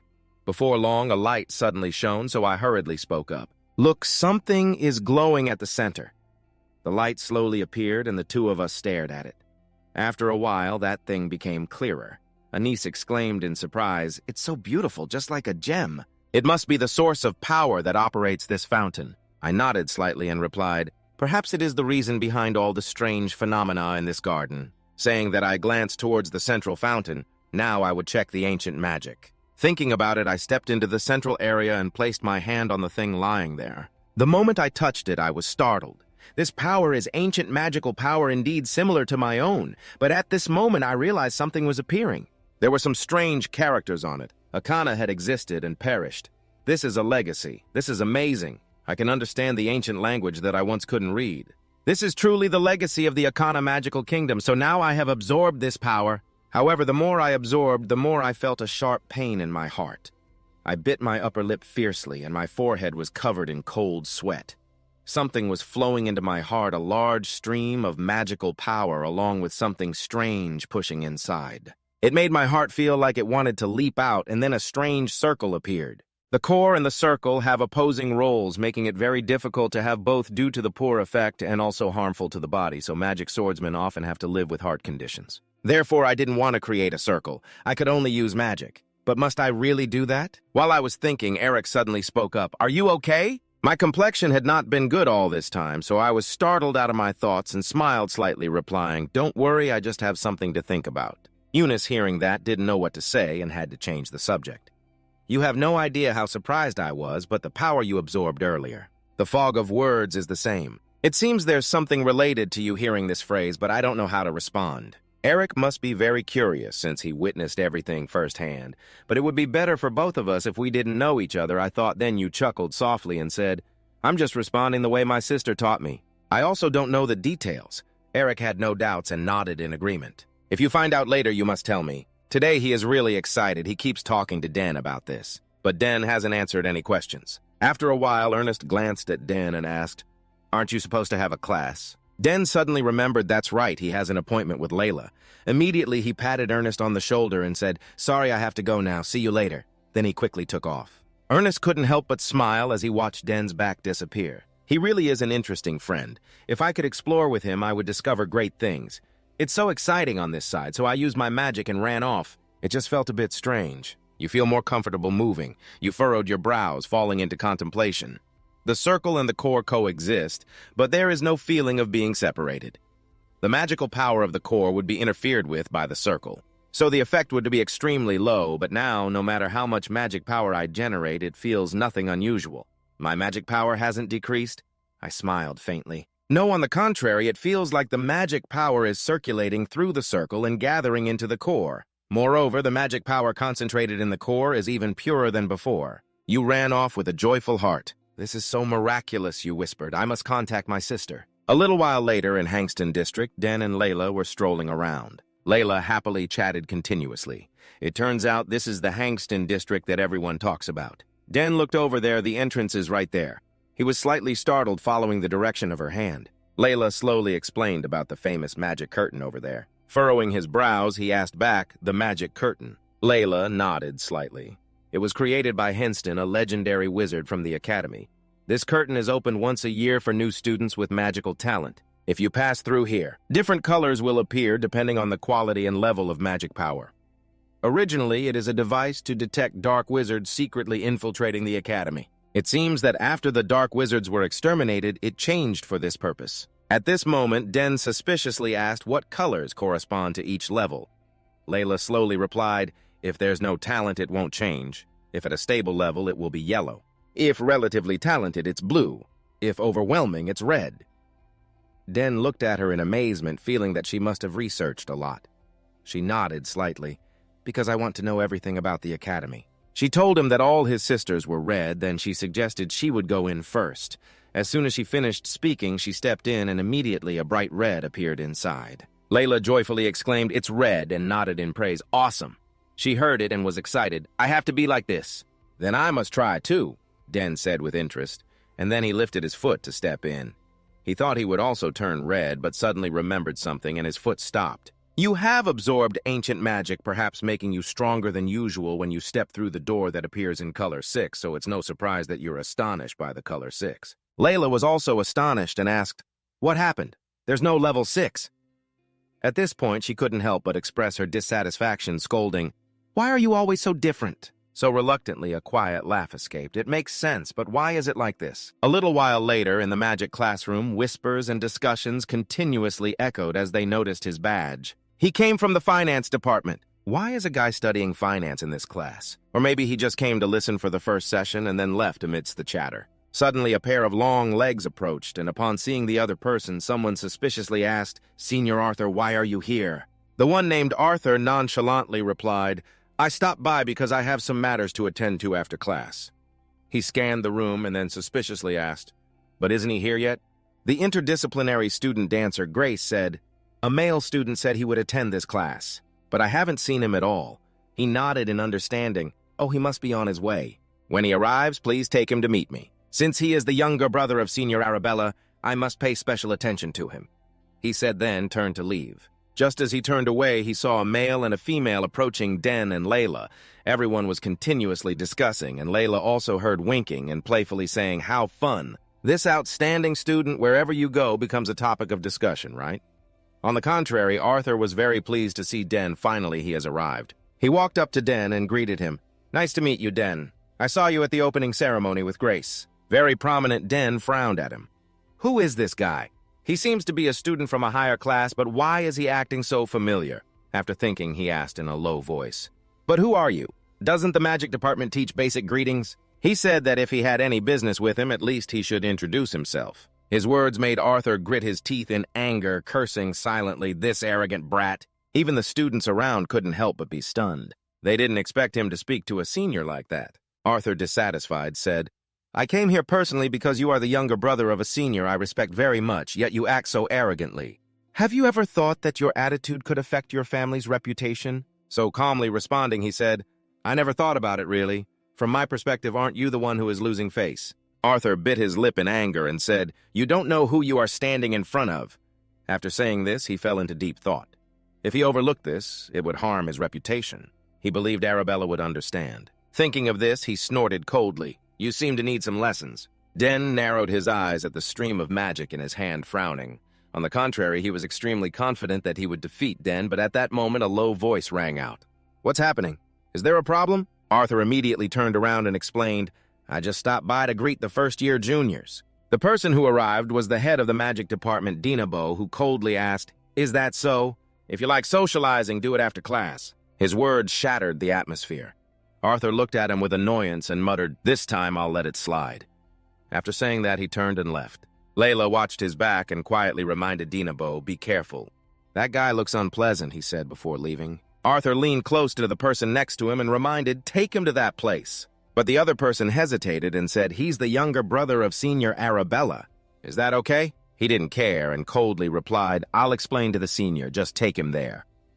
At that moment, Professor Dinabo had already stood at the podium and started his lesson.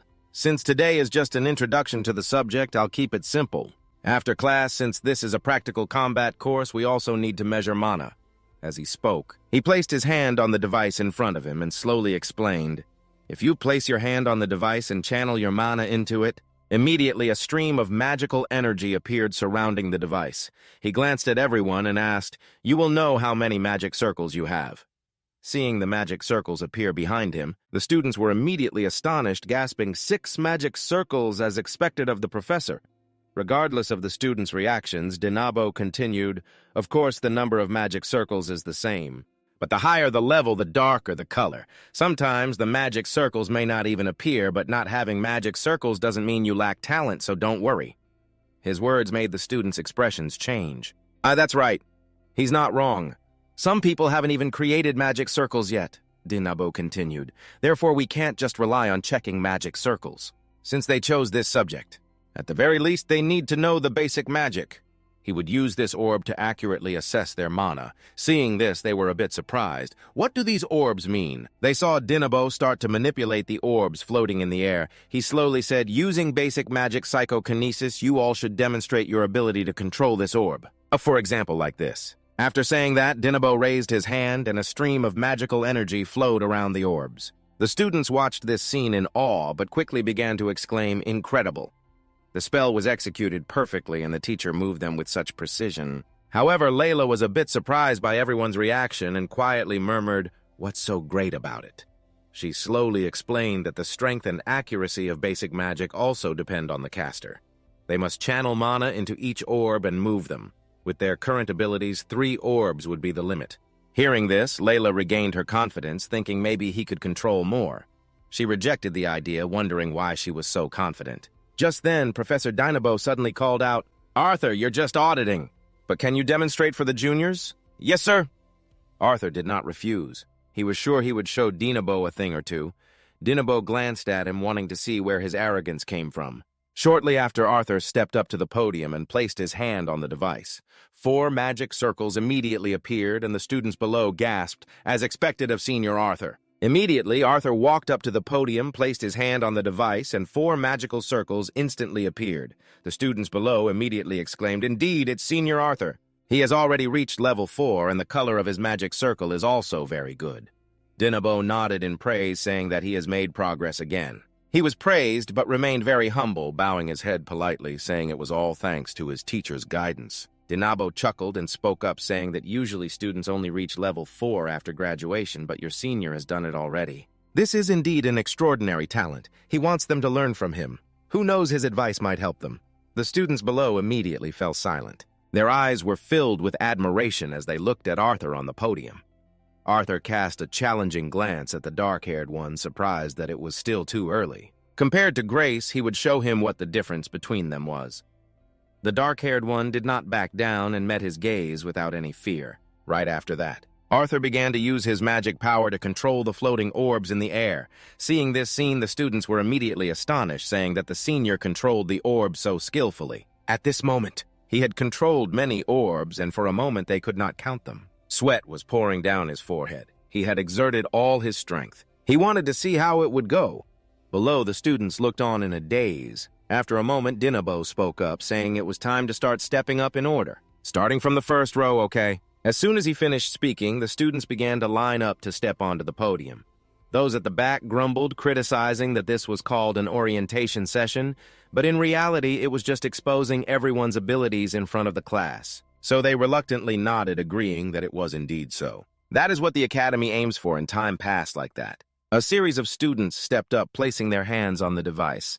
Some showed their magic circles and were delighted, while others had nothing and felt a bit disappointed. There were even some who could control the orbs. Some could not. Arthur watched this scene from the outside. His eyes were filled with disdain. It was indeed a mess. At that moment, the woman beside him suddenly spoke up, saying it was that guy's turn now. On the podium, it was now the dark-haired one's turn to take the test. Arthur squinted at him. He would watch how far his arrogance could take him. The dark-haired one raised his hand, preparing to place it on the device. To be honest, he was also very curious because after absorbing the ancient magic, something must have changed. In an instant, a surge of magic power appeared in the air. Dinabo was also looking forward to him. During the entrance exam, he had solved his test perfectly. He was eager to see how many magic circles he possessed. But it wasn't long before the expressions of the students immediately turned to shock. The students attending as auditors were left speechless because his magic power was too strong. Even he did not expect this scene. The device was charged with magic power to the point that it could not continue anymore. Then it emitted a warning that it could not be measured, causing him to frown slightly, wondering why that was. Although Layla was used to him creating miracles, she could not help but widen her eyes. On the contrary, Arthur's expression became very unpleasant. Nabo was also taken aback. This was the first time he had seen such a scene. The students began to discuss whether the machine was broken. If he did not have a magic circle, then that meant he had none. But how could it be unmeasurable? So they basically did not know the reason. He assumed it was due to ancient magic. The more I think about it, the more confusing it becomes. This machine has a 100% accuracy rate and can filter out anyone who intentionally forges their rank, but now it says it can't measure anything. After hesitating for a long time, he finally spoke up. It must be overloaded. At least complete the sphere test from last night first. Arthur below immediately smirked, mocking me. I knew it. There's nothing surprising here, rookie. Forget about channeling mana. The knight came again in front of those spheres. So it can't be measured, what a pity, but let's try this method and see. I wonder if this will work correctly. After thinking, he took a deep breath and a stream of mana appeared in his hand again, starting to dance in the air. In an instant, he controlled all the spheres and the students immediately fell into shock. He actually lifted all the spheres impossible. The highest record until now only touched 5 spheres. Even Arthur's people couldn't believe it, exclaiming, "All the spheres, is that guy crazy?" Arthur's face changed. How could this be happening? Layla over here sighed helplessly. He's at it again. Now I'm not surprised anymore. I never thought he could lift all of them. He's even more astonishing than I thought. It seems that after absorbing that ancient mana, he's even stronger. At this moment, both of Black's hands began to swirl with mana. He smirked slightly. All right, let's make this even more impressive. As soon as he finished speaking, a powerful stream of mana spread through the air. At that moment, Dinabo was drenched in cold sweat. What was he witnessing? Are you arranging the spheres accurately to create a picture? You guessed right. I really want that. Not long after, they formed a shape. Seeing this scene, the students gasped. It was a lion and a snake, the family crest of the Soares clan.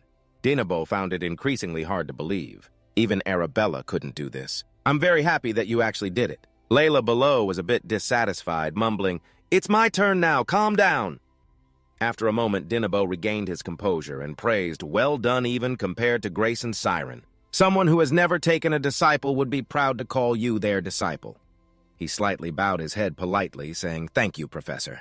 Dinabo's words caused the crowd below to stir once more. "You are the disciple of the former Magic Tower Master. Now I understand why he entered the advanced magic transfer." Over here, the guy next to Arthur anxiously exclaimed, "What should we do now? That guy is not normal." Arthur shouted angrily, "Shut up, I'm thinking." He bit his lip aggressively, cursing silently.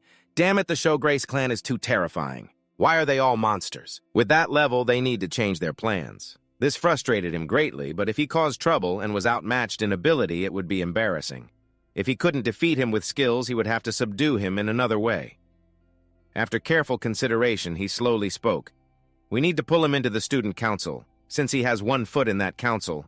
Controlling him will be easier if he is under my command." Hearing this, the person beside him immediately exclaimed in surprise, "But he's just a first-year student." "Even we didn't think about participating in that," Arthur slowly explained. "This is unprecedented for a first-year student to enter the student council. But who cares? Rules are meant to be broken, right?" This statement left the two people beside him speechless in shock. He calmly smiled and said, "Trust me, thanks to him.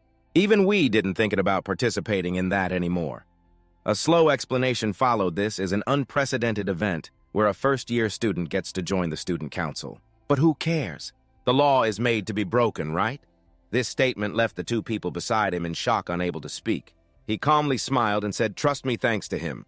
The reputation of our magic department will be known to everyone, and naturally his reputation and career will rise as well." At this moment, Dinabo praised him, saying it was perfect. He laughed happily and said, "If I had known about this sooner, I would have questioned the other professors to ensure you would join the magic department," responding casually. "I will do my best even if I am in another department." he said upon hearing this. He then glanced down at the students below, reminding them, "Did you hear that? The students in the magic department should be more vigilant." After that, he placed a hand on his shoulder and sincerely advised, "If you have free time, come meet me, okay?" "Yes, Professor." He nodded without hesitation, and the class ended. Layla went outside, continuously questioning him, "How can you do that? How can you keep doing such unbelievable things?" He gently shook his head and smiled, saying, "Honestly, I don't know either." Seeing his attitude, Layla became dissatisfied and huffed, "Do you think you're so special or something?" refusing to give her opinion. "But you did manage to make 5 floating orbs," he said casually. Layla pouted and said, "Hearing that compliment from you doesn't make me happy at all," feeling a bit helpless and sighing. "Why does it sound like you're sulking?" Just then, Arthur came over with someone. "I've admired your skills," he said. "And last time we met, he behaved a bit inappropriately," he said. "Can the two of you talk privately for a moment?" He narrowed his eyes at him, thinking, this guy completely changed his attitude after seeing your skills. Shortly after Arthur expressed his intentions to him, and upon hearing it, he exclaimed in shock, "The Student Council!" He nodded slightly and replied, "The Student Council of the Royal Academy manages the Academy's treasury, and the students are quite renowned, including some special privileges. For example, the Student Council can impose disciplinary punishments on students or approve events for the departments." He furrowed his brow in contemplation. He had already heard about this from his sister. "It's a very powerful council, and only a few students get the opportunity to participate." Seeing that he didn't respond, Arthur spoke again. "What do you think? I'm considering nominating you for that council. You've already exceeded the entry requirements. No need for further testing. If you become a member of the student council, you'll automatically be part of the council." He looked at him casually. "I was already in there." Arthur pouted and clicked his tongue, replying, "Well, that's true, but who knows? Can you stay in there forever? Not only that, but there are also privileges to be exempt from many things." Hearing this, he felt a bit helpless. "How powerful are they really? Do they really have that much authority?" Seeing him hesitate, Arthur continued to ask, "So are you interested in joining the council?" However, he shook his head and replied, "I don't want to." Arthur's face immediately changed, and he mentally cursed his ancestors for 18 generations, ignoring his reaction. He calmly said, "Even if I wanted to join, I would only be interested if I could do it on my own merit. Being granted benefits for no reason often comes with a very high price, you know." The two people following Arthur immediately panicked, thinking to themselves how sharp he was to have discovered Arthur's intentions. A thought did not give up. He said in a low voice, "Do you realize what you just missed? Getting into the student council is a dream for many. Soon you will understand how wonderful this offer is. He wants you to reconsider that proposal. It's hard to come by." Layla looked at his expression and thought to herself, "Why does this guy look so angry?" Then she took his hand and said, "If we're late, there will be no more cake left. Hurry up." Black ignored her, pulling him along, laughing and saying, "That's right, I almost forgot." Seeing this scene, Arthur asked unhappily, "Where are you guys going?" While talking, he chuckled softly. "I have something more important to do, so excuse me." In reality, he was very grateful to Layla. She timed it perfectly. Yet Arthur still did not give up.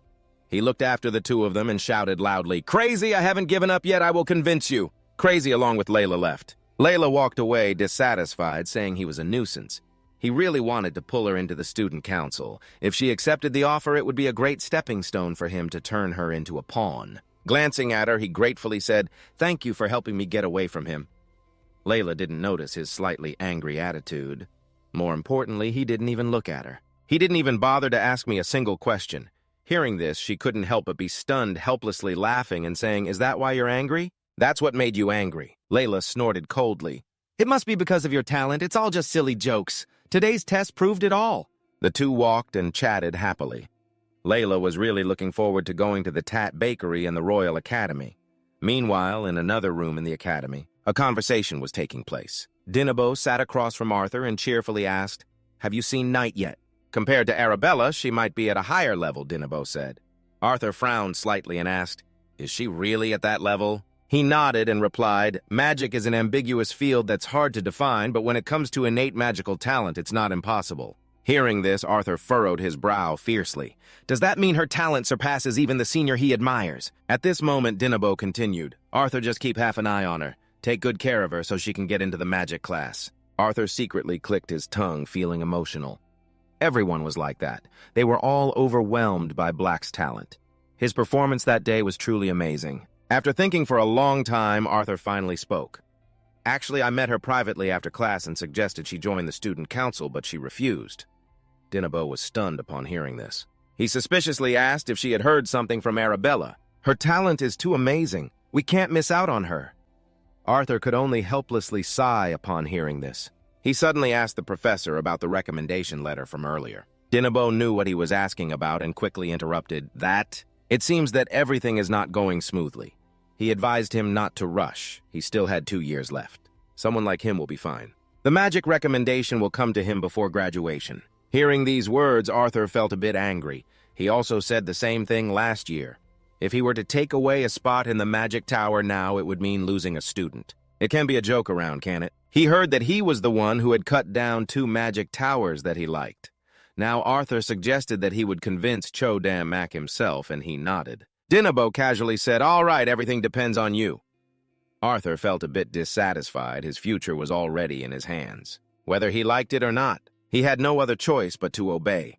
He glared at him, unable to hold back his silent curse. Meanwhile, Lala came over looking very cheerful. Lala was talking while walking, saying that if a club has too few members or cannot prove its activities, it will be disbanded. Dam frowned and said seriously, "This is the first time I have participated in so many events like this." Lala replied nonchalantly, "Anyway, we have won a lot of awards. 20 mana stones, 15 lunch discount vouchers, 5 meal vouchers, 8 convenience store discount vouchers, and even a treasure map." Dam took out a piece of cloth from his rewards. Lila suspiciously asked, "What is this?" You slowly explained that the senior host said it was bought from an auction at Arcana. Hearing this, Lila's eyes immediately lit up. "So this must be very valuable, right?" Dam nodded slightly.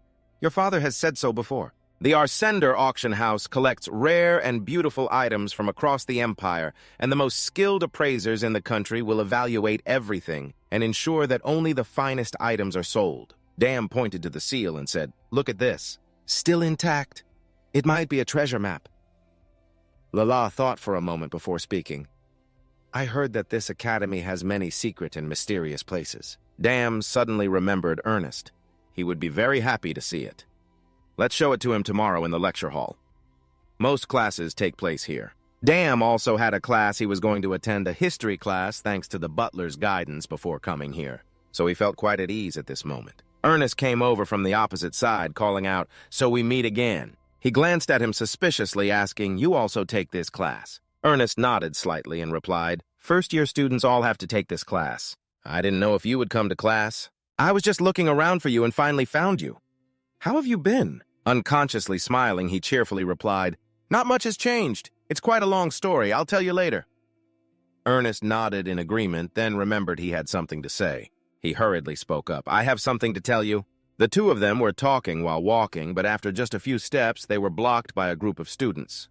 The leader raised an eyebrow and laughed. "Ernest, is that you?" As soon as he saw them, Ernest's face immediately turned ugly, looking a bit surprised. "What's going on?" His expression changed instantly, and he was trembling. He looked very frightened. The leader raised an eyebrow at Ernest, his tone clearly full of malice. "I'm glad to see you here. It's been a while, hasn't it?" Ernest's body was shaking badly at that moment. Clearly, he was very scared. Dam took everything in, and his brows furrowed tightly. He looked like a soldier suffering from psychological trauma. After a moment, Ernest finally spoke, trembling Bron. "Hello, Bron. If you want to enroll in the academy, you should have informed me. I enrolled first." He walked over, ruffled Ernest's hair, and said with a smirk, "How did you manage to get in, little mouse? I thought you had failed. You were so timid back then, right? So I was watching from behind." And a hint of doubt appeared on Ron's face as he didn't notice you. He continued to squeeze Eric's head and laughed. "Just when I was feeling lazy to go to the cafeteria, it coincidentally happened that you were running to buy me a sandwich." Eric flinched slightly. "Now really?" Ron coldly asked. "Don't you want to?" Eric trembled and replied, "I'm with a friend, so it's a bit awkward." Hearing this, he finally noticed the guy behind him and suspiciously asked, "You have a friend too, you look tough." He raised an eyebrow at you, his tone dripping with mockery. "What major are you studying? Associating with someone like Anna's probably isn't worth much." He squinted at the guy, wondering which family he belonged to. But the way he was acting reminded you of the little mice on the battlefield. Seeing you not respond, Brown looked down on this useless guy even more. "Did the cat eat your tongue?" Just then, someone from the academy looked over at them and shouted, What are you guys doing? A class is about to start, hurry up. Upon hearing this, Brown immediately changed his attitude. We're leaving now. Then he glanced at the two people beside him and said softly, see you after class. I have a lot more to say. Eric instantly felt scared, his body involuntarily trembling, and shortly after Brown took his people and left. His tone was filled with triumph as he laughed. This school life just got more interesting. Deanne watched them leave without saying a word. On the contrary, Ernest was trembling badly. He hurried over to support him worriedly, asking, are you okay? He apologetically said, I'm sorry, it's my fault. You shouldn't think that way. You suspiciously asked, who are those guys? You seem to know them. Anis June explained, they belong to a noble lineage from my hometown. They bullied me all the time back then. I know they study here too, but this academy is so vast with so many majors. I thought you wouldn't run into them, yet you got dragged into this. Feeling a bit helpless, you patted Anna's shoulder to comfort him. I'm fine, let's head to class first. His face was pale at this moment. They must have tormented him terribly. Thinking about it, you spoke up to reassure him. Don't worry, I'll go with you. Annis flinched and quickly shook his head. No need, I can go by myself. Deanne frowned and looked at him, asking, you want to endure their insults alone? If you keep doing that, they'll bully you even more. This statement surprised Ernest, and he widened his eyes. He hesitated, wanting to say something. But you coldly interrupted. You witnessed my strength before, right? There's nothing to worry about. Ernest recalled the previous situation. Indeed, you were very strong. But I still don't want to drag you into this. No matter what. Black remained very determined and spoke up. That's settled then. Let's go together. So after class, Black went with Ernest Brown, who coldly spoke up. Isn't it peaceful here? Does it hold any memories, Ernest? Black narrowed his eyes. Are you really his friend? Oh, why did you drag him out here just to cause trouble? Braun coldly said, who the hell are you?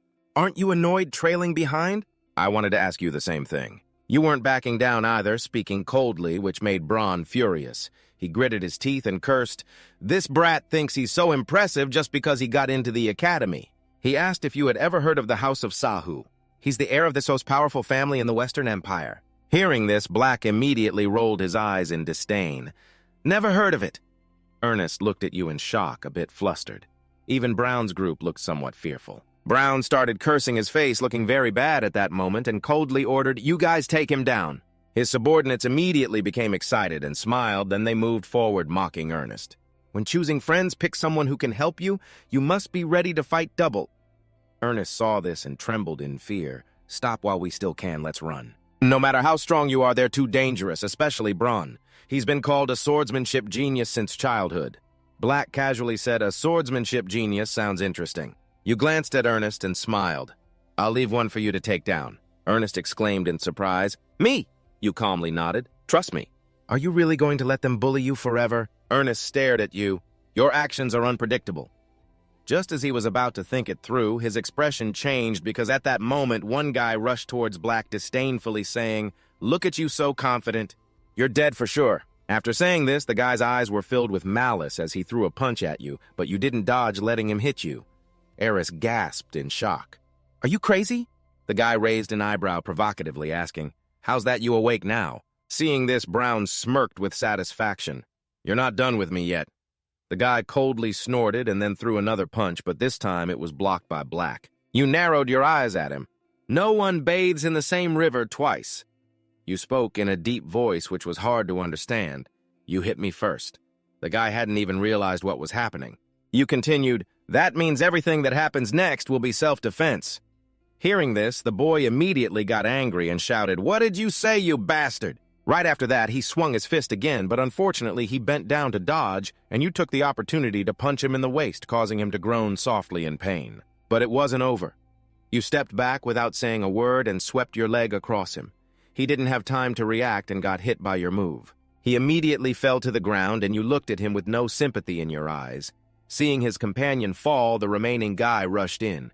But before he could do anything, you punched him hard in the jaw, making him stumble back a few steps. At that moment, a powerful stream of magic appeared in Black's hand. Without saying a word, he struck towards the group of boys. The stream of magic quickly surged towards them. They couldn't resist at all, their bodies uncontrollably retreating before crashing hard onto the ground, pain quickly overwhelming them. Causing them to be unable to move, they stood there watching him. His expression was somewhat speechless as he whispered, Damn, that attack is stronger than I thought. Is it due to ancient magic? At the same time, Eric was also astonished and speechless, while Brown's face looked like he had eaten something foul. He couldn't believe it and mumbled, "What is happening?" He never imagined that he could easily take down his subordinates at night. He angrily cursed, "You fools!" The boys lying on the ground heard this. They quickly spoke up. "Ron, this guy is not ordinary." However, he didn't want to listen. He coldly huffed, "Shut up, fighting with a first year is just too pathetic. You guys are that easy to take down." He glanced at the guy and asked, "So do you still want to continue? You talk a lot but say nothing. What did you just say?" Ron gritted his teeth, wanting to charge out, but the person beside him spoke up to stop him. "Stop it. That guy is strong. Look at how he casts magic bullets." Unfortunately, he didn't listen at all. He pushed the boy aside, coldly sneering at the coward in front of the kids. "Get out of my way, I'm going to make my move." As soon as he finished speaking, a large amount of magical power appeared in his hand. Before long, a spatial rift appeared in front of him. Seeing this scene, some were a bit astonished. But Ernest was startled, frowning and mumbling, "Don't tell me something is coming out of that spatial rift." He drew out a sword at that moment. Magical power danced around the sword. Bron smirked with satisfaction. "No one is around in this remote place, so it will be fine." "You made a mistake. You forced me to draw my sword," he said calmly while looking at the sword in his hand. "That sword looks interesting." In contrast, Eric beside him was extremely frightened, trembling and saying, "This is not good." "Bron has drawn his sword. This is really not good." In his heart at this moment, he looked down on him, just a hasty fool who didn't care about the Academy's rules. Brown basically didn't care.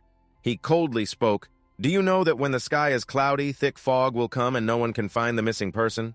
The boy beside him hesitated and asked, "What if we get chased away?" Hearing this, Brown glared at him, telling him to shut up and go beat up that idiot over there and bring him here. "All right."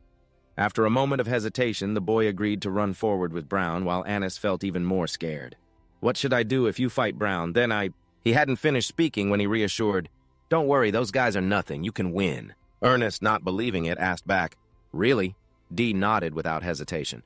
"That's right. You've explored a lot, so your lower body will be very good, so just try hard and land a solid hit." Hearing this, Eric instinctively frowned, unable to believe this was the first time someone had assessed him like that.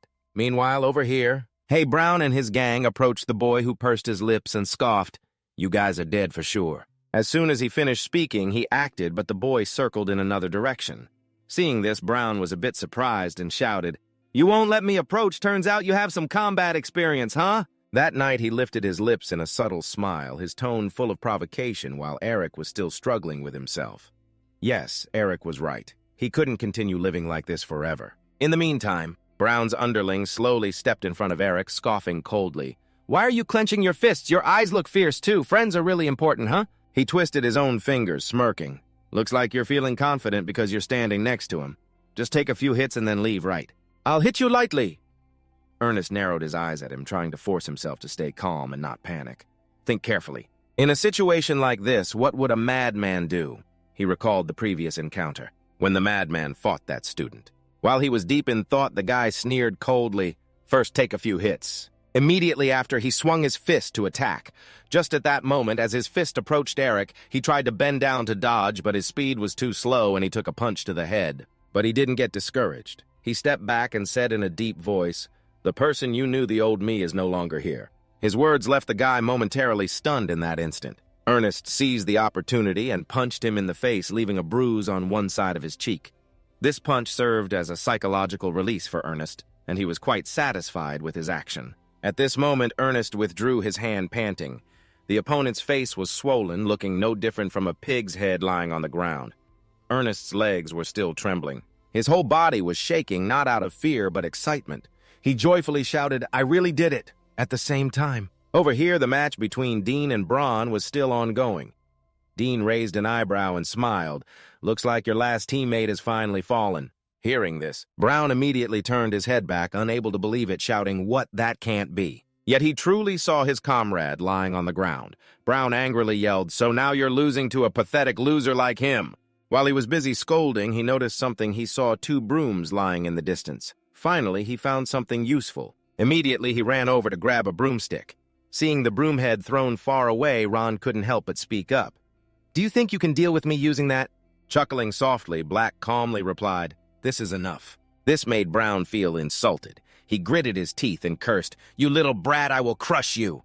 As soon as he finished speaking, he lifted his foot and charged forward, muttering under his breath. "I won't kill you, so don't worry too much," Braun said. "I'll just leave a small scar on your face, so every time you see it, you'll have to be scared of me." Saying that, Braun suddenly crouched down and the sword in his hand began to swing. Unfortunately, at this speed, Braun looked like a turtle crawling. He could easily dodge it, which made Braun furious. He pressed his lips together and said, "This brat is stronger than I thought."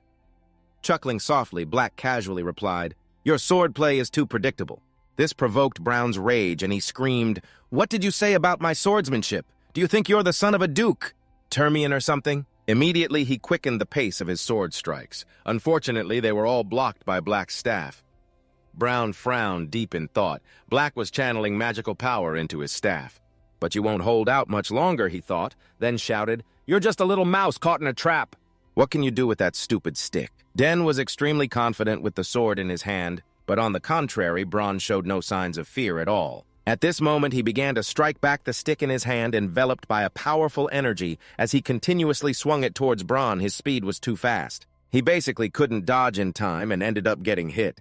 Ron couldn't believe his eyes. Just a wooden stick could have such power. But what if he didn't believe it? He had already fallen, and from a distance, Eric had just witnessed this scene. He was astonished, mouth agape incredible. He took down Braun with just one blow. Ernest knew Den was very strong, but he didn't think it was to this extent. "Over here!" Den walked up to Braun and coldly demanded he get up. "If you've drawn your sword, you must face it until the very end. Father Den once said that if you've drawn your sword for a duel, it means you're ready." Witnessing everything come to an end, Braun, in pain, curled up on the ground, biting his lip, asked, "Who are you?" Den calmly replied, "Den Sogres, the eldest son of the Sogres Count family and a first-year student of the self-study department." As soon as these words came out, Braun was shocked and exclaimed, "The Sogres Count family." He remembered that on the first day of school, a student had been recognized as the one who entered the self-study department among 55 students, the youngest genius of the Sogres Count, and it was the person standing in front of him now. Den narrowed his eyes at Braun and said in a deep voice, "It seems I introduced myself a bit late." Braun did not respond. He was still trembling on the ground. Now he understood why Den was so confident. Just why would someone like you hang out with an idiot like Eric? At this moment, Den spoke in a deep voice, "So, what should I do now? You've drawn your sword and lost. Should I take your life right away?" As soon as these words were spoken, Ron panicked and shouted, "What are you talking about?" Den replied, "Well, according to my intuition, this isn't really a fair duel, but since you drew your sword." The more Den spoke, the more it frightened Braun. He felt like Den was really about to kill him. Thinking of this, Braun immediately fell into a submissive state, teleporting to kneel before Den and begged, "I'm sorry, I'm really sorry. I never thought you would be a Sogres. I will never do something stupid like this again." Hearing this, Den immediately snorted coldly, "You really don't understand, do you?" Braun looked up in confusion at Den, who pointed his hand into the distance and said, "You're apologizing to the wrong person." Braun looked in the direction Den was pointing, and the person Den indicated was Ernest, who was standing nearby. Braun then understood and crawled to Ernest's feet, begging, "I'm sorry, Ernest. I'm really sorry. I'm sincerely sorry for everything I've done to you. Please forgive me." Ernest stood still listening to him ramble. A look of confusion appeared in his eyes, not knowing what to do, but this only made Braun more frightened. Braun then understood, kneeling at Ernest's feet, begging, "I'm sorry, Ernest. I truly apologize. I'm sincerely sorry for everything I've done to you.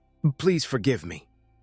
Ernest stood still listening to him ramble, a look of confusion appearing in his eyes, not knowing what to do, but this only made Braun more terrified. Tears and snot streamed down his face. Before this, he had always beaten Ernest, who in his eyes was like a dog. But at this moment, Braun was kneeling at Ernest's feet, trembling like a pathetic wretch.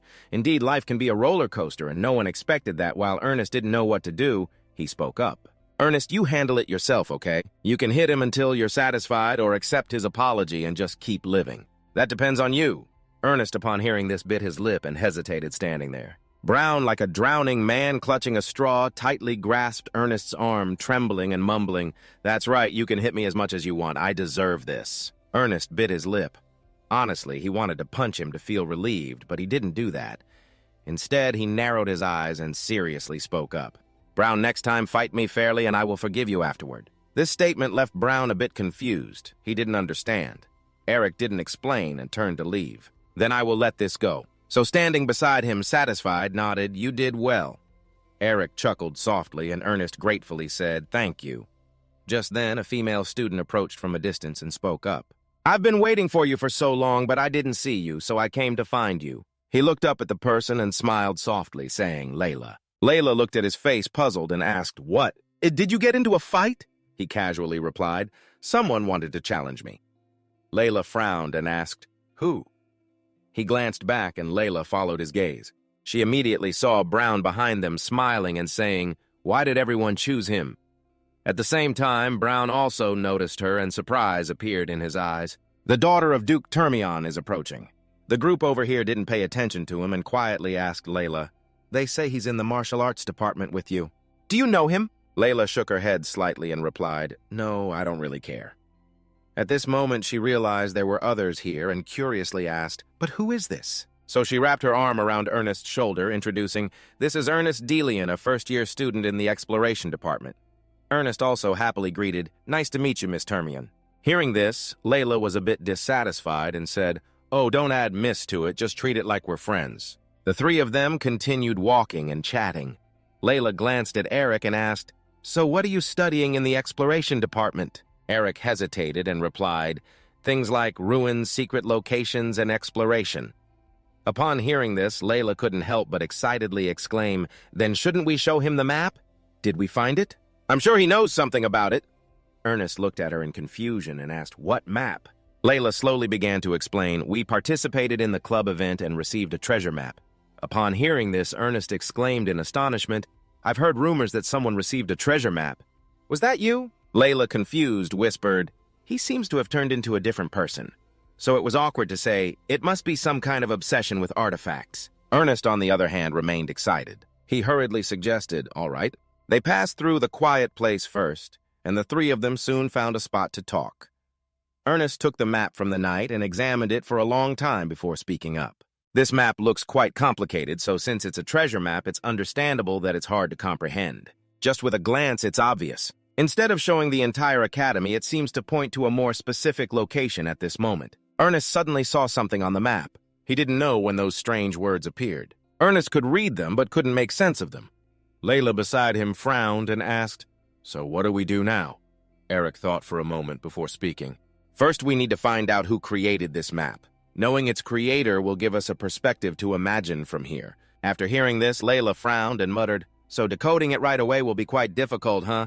Eric slowly said, "But one thing is certain, the location on this map is within the academy grounds. These architectural styles were only used when the academy was established." Hearing this, Layla immediately exclaimed joyfully, "So it must be somewhere nearby." The problem is that this architectural style uses a very strange secret magic of Heinstein. Layla, hearing this name, was astonished. "Heinstein, he's the founder and a legendary wizard." She continued to ask, "So that magic can't be used anymore, right?" "Heinstein apparently has no disciples at this time." Layla sighed and spoke, "I knew it would be difficult, but I didn't think it would be to this extent." Eric still didn't give up holding the map tightly in his hands and said, "So the issue is to find out who made this map. By doing that, we can find clues to decode the map." Knight cheerfully said, "Once we finish decoding, it's just a matter of going treasure hunting." Ernest nodded eagerly and said, "I'm in." Layla also agreed, "Sounds fun.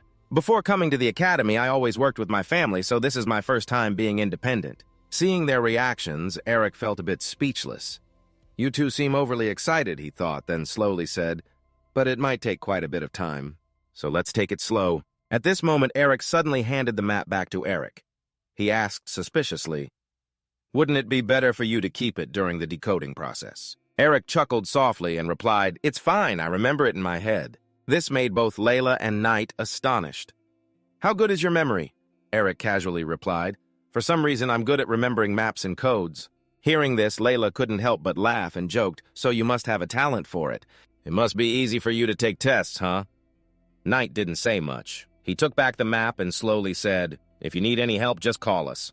Eric nodded in agreement. Kanis cheerfully said, "Thank you. This is the first time I'm looking for something with someone other than my dad, so I'm really happy." At this moment, Layla happily suggested, "Now let's go eat to celebrate the formation of our team. It must be really easy to take the test, huh?" Not talking much at night, you slowly put away the map and said, "If you need any help, just call us."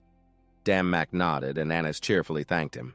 This is the first time I've looked for something with someone other than my dad, so I'm really happy. Right at this moment, Layla happily suggested, now let's go eat to celebrate the team formation. Eric had no objections and nodded in agreement as the three of them went out to eat until evening at the student dormitory, where it was still not asleep. He was busy rearranging his belongings. Both books and personal items, holding an egg in his arms, whispered to himself that he should keep important family items in easily visible places. But where should this egg be placed now? They said that living creatures should not be kept in dark corners, yet at that moment the egg suddenly emitted energy. This startled Eric, who wondered why it was happening. This had never occurred in the past 7 years, and he suspected it was because he had moved to the academy that this was happening. However, he quickly dismissed the thought. Even if the academy was a mysterious place, the mana distribution here wasn't much different from his own room. It could be due to the ancient mana he had absorbed in the moon garden. Thinking of this, Eric couldn't help but exclaim in astonishment as it immediately triggered a reaction from the egg. All right, let's channel all my energy into this. Soon after, he began to summon energy enveloping the egg in his hands.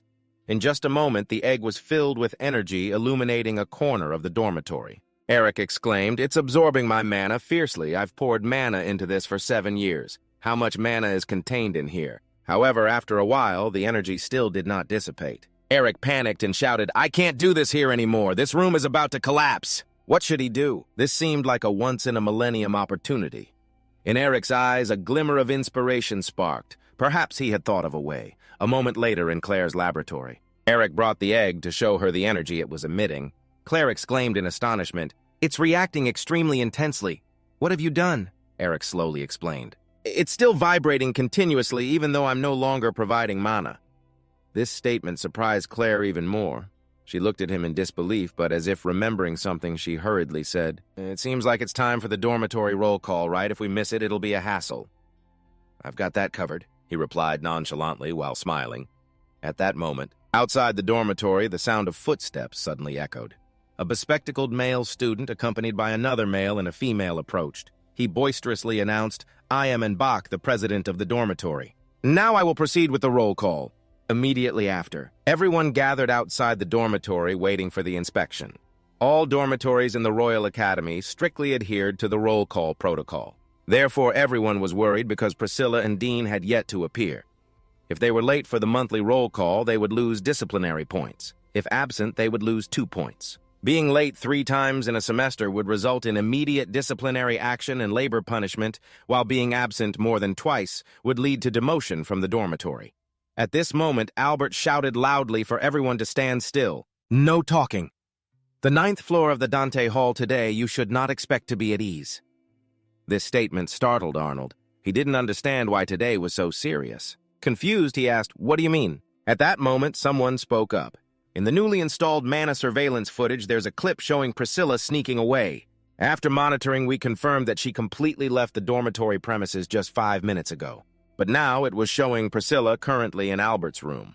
Not caring what the students outside thought, he quickly stepped inside, pushed open a door, and looked around. Albert spoke again. "Normally, we wouldn't even check if they were in their rooms.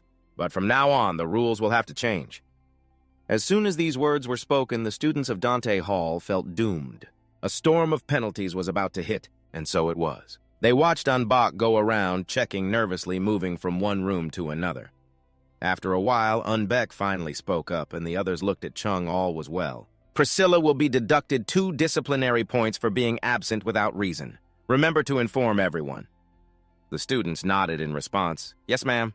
It seemed that Albert had let him go, but he pushed his glasses up seriously and finally spoke. "Denzel Grace, the new student. Why is he absent? Don't tell me he missed the first roll call." As soon as this was said, Roy Ian hurriedly explained, "No way. He must still be inside. It seems he is busy organizing his things." Ambeck heard this and snorted coldly, then went to Den's room, pushed the door open, and indeed saw a figure still in the room. Ambeck frowned and asked, "Denso Grace, are you in the room? Don't you know they are taking attendance?" Hearing the sound, he immediately turned around and awkwardly replied, "Sorry, I was too busy cleaning up and forgot." Albert looked a bit confused but quickly nodded. "That makes sense.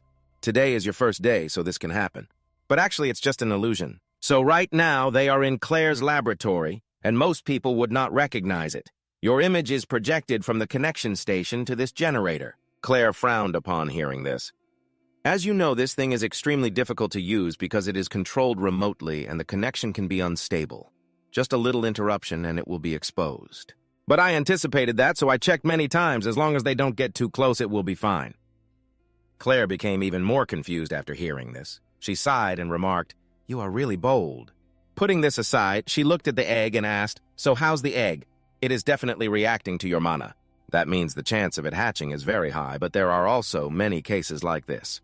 And it still doesn't hatch. Anyway, just having a reaction is already rare, so that counts as progress." She looked up at her, hesitating to ask, "So what do we do next? Should I keep transferring mana into it?" GHE thought for a long time before answering, "I don't think we should stop here. I feel this laboratory is the best place for it to hatch. Didn't you say that a mana barrier is always set up to keep it secret? So it makes sense." He nodded in agreement. "That's true. If we leave it alone, it might hatch at any moment. Anywhere." GHE fell silent, hesitating for a while before speaking. "All right, let's do it. Your mana is very pure, but I will still install a mana filter just in case." A moment later, Den began to transfer mana into the egg. The mana was absorbed more and more, causing him to panic. "Is it still hungry? It is absorbing a ton of mana. What on earth is in this egg?" At the same time, Claire was quietly observing outside. This is a spirit beast egg. If one has enough money, anyone can buy one, but hatching it is another matter. The conditions for hatching are still not clearly known. One thing is certain, the user's mana must match the mana frequency of the spirit beast in the egg, whatever it may be. So it really requires a huge amount of luck and the innate talent of the person. Just how terrifying is it? Claire knew he was formidable, but witnessing it firsthand left her truly speechless. While she was thinking, the shell of the egg began to crack, and she exclaimed in panic, "Sister, do you see this?" He jumped slightly and hurriedly replied, "It seems like it's about to hatch." Just a little bit more. Hearing this, throughout the night, mana was continuously channeled into the egg, causing the cracks on its shell to grow larger, and the knight was excitedly shouting, "It's ready! Let's see what kind of creature it is." Immediately after, he poured all his energy into the egg, and in an instant the room was filled with mana. The egg then completely cracked open with a loud bang. The mana in the room also exploded, causing them to be pushed back.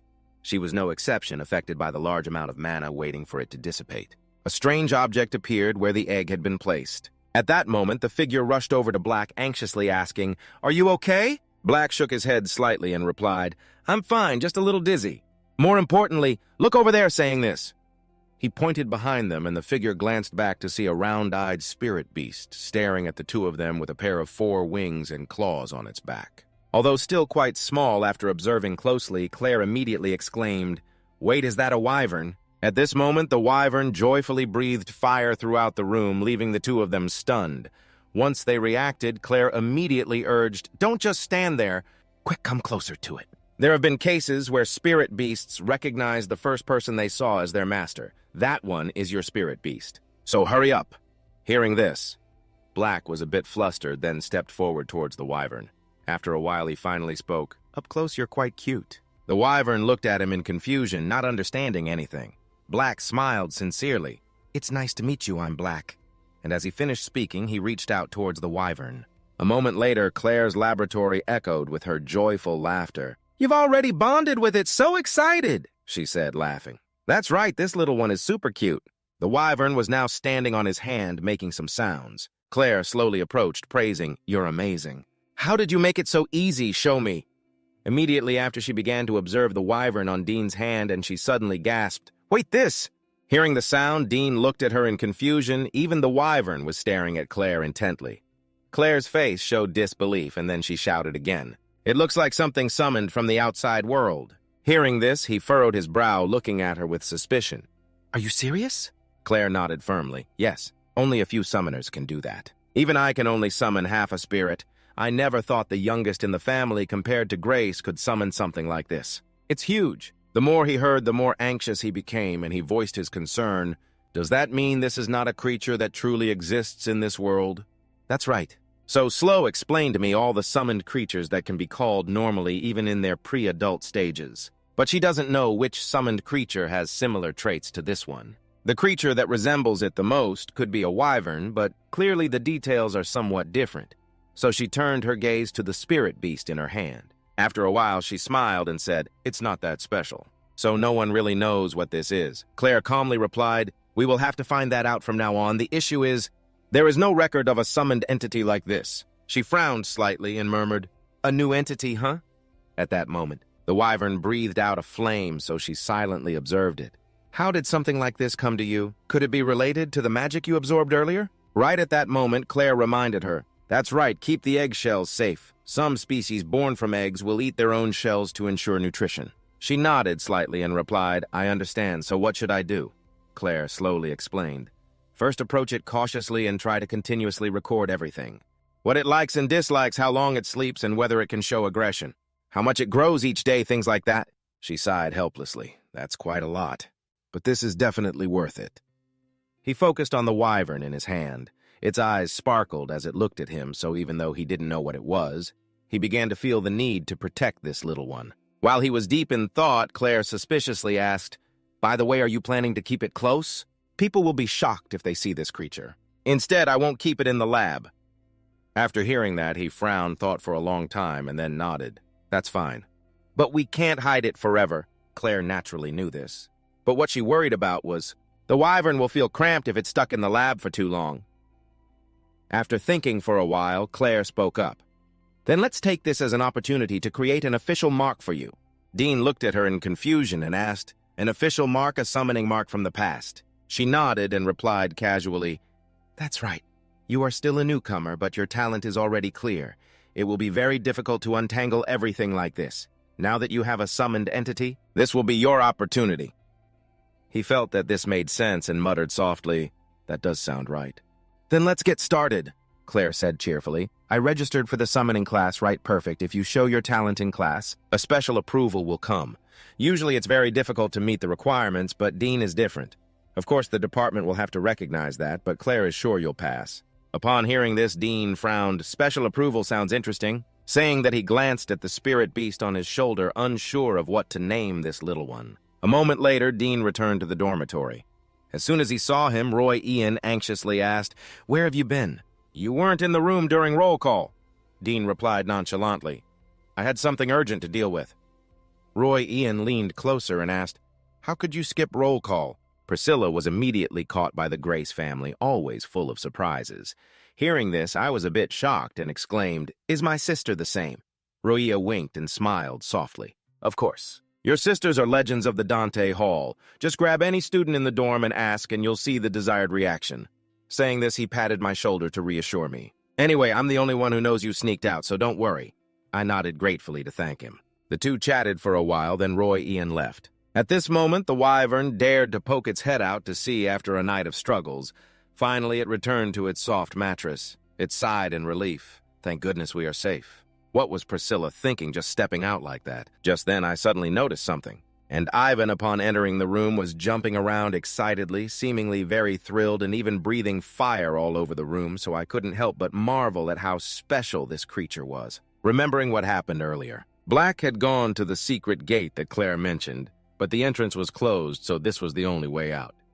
Black checked a bit and soon discovered the problem. He whispered, "They've surrounded the dorm with defensive mana. How am I supposed to get past this?" After thinking for a long time, he decided to feel the flow of mana. There must be a weakness somewhere, saying that he placed his hand on the gate in front of him, but at that moment, the wyvern suddenly jumped out and breathed fire at the mana-covered gate, instantly dispersing it. The flames began to destroy the defensive layer. Seeing this scene, he was stunned for a long time before exclaiming in amazement, "How can you do that?" Returning to reality, Black looked up at the spirit beast flying above him and smiled. "Is that a temporary flame controlling the mana? This is truly an amazing summoned creature." The next day, Black went to class as usual. Anis also knew about his new pet. Just hearing its name made him stunned, happy seriously. Black nodded and casually replied, "I think it's quite friendly and easy to call." "Just think about it," Ernest said happily. He observed the wyvern for a moment and whispered, "Let's see. It's cute, but the name should carry a bit more weight." Ernest seriously pondered a good name for the wyvern. Seeing his expression, Black couldn't help but smile. "Do we really need to be that serious?" Just then, Ernest seemed to have thought of something. He hurriedly walked over and cheerfully exclaimed, "How about Kanis?" Hearing this name, Black was pleased and said, "That sounds good. What does it mean?" Ernest calmly explained, "It's quite mysterious fitting, right?" Black looked down at the wyvern in his hands and said with a smile, "Perfect. From now on, your name is Kanis." The spirit beast seemed very happy to have a new name, its eyes sparkling as it looked at him. A moment later, at the Bermudath Hall, named after the scholar Bermudath, the class on summoning magic was taking place and the students began to enter the lecture hall. At this moment, an old enemy of the night is also present, Digron Thuren, the eldest son of Count Mogath, and he recognizes that he should be here. You took his summoning beast, and after the Mogat family lost face at the family banquet, they have completely collapsed in front of the public. The family can only try to maintain their noble status now. How come we meet here instead of in your capital? Should I come here to learn the summoning class? Digron feels a bit regretful about why he has to study this subject now and not at another time. Thinking about this, he feels he should do his utmost to avoid being seen, so he should. Just then, a sound suddenly came from behind, startling him. Digron is learning again for the first time. Digron turned his head back, trembling, muttering, "Senior, that person is putting his arm around my shoulder and cheerfully speaking. Come on, what's the big deal? Who hasn't had a retake when sitting in their place?" A professor entered from outside. He stood at the podium and seriously announced, "This lesson will begin with the basic theories of summoning. This knowledge is extremely important. For those who have just stepped into the path of a summoner like you, this person is Professor Tamaris Piano."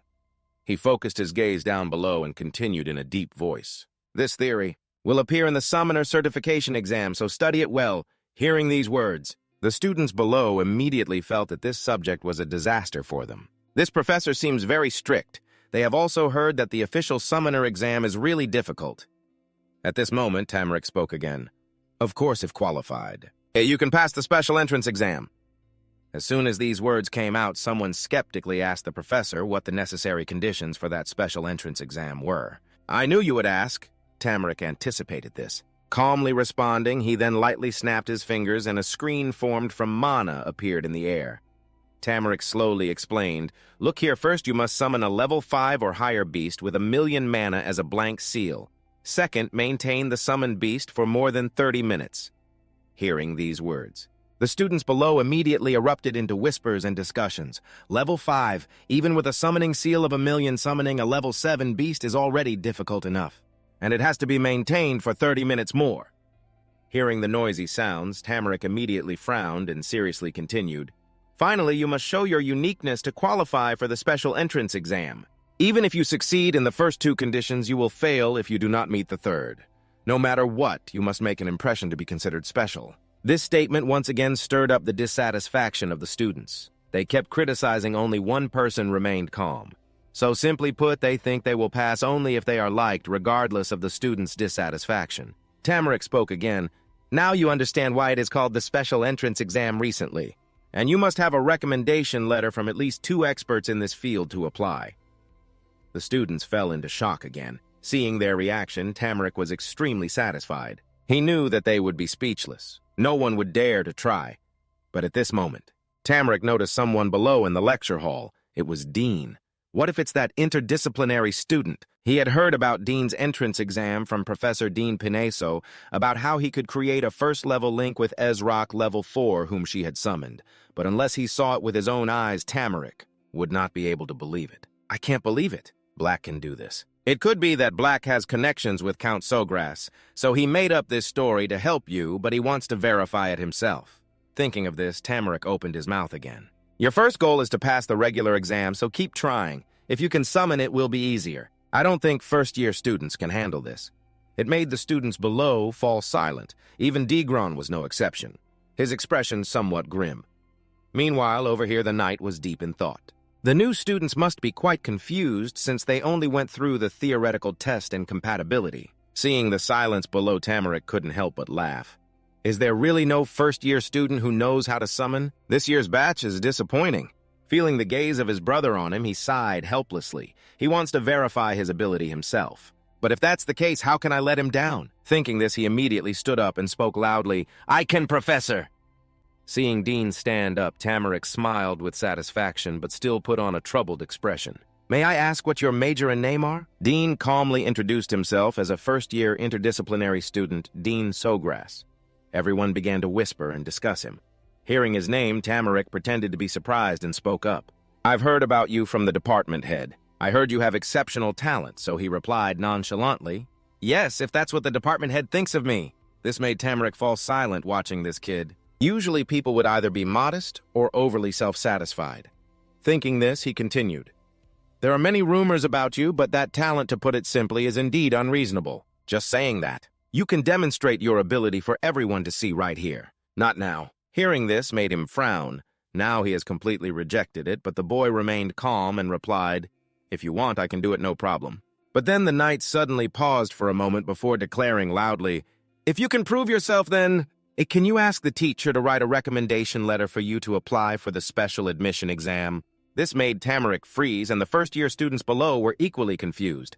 Daigron couldn't help but glance at him. His eyes were full of disbelief. By the time he regained his composure, Taming exploded. You want to ask for a recommendation letter for the special admission exam. You understand what that means, right? It means you have to demonstrate exceptional talent right here, he asked the boy. What if you can't do it? So he calmly replied, I haven't even thought about that yet. This made Taming even more confused. This is too confident. Even Claire, his sister, wouldn't be this bold. Thinking this, Taming couldn't help but sneer. All right, then, go ahead. He narrowed his eyes and said seriously, If you truly meet the requirements, I would be happy to write a recommendation letter for you. But it's easier said than done. This made the students below explode. The sounds of discussion rose again, and he's not even a summoning major. After all, he is Key's younger brother. What is this Sogras family up to? Regardless of the reactions below, Taming continued. But if you fail, you will have to accept any consequences, no matter what they are, but still I want to try. Right. The words left everyone in the lecture hall stunned into silence, but Dean calmly replied, Yes, I will do it. Long nodded, and Taming raised an eyebrow, smiling as he said, Good, come down here. What a coincidence, I also happen to have an empty seal here. So without hesitation, he stepped down, walking with an extremely confident stride, not showing any signs of hesitation. I hadn't planned to do this since the first lesson, but well, let's just take everything I can get. Thinking that, he immediately placed his hand on the black seal, quickly channeling mana into it. In an instant, a powerful surge of energy enveloped the podium. The dark figure murmured in a deep voice, responding to the call. As soon as he finished speaking, a spirit beast appeared, a large wolf with fierce eyes. Seeing this, the students below were immediately stunned. In just a moment, the place erupted with unbelievable sounds. Oh my god, it's real! Isn't that a level 5 beast transformation worth 1 million? How could using an empty seal achieve this? At the same time, Daigron recognized the wolf. That was his Genfu, and right at this moment, the dark figure glanced at Rick and said, Professor, I have summoned Genfu. The advisor's face looked somewhat troubled. How did you do that with just an empty seal? Have you formed a formal contract already, or is it something else? Even so, you can only summon it for a short time. You can't possibly maintain the summoning for 30 minutes. Thinking that, Taming calmed down and slowly replied, It's indeed impressive just as you described, but the second condition won't be easy to overcome. That's true? How about I show the professor something else? What something else? Taming looked at him in confusion, a big question mark appearing in his mind. He didn't respond, but just smiled confidently. Seeing this smile, the students below became even more confused. What was he planning to do next? The Sogras family is truly terrifying. Daigron was also looking forward to the third condition, which is to demonstrate something special. Ultimately, everything depends on the professor's evaluation. If the professor is so determined, he might not accept it. Could it be that the dark figure really intends to do that? At this moment, Taming spoke in a deep voice. All right, let's see what you have. The dark figure said nothing more. He approached Genfu, reaching out to pat its head. In just a moment, a surge of mana appeared again. Seeing this, Taming began to sweat profusely, but Dean didn't care. He gently closed his eyes and began to mumble the incantation. Immediately, Genfu focused its gaze on him. It was also surrounded by a powerful flow of mana. It slightly opened its mouth, revealing sharp teeth, but Genfu did nothing. Its body was lifted by Dean's mana. After a moment, he let it down to the ground, satisfied, smiling at it. This truly is the power of ancient magic. Right at this moment below, an uproar broke out. Whispers of astonishment echoed throughout the lecture hall.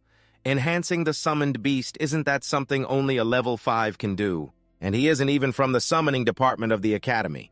Daigron couldn't have anticipated this either. Is it true that Genfu has just been enhanced? But the truth proves that Genfu has indeed been crazily enhanced, raising his eyebrows and looking at Taming, saying, Is this enough to prove how special you are? At the same time, Genfu slowly walked towards Taming. He was truly speechless. Oh my god, he even managed to perform a linked enhancement. It turns out everything they said was true. You have an unbelievable talent. Tamrick really couldn't believe his eyes. He was currently seeing the expression of the crazy guy unable to smile. It seemed even the professor was shocked, which was understandable. You too. The lecture hall was now silent as a grave. After a while, Tamrick finally regained his composure and nodded like chopping wood, saying, this is truly special. We'll discuss the recommendation letter later, okay? Yes, I understand. There's no rush. Calmly nodding, the students below now had a different view of him. It was truly eye-opening, and even Digron felt the same. He saw that you had matured a lot compared to before. He felt you were indeed a scary kid. After a while of commotion, the class continued. Genfu could feel the professor's gaze focused on him, but he didn't bother to react while everyone was focused on listening to the lecture. Tamrick awkwardly said, "Wait, I think I already taught this part before, right?" Genfu couldn't help but smile. He sometimes had such a flustered expression. "I heard that teacher is very strict. He must be very interested to hear about this. This part is done. You were thinking about whether to ask the professor about the remaining part." The summoning class went on like that, and after a while, Tamrick finally spoke up. "That's it. Our class ends here today." Very quickly, the first-year students left the lecture hall, and naturally so did he. Just as he reached the campus, someone called him back. He turned around to observe the person who had just arrived, and after a while suspiciously spoke, "You are Digron Tyron, right? The former master of Genfu." Digron, hearing this, felt a bit awkward and mumbled, "You still remember," so he didn't react much. He calmly replied, "So you also study at this academy?" Digron chuckled softly and replied, "Yes, I have to retake classes after failing." Genfu silently observed him. Wasn't he here for revenge or something? Why is he speaking so gently? At this moment, Digron awkwardly said, "Actually, I saw you before, and I originally intended to ignore you for a long time," but he still thought that. Back then, he really did something wrong to Genfu, so he came to apologize. After saying that, Digron even bowed his head low to Genfu, which made Genfu a bit stunned. After a while, he finally spoke. "That was something from many years ago." "Don't worry, I'm fine." Digron immediately joyfully asked, "Really? Then can I continue studying here?" Genfu was a bit confused. What did this mean? While he didn't understand, De Groot continued, "I won't cause trouble or hinder you." At this point, Genfu finally understood that he thought Genfu would report him to get him expelled or something. Thinking that Genfu grasped De Groot's arm and slowly said, "Don't worry, everything is fine now." Dairon raised his head and looked at you emotionally, thanking you. "If you need my help with anything, just let me know at this moment." The front part of your shirt suddenly puffed up. You frowned slightly, deep in thought. It seemed Kanis was waking up and starting to stir. Sure enough, right after that, your shoulders puffed up again. You couldn't help but chuckle. Was it hungry already? Thinking about it, you raised your head to look at Dairon and spoke, "That's right. You're from the summoning department, right? Perfect timing. I need to get some supplies from the store. Can you guide me there?" Dairon nodded in agreement without hesitation, and then began to explain that the place was called Earth and Boden. "I might visit there often. That place was established by 2 former students after graduating, and it's been over 35 years since then." Hearing him ramble on endlessly, you sighed helplessly. It seemed he really felt remorseful. There was no need to show a hostile attitude. Thinking about it, you lowered your head to look at Kanis, who was poking his head out of your shirt. You hurriedly reassured him, "Calm down, Kanis." A moment later, Dairon led you to the summoning department. He greeted you warmly, saying, "So what do you need me to find?" You replied calmly, "I just need to find food for it." Upon hearing this, Dairon immediately became cheerful. "That's my specialty. I used to be in charge of compatibility training, so this is a piece of cake. What kind of summoning creature is it?" You answered nonchalantly. It's a wyvern. It does look a bit like a wyvern, so the food must be somewhat similar, right?" However, your words startled Dairon. "A wyvern, that's a level 3 summoning creature, really." He quickly signaled for you to lower your voice and said softly, "Yeah, but it's still small, so please keep it a secret. If this gets out, we know who the culprit is." Dairon nodded slightly and then began to think about food for the spirit beast, a young wyvern, huh? In that case, soft food would be best. Even though it's still young, wyverns eat a lot. In about a week, they'll be eating meat. Hearing this, you couldn't help but feel amazed. He really is an expert. How did this guy fail the exam? Dairon, unaware of your thoughts, was still focused on searching for something on the shelf. After a while, he handed you 2 paper bags and said with a smile, "Here you go. This is made from 17 different ingredients. And this is a soft mixture mixed with milk. Take both." You reached out to accept them gratefully, saying, "Thank you so much. Thanks to you, I was able to buy these, otherwise I wouldn't know what to do." Dairon looked at you in confusion and asked, Is that all you need, nothing else? You shook your head slightly and replied, for now, this is enough. Diran looked at you intently and suggested, since we're here, let's go look around some more. There are many useful items here. You thought for a moment and finally said, all right, let's go browse a bit more. Soon after, the two of you strolled around the store. On the shelves, there were many items displayed. You stopped at a shelf showcasing staffs. You glanced over and then remarked, this looks pretty interesting. Just then, a voice suddenly came from behind.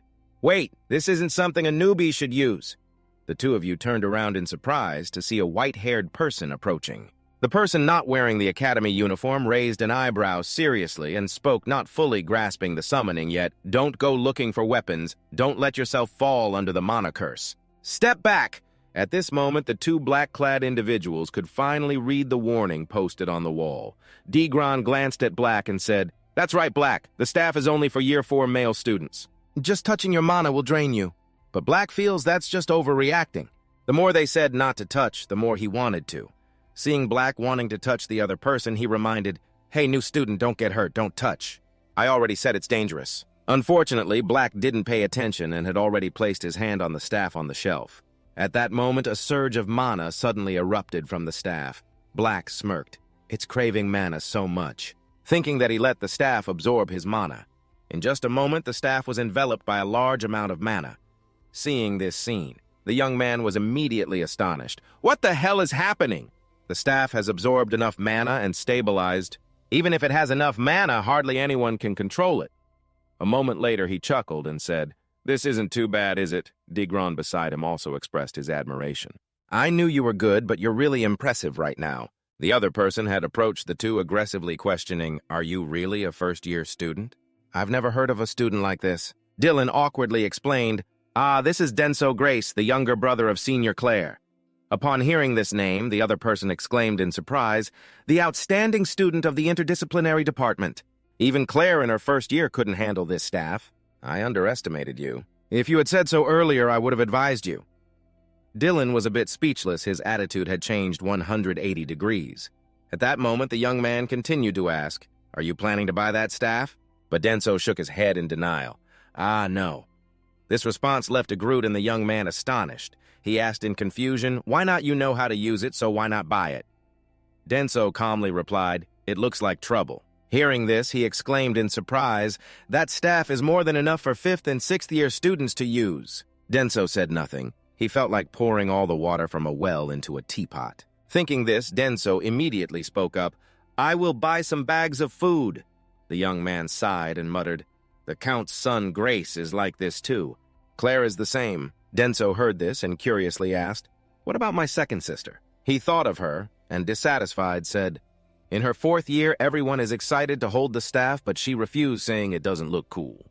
Hearing this, he chuckled. Your sister is like that too. Thinking this, he placed the staff back on the shelf and then spoke, Well, if needed, I will come back later.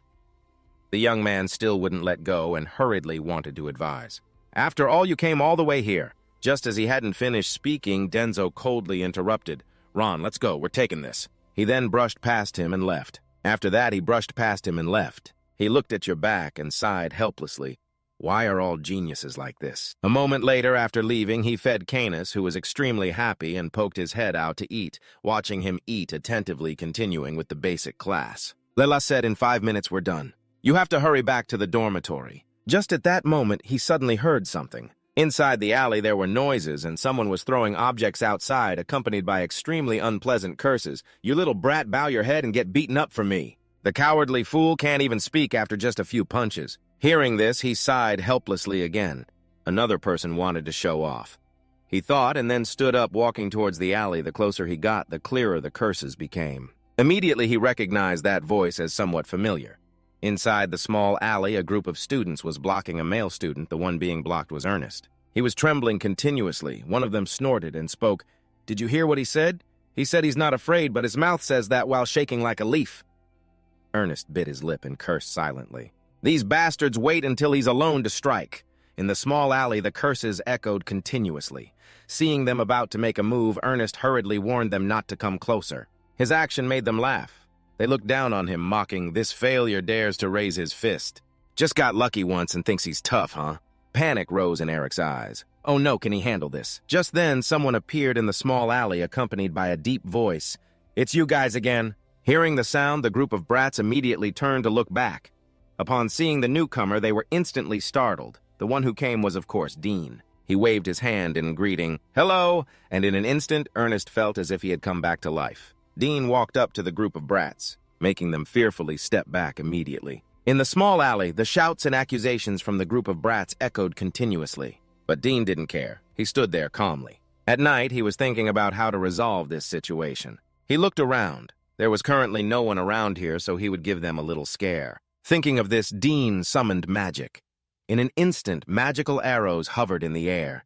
Seeing this scene, the group of brats became even more frightened. They began to tremble. He can use magic too! Isn't the Soares family famous for their combat magic? Even Ernest was equally surprised. However, he didn't care about their thoughts and focused on controlling the magic. He then coldly spoke, "All right, choose leave quietly or fight me properly." This statement made the faces of the brats turn pale, devoid of blood. A moment later, cracks appeared on the walls of the alley. Even the ground suffered a similar fate, and the group of brats lay sprawled on the ground in pain. They were beaten to the point of their faces swelling like pig heads, but Dean didn't care. Even the ground suffered a similar fate, while those punks lay sprawled on the ground in pain, beaten to the point where their faces were swollen like pig heads, but Dean didn't care. Taking Eric out of the alley, Eric was very grateful and kept thanking Dean, who didn't seem to care much, suggesting that they start practicing together from now on. This statement left Ernest a bit confused. He calmly replied that he had said he wanted to defeat Brown one day. At this moment, Ernest finally understood, stammering, "What? What should I say?" On the contrary, very calmly he raised an eyebrow and smiled, saying, "That's why I will help you become stronger." Eric thought for a moment before nodding in agreement. "All right, I'm counting on you." The two continued walking and chatting, and Eric curiously asked, "Oh right, Eric, have you joined any clubs yet?" Eric shook his head slightly and replied, "Not yet, no exploration or expedition club at all." Hearing this, Dean was a bit surprised and said, "I thought for sure there would be one." Eric slowly replied, "But in our department we have a research society. That's mandatory as part of the curriculum. It's different from a club. I've also looked into a map analysis club. They just use map analysis as an excuse to avoid work." "That's really disappointing," Dean said, frowning and mumbling. "It seems like most people just want to relax." Ernest nodded in agreement and then asked curiously, "But why are you asking about clubs all of a sudden? Are you interested?" So Dean casually replied, "Everyone is very enthusiastic about recruiting male students." Anna slowly spoke up. "They say you have to choose carefully. Once you join a club, you can't switch to another one for 2 years. Hearing this, Dean exclaimed, "No way, that's strict. I thought the rules were stricter than I imagined. Choosing wrong means wasting 2 years. As he said this, his steps suddenly halted. He glanced at Ernest and suggested, "Let's start our own club." "A club where we can do whatever we want?" Ernest asked, puzzled. Dean replied nonchalantly, "I mean like practicing and exploring ruins together. When we get bored, we can just hang out and eat whatever we want. What do you think, Eric?" Eric stared at him, seemingly processing what he just said, but quickly became excited and exclaimed, "I want to join. It would definitely be fun with you." "But would such a club get approved?" Let me think a bit before answering." "It will be fine. I'll take care of everything." He chuckled softly, and Eric happily said, "If you say so." "I really believe we can succeed, but why did you think of this?" "I just thought that the invitations to join clubs are really annoying. I have to decline every time, and it's exhausting because there are no clubs. I thought maybe we could start one ourselves." Ernest couldn't help but smile after hearing this. "If I join, can I learn martial arts or swordsmanship?" Dean closed his eyes and smiled, saying, "Of course. You might even discover some hidden talents." The more Ernest listened, the more excited he became. "Awesome. I bet we will learn a lot from each other. But I heard you need at least 3 people to start a club. Do we have Lilame?" "Right." Ernest nodded and casually replied, "I'm pretty sure he will join." After hearing this, Ernest didn't know what to say, but was very determined. "You spoke up to suggest it since we were already talking about that. Let's go ask her right away." A little later in Layla's room, the two of them actually came to find her to tell her their plans. With their determined attitude, Layla immediately agreed to listen. Simple, right? Let's fill it out quickly. Standing by after hearing it, she smiled. Indeed, she was very much like Layla. She even gave up joining the Dessert Exploration Club to be with them. She didn't hesitate at all. Cheerfully, she said that the club meets regularly to enjoy and critique sweet dishes, and if we want, we can do the same. And I also like it, so the two of them came without needing any persuasion at all. Layla directly agreed right away. No matter which club she joined, she would still get to eat. A little later, after finishing the application form, he hurriedly spoke up, "All right, the form is done, let's go register." Immediately after, the three of them went to a professor's office. After seeing their application, the professor said that the rules had changed and many clubs were no longer active, and managing them had become difficult. She also mentioned that starting this year, the system had shifted from reporting to approval. This made the three of them freeze in shock, hesitating for a long time before asking, "If it's an approval system, what do we need to do?" The professor calmly replied, "You need a recommendation letter from an official professor. I'll give you a sample recommendation form." Hearing this, they felt a bit helpless and sighed. Everything was complicated from the start, but he still suggested, "Just give it to me first." Soon after, the three of them left the professor's office. Layla sighed and said, "Where would a first-year student find a recommendation letter?" Eric nodded in agreement. "Yeah, that's right. I haven't even met a professor yet." Layla looked worried and said, "We can't just ask some random professor to sign it?" However, he smiled and said, "Actually, I already have someone in mind." The two of them looked at him in surprise and asked, "Who we are, just first-year students. They will definitely think poorly of us," he said confidently, raising an eyebrow and smiling. "Just trust me." Layla looked at his expression, unsure of what to say. A little later, they found the head of the liberal arts department, Professor Kanis. Kanis looked at the person in front of him, feeling angry and cursing silently. He said he would listen to them, but now what? "Isn't there any way to pass this to another department?" Taking a deep breath to suppress his anger, Kanis asked in a deep voice, "So what brings you here?" Slowly, he replied, "Dear Professor, actually, I am planning to establish a club." As soon as these words came out, Kanis was startled. He frowned and asked, "A club? That sounds interesting. What kind of club?" So he calmly replied, "A club to practice swordsmanship, exploring the academy, and exciting adventures, but it has switched to an approval system now. And now we need a recommendation letter from Professor Kanis," he added, noticing Kanis's increasing suspicion, so he slowly explained, "So I'm looking for a wonderful professor who can recommend us." However, the trembling hand betrayed him, and Kanis, angry, pursed his lips and said, "You came all the way here to find him. Where else can you find a better professor than him, kid?" After thinking, Kanis calmly smiled and said, "Isn't there a professor right here? Why look far away? I will recommend you."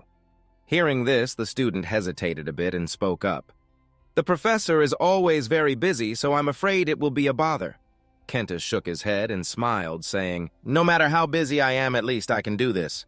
What do we need to do now?" "Really, then please look at him happily. Professor, please sign here." After that, he took out a recommendation letter, and Kanis, without hesitation, signed his name while continuously smiling and saying, "My only student wants to establish a club. Of course, I must wholeheartedly support it." The student gratefully looked at him and said, "Thank you very much, Professor."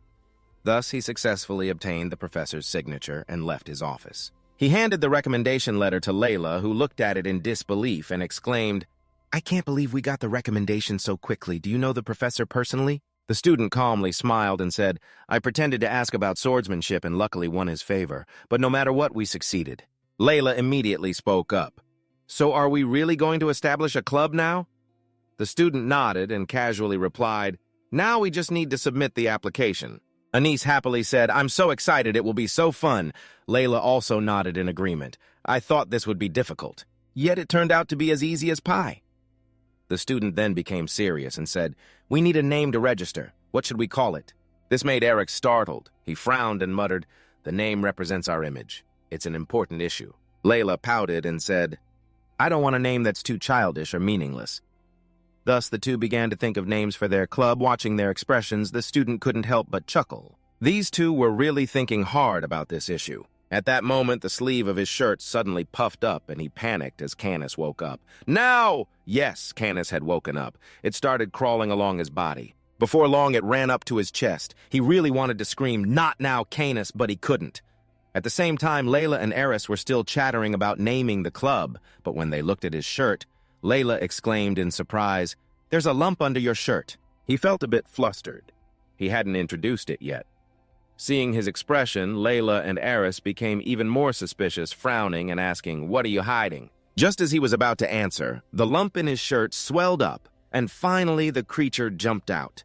Kanis poked its head out, revealing its body in front of the two. Layla made them freeze in shock, feeling like the show was over. Sure enough, once they regained their composure, Layla immediately questioned, "What is that 1,000,000 summoned beasts? Why did it come out from your shirt? Don't tell me it's the egg you got from Claire that has hatched." He awkwardly smiled and explained, "Yes, it just hatched not long ago, so it's Kanis." Upon hearing its name, Kanis's eyes sparkled as it looked at the two. Ernest was the first to greet "Hello, Kanis." "Long time no see." Layla, hearing this, became angry and questioned, "You knew about it already?" The three of them were noisy in the courtyard. A little later in the professor's office, while registering the club, upon seeing their recommendation letter, the professor was bewildered. "The Club for Exploring Magic Summoning and Swordsmanship. This is the name the three of you came up with earlier." The professor asked again, "Are you really sure you want to use this name?" They directly nodded in affirmation. "Yes, please accept it." They waited until they received approval. The professor asked again, "Are you really sure you want to take this name?" They directly nodded in acknowledgement. "Yes, please accept it," waiting for approval. The three people just went outside, wandering while angrily muttering, "Are you crazy? You should never name anything again." Black glanced at her suspiciously and asked, "Isn't it sounding fine?" Lala, dissatisfied, snorted coldly, "Absolutely not fine." Black helplessly chuckled, "Ha, don't worry too much. We can always change the name later." On another front in the room of three, Rick Deo had already dropped by this place. She sat across from Tamarick and spoke up, "How have you been lately? There are many talented students, and with so many candidates like that, I'm worried the professors will be overwhelmed, especially since I've heard that some students seem to stand out more than others." "Yes, that's true. Tamarick nodded slightly in acknowledgement, but inside he was panicking. "Has the incident in class spread so quickly?" Deo squinted at him and slowly spoke. "I've heard that something interesting happened in your class. I don't mean to interfere with your class, I'm just curious." Tamarick set his teacup down on the table, shaking his head in denial. "No, of course not. It's normal. You're the department head." He mentioned a particularly notable student. "Even more outstanding than Claire. That's quite surprising." Deo nodded slightly in response. "It must be Denso Grace, right? I personally accepted him into the program." Upon mentioning this, she also set her teacup down. She raised an eyebrow and smiled, asking, "I heard you promised to write a recommendation for him, right? Because the special admissions require 2 letters. I think I will write the other letter." Tamarin was surprised to look at her. "You personally will write it." The department head nodded slightly. He clearly has the ability. "How could I just sit still?" Tamarin, hearing this, was furious and thought to himself, "That cunning snake is trying to take everything for herself." Thinking of this, both of his hands under the table clenched into fists. "That's right, she's always like that." It was he who had let his guard down while Tamarick was thinking. Deo frowned and asked, "Are you worried about something?" This question startled him.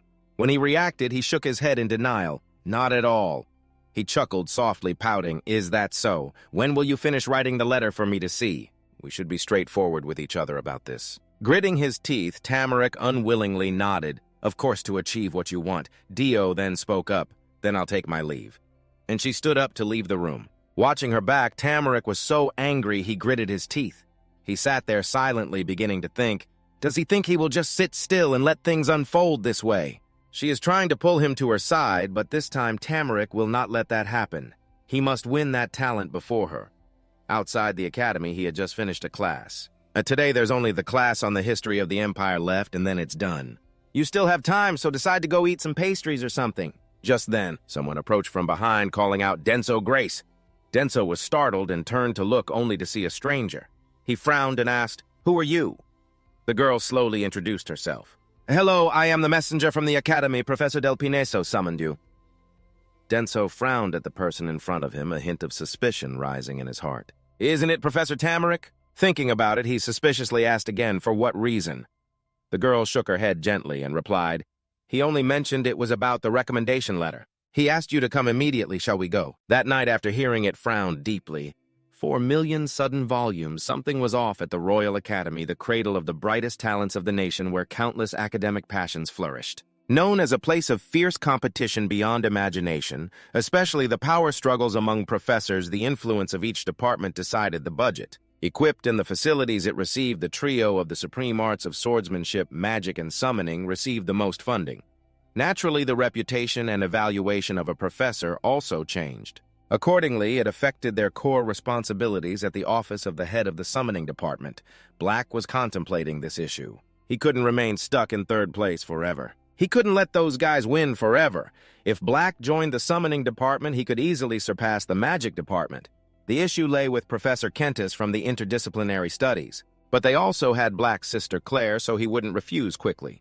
Black thought he could pique his interest in summoning and she would have a chance. While she was thinking, a knock sounded from outside, accompanied by a sweet voice. "Professor, I brought Den and Grace." The visitor was the girl who delivered the message. Upon entering, Den immediately responded to the invitation, quickly entered the room, took a sip of tea, and then spoke. "The student life is very busy, isn't it?" Black cautiously replied, "I still have much to learn, so I'm approaching everything with the mindset of a freshman." Hearing this, Den couldn't help but chuckle softly. "You're too humble. The desire to learn is an admirable attitude. Are you interested in any particular field?" Black calmly smiled and replied, "Currently, it's very difficult to choose one. I want to do well in everything." Den narrowed his eyes at him and cautiously spoke. "Wanting to do well in everything, of course, that's the starting point. I heard that in Professor Tamrick's class you summoned Genfu and even performed a skill enhancement link with such abilities. As the head of the department, how can you remain calm with Black's talent level? You should take the special test. Thus, she said she and Tamrick had agreed to write a recommendation letter for you." After hearing this, Black politely nodded, thanking her for such kindness. Ignoring his indifferent attitude, Den continued to smile and said, "Writing a recommendation letter for a student outside the summoning department, this is the first time I've done this. Your talent is that rare?" Black didn't rush to respond. He felt she was about to get to the main issue. Sure enough, shortly after, Den spoke up. "Why not take this opportunity to learn more as a summoner? I want to personally teach you more." Upon hearing this, Black fell into silence. If the head of the department spoke directly like this, their side must be in a hurry. While Black was thinking, Den spoke up again. "Oh, right, have you joined any clubs yet?" "If you're interested in the summoning department—" She hadn't finished speaking, so she awkwardly interrupted. "About the club, I already started one with a friend." "Sorry," this made Del exclaim in surprise. "What, already the rules have changed? Starting one isn't easy." He chuckled softly. "Well, it's not easy. But fortunately, our advisor Kentis helped introduce it." This made Den's expression even worse, the person who never participated in faculty meetings. "What's wrong with him?" Thinking of this, Den angrily clenched her fists. She had been played by him. She had intended to join a club related to summoning. Den took a deep breath, pursed her lips, and said, "Well, I guess I have to accept it.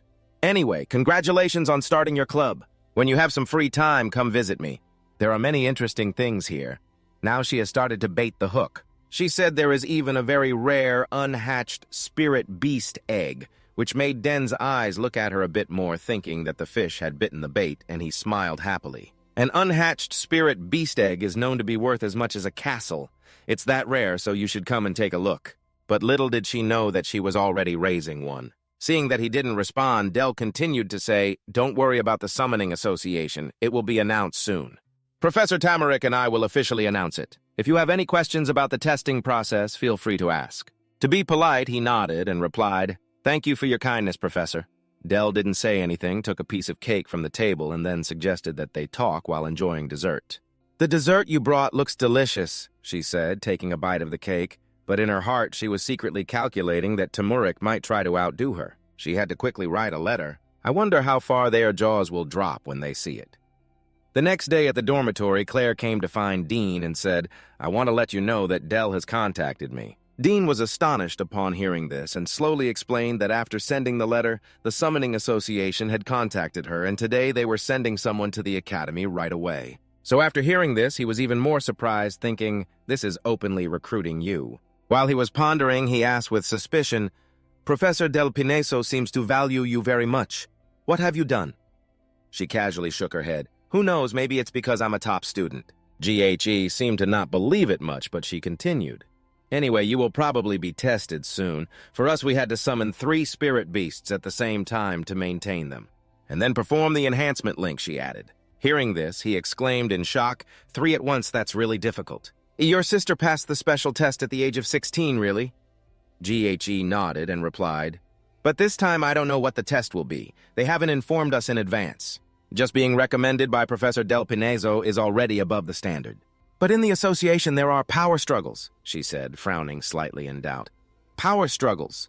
Claire slowly explained that Professor Del Pineso has a history of rejecting the association's requests, so they won't let her have any advantages here. After hearing this, he imagined what it would be like and continued to ask, So the test might be harder for that reason. She nodded slightly. It's possible. Saying this, she took Den's hand and calmly smiled.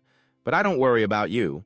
To be honest, I'm just afraid you might get hurt due to the adults' battles. Den couldn't help but chuckle at this and quickly reassured her, "Don't worry, that won't happen. I have no intention of letting them set me up." 2 days later at a castle of the academy, a group of people arrived and Del directly came out to welcome them. The leader was the president of the Summoning Association, Elga Poten. He asked in a deep voice, "How outstanding is this student that you have to work so hard?" Del sighed and replied, "I'm sorry, President. His talent is too extraordinary. I have no other choice." Elga frowned upon hearing this. "Then you should have accepted the position when the association offered it and handled it quickly." Del pursed her lips and replied, "If I accept a position in the association, I won't be able to focus on the academy anymore." He thought she didn't know he wanted to pull her to his side for influence. Because of the association's greed, Del had almost died from being pushed into risky missions. Hiding her disdain in her eyes, Del cheerfully said, "Well then, please follow me. Let's talk while we walk.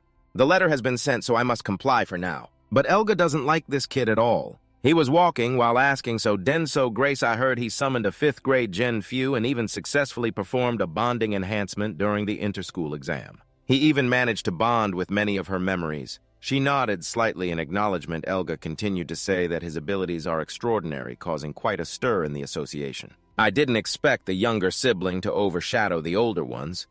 Didn't it make him on par with Gadaran?" Hearing this, Dea felt a bit awkward and spoke up, "I'm not sure if he's on par with Gadaran. But you will understand after witnessing it firsthand." Elga squinted at her and said in a deep voice, "We will strictly evaluate the special selection as we always have." "Yes, I understand." Dea casually nodded. Just then their group entered the academy, and as soon as the students saw them, they were startled. Whispers immediately erupted. "What's going on?" "The Summoner Association is here. What are they doing?" Regardless of the whispers, the association's group walked inside, and after a while, Dea excitedly spoke up. "This is where the test is held." Elga heard this and looked up. In front was the grand building. After a long while, he finally said in a deep voice, "Let's go in." Inside the building was a vast training arena the knight had already prepared. Inside, he immediately introduced himself. "I am the youngest son of Count Akin Sogris, the lord of the southern region and the head of the Sogris family." "It's a pleasure to meet you," he said, and then politely bowed to greet. Moreover, standing before a figure like the president of the Summoner Association, he showed no signs of hesitation. This made Elga unable to help but feel emotional. It's hard to believe that he is only 14 years old and has such spirit. Now you understand why they rushed to send the recommendation letter. Thinking of this, he also introduced himself. "I am Elga Poten, the president of the Summoner Association. I have heard a lot about you. You are highly praised. However, this test will not be easy." Damek nodded and calmly replied, "Yes, I am already prepared." He realized Elga was just pretending to be friendly, but seemed not very happy at this moment. Elga glanced at his subordinates and ordered, "No need for lengthy discussions. Let's start immediately." "Get ready." Hearing this, Del hesitated to ask, "I wonder what the president has prepared for us." Unfortunately, Elga was not concerned and walked in front of Dea saying, "Whether you pass or fail will be decided solely by me. Any form of cheating will not be tolerated throughout the exam. Remember that." "Yes, I understand." Dea calmly nodded in response. Elga squinted at him and said seriously, "Good, then I look forward to seeing your unique point." Then the test begins. As soon as he finished speaking, he raised his hand to the sky, and his subordinates outside began to create a formation. In an instant, this place was enveloped by powerful mana. Seeing this scene, Dea fell into deep thought. The amount of mana appearing was increasing, but those people did not stop. They continued to summon mana. Until this place was surrounded by a magic circle, they finally stopped. At this moment, Dea realized that. Dea's expression also became serious. They had activated a magic circle to protect the main hall, which meant there was no turning back. At this moment, Elga stepped into a magic circle. A powerful amount of mana began to surge at his feet. He kept mumbling the incantation until he felt the mana was sufficient. Elga suddenly shouted, "Respond to the call." As soon as he finished speaking, the mana suddenly erupted into the sky, and when the light gradually faded away, a gigantic body appeared in this place. A spirit beast with thick fur appeared, and due to the impact of the mana explosion, it took a few steps back, unable to help but feel emotional indeed. The president's mana is overwhelming. He didn't think the test would be on such a scale. However, there is one thing that astonishes Den even more, which is the terrifying spirit beast in front of him right now. With its massive body, fierce, cloudy eyes, and sharp claws surrounded by mana, even the onlookers were horrified and cried out upon seeing the spirit beast. There's no way that's a level 3 Antares. In her eyes, disbelief filled her as she couldn't even dream that Elga would summon this ferocious spirit beast to test Den. Inside the magic circle right now are 3 people and 1 beast, but Den has to face the spirit beast directly. Den squinted at it, and now he understood why Claire was so worried at this moment. Elga spoke in a deep voice. Because you are a genius of this level, you should be worthy of your rank, right? Don't you think so? He said that so you can use any weapon you feel comfortable with.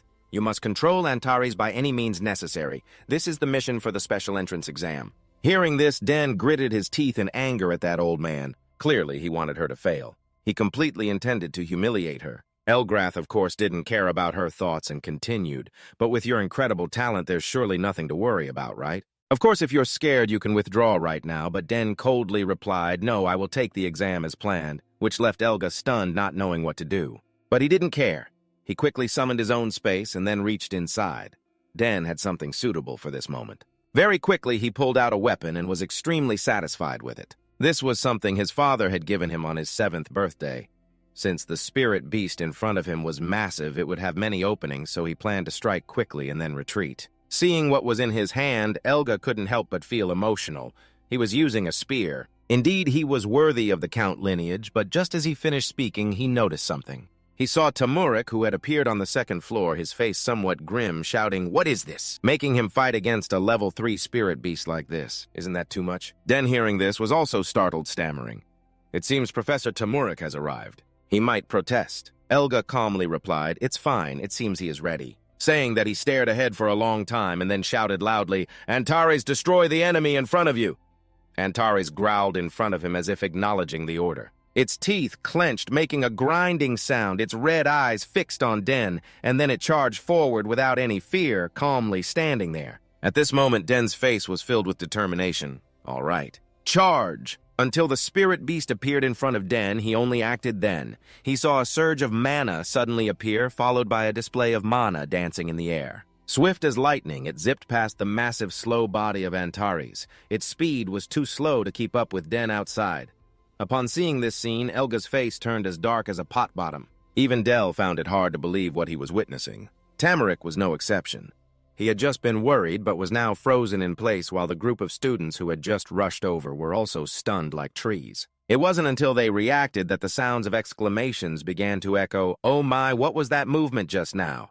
However, not paying much attention, he still gripped his spear tightly. He began to shift his weight onto his right leg, creating an extremely solid defensive stance, feeling quite satisfied with his previous move. It seemed that the special training had been effective. At that moment, the Antares across from him seemed to have been provoked. It opened its mouth with sharp teeth towards Dean as if to threaten him, and then Antares lunged forward. Its clawed hand also swung towards Dean, who narrowed his eyes, not daring to let his guard down for a second. In an instant, Antares slammed down with a punch, but Dean quickly dodged. This made its blood-red eyes show signs of anger, and it continued to swing down with another punch, but this time it was the same. Dean had evaded again. Antares continued to attack him frantically with its powerful momentum, forcing Dean to step back.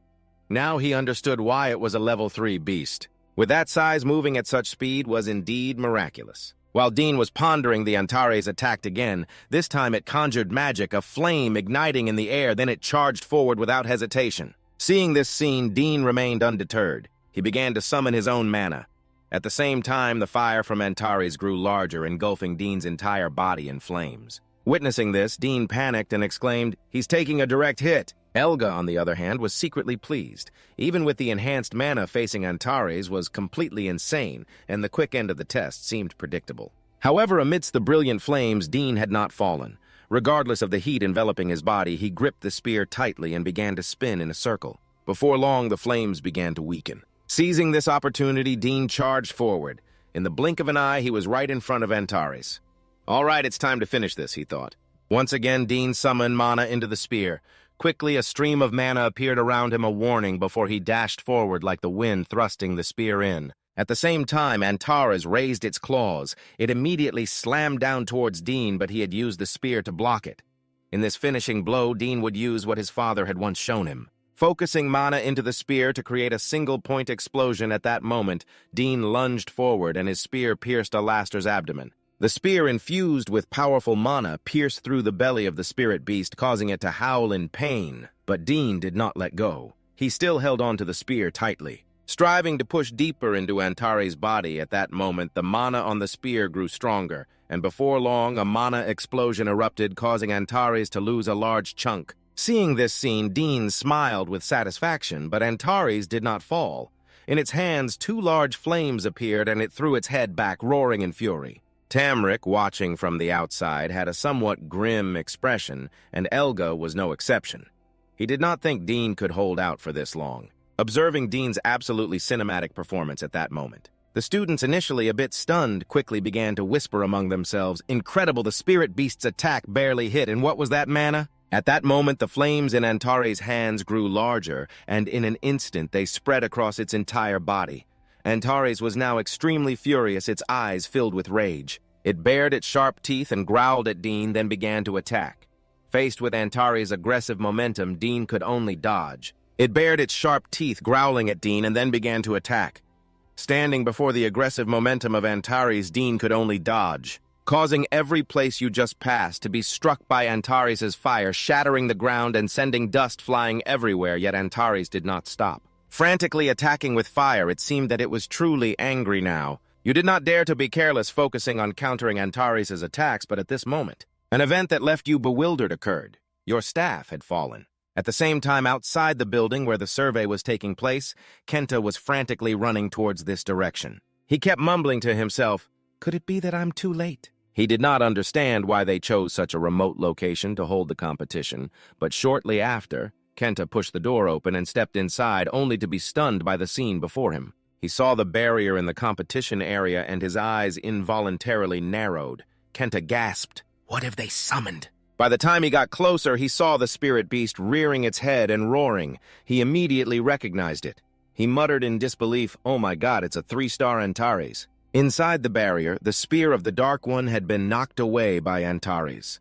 Although there were still wounds on Antares' waist, they were not concerning. The Dark One squinted at it, unable to suppress his feelings. He marveled at how it could take hits without being harmed. Thus, ordinary weapons could not injure it. Thinking of this, the Dark One sighed deeply, sincerely apologizing to his father, but in the end, he had to use his sword. Immediately, a black sword appeared in his hand. He raised an eyebrow at Antares and said, "Let's start the second round." Seeing the sword in his hand, Elga could not help but be surprised. Using a sword again, with a troubled expression, he looked at him and stammered, "But it can't be helped. This is a special test, a bit unusual, so it's normal." Elga heard this and just nodded slightly without saying anything. What surprised him was that the Dark One remained strangely calm. He had no intention of dodging the attacks. His stance was as if he had experienced countless battles before. Elga also squinted at the Dark One now, truly seeing his capabilities. At the same time, Antares charged at the Dark One again, its claws ablaze with brilliant flames. The Dark One was not afraid. He calmly swung his sword to counterattack. His speed was so fast that the naked eye could hardly see it. In an instant, the Dark One displayed the true skills of a swordsman.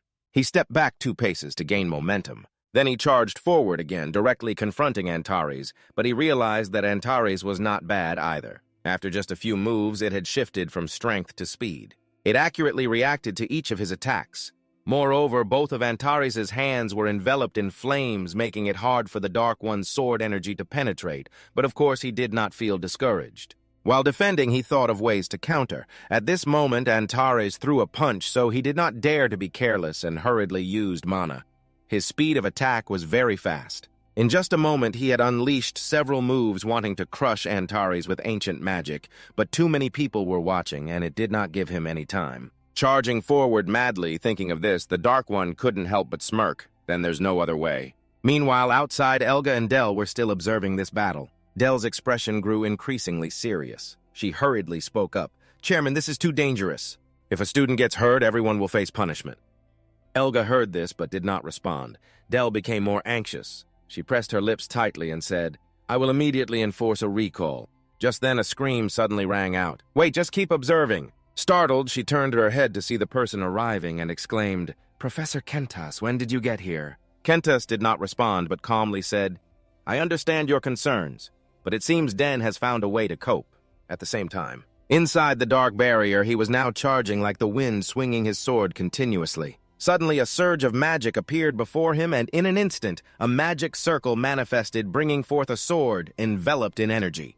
With the magic circle, he surged forward, darting past Antares, leaving several cuts on it, especially on its legs. Antares, in pain, threw its head back and howled, its body staggering and collapsing to the ground, trembling uncontrollably, unable to move. Seeing this, Elga gasped in horror. How can he combine swordsmanship and magic in the blink of an eye? Kenta, standing beside her, teased, "Perhaps you should summon something stronger." Hearing this, Elga clenched her fists in anger, a level 3 spirit beast. It should have been enough to make Den falter, but he exceeded all of his expectations. After staggering to his feet, Antares continued to summon fire to attack Den, but he smirked with a scoff. "So stubborn until the last moment, I see." A beam of magic appeared in his hand, which he actually did not want to use. At that moment, a multitude of black magical arrows suddenly appeared above his head, and with a confident smile, he declared, "It's time to end this." Antares, on the opposite side, unaware of the impending danger, frantically summoned fire, and without hesitation launched an attack. But at that moment, a beam of magic suddenly pierced through Antares' body, accompanied by a barrage of arrows that struck without warning, causing intense pain. By the time the magic dissipated, its body had several large holes, and the fire surrounding it quickly faded away. Antares was thus knocked back, its eyes filled with unwillingness, but no matter what, this battle was won by Den. He withdrew the mana from his hand, smirking with satisfaction. Meanwhile, outside, Elga could not help but comment, "The chairman of this exam has gone a bit too far." Elga scoffed. "Too far? What do you mean?" The dissatisfied opened his mouth. "No matter how talented he is capturing a first-year student to control 1 million level 3 spirit beasts. Do you really think that's reasonable?" Hearing this, Elga could only smile awkwardly, trying to gloss over it. "But the result is fine, isn't it?" To hearing this, became even more dissatisfied. "It's a good result, so good that it will be recorded in the history of the Empire." A first-year student used a spear and sword, magic, and even forced a connection to control 1 million level 3 spirit beasts while they were constantly lamenting. He leisurely put away his weapon into his space. That last part truly shocked everyone. Both Elga and Kentis had seen clearly when Antares fell, so they calmly took action. He had established a connection with the defeated Antares, then proceeded to connect with it, establishing a forced link to prevent hostility. Considering both the strategy and the outcome, it was a perfect conclusion to the night. At this moment, De, feeling uncomfortable, complained, "If today's events get out, people will say this was a test of ambush designed to deliberately fail him."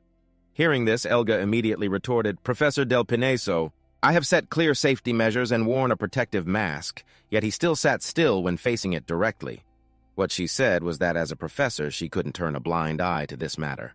Those words made Elga's face turn as dark as a pot bottom, and inside she began to curse. "Damn it, how did it come to this?" The entire plan seemed to have fallen apart. Kentis stood by, listening to the two argue without saying a word. He was intently observing the knight in the distance. Although he knew the boy was a genius, this was still quite surprising. From the very beginning, the boy resembled a seasoned knight more than a student. Kentis decided he had to take the knight as his pupil. At the same time, Del was also considering this. She had to get this genius into her hands. After a noisy moment, Elga had no choice but to bring a gold badge to Den, who had passed the special exam. "We officially bestow upon you the title of Summoner, along with this badge." Although unwilling, he still followed the procedure, hoping that you would continue to develop your talent as a summoner of the Empire, and took the badge. Politely nodding, he said thank you. Looking at the badge in his hand, he couldn't help but smile. This gold badge was only awarded to those who passed the special exam. How cool immediately after he clenched it tightly in his hand. He began to channel mana into it, and Den suddenly shouted loudly, "Respond to my call!" As soon as he finished speaking, the gold badge suddenly emitted light, and the mana enveloped a corner of the courtyard. This was the summoning formation that Den had just created in an instant. A creature appeared from within the formation, and upon seeing this scene, everyone outside immediately widened their eyes in astonishment. Even Kentis was no exception. He gasped and muttered, "What is that in the light of the magic circle?" A pair of long ears emerged, followed by a short, stubby foot. It was a rabbit named Antoma Level 4 Enhanced Summon, with the ability to boost the physical abilities of the summoner. Seeing it, his eyes instantly lit up with joy, praising "so cute." He smiled at it and nodded in greeting. "Nice to see you again, Antoma." The atmosphere suddenly fell silent as everyone stared in shock at Kentis behind him. Thinking of this, she looked towards Den, who was in the courtyard. With so many witnesses, the academy would surely be in an uproar. Sure enough, a few days later, everywhere in the academy there were discussions about Den, and the way people looked at him became different. Eris, walking beside Dean, whispered, "Layla, I really can't understand how this could happen." Layla pouted and replied, "Don't try to understand, just accept it and you'll get used to it." After hearing this, Ernest could only sigh. Suddenly he remembered something and quickly spoke up, "That's right. I'm almost done deciphering the map, so let's have our first club meeting once it's finished." Upon hearing this, Layla and Ernest became excited. Seeing their reaction, Dean also smiled slightly. In fact, he was very curious about it. The three of them chatted as they walked for a while. After that, Dean said goodbye to the two professors. "Kentis, call me when you're ready. I'm off now." A moment later, in Kentis's training room, as soon as Den arrived, he began to express his feelings. Antares is a terrifying level 1 million summon. There used to be a level 1 million summoner from the Rhynic Empire who summoned 2 of them. And that was a real nightmare, just those 2 alone. They took down 3 knights and about 10 soldiers.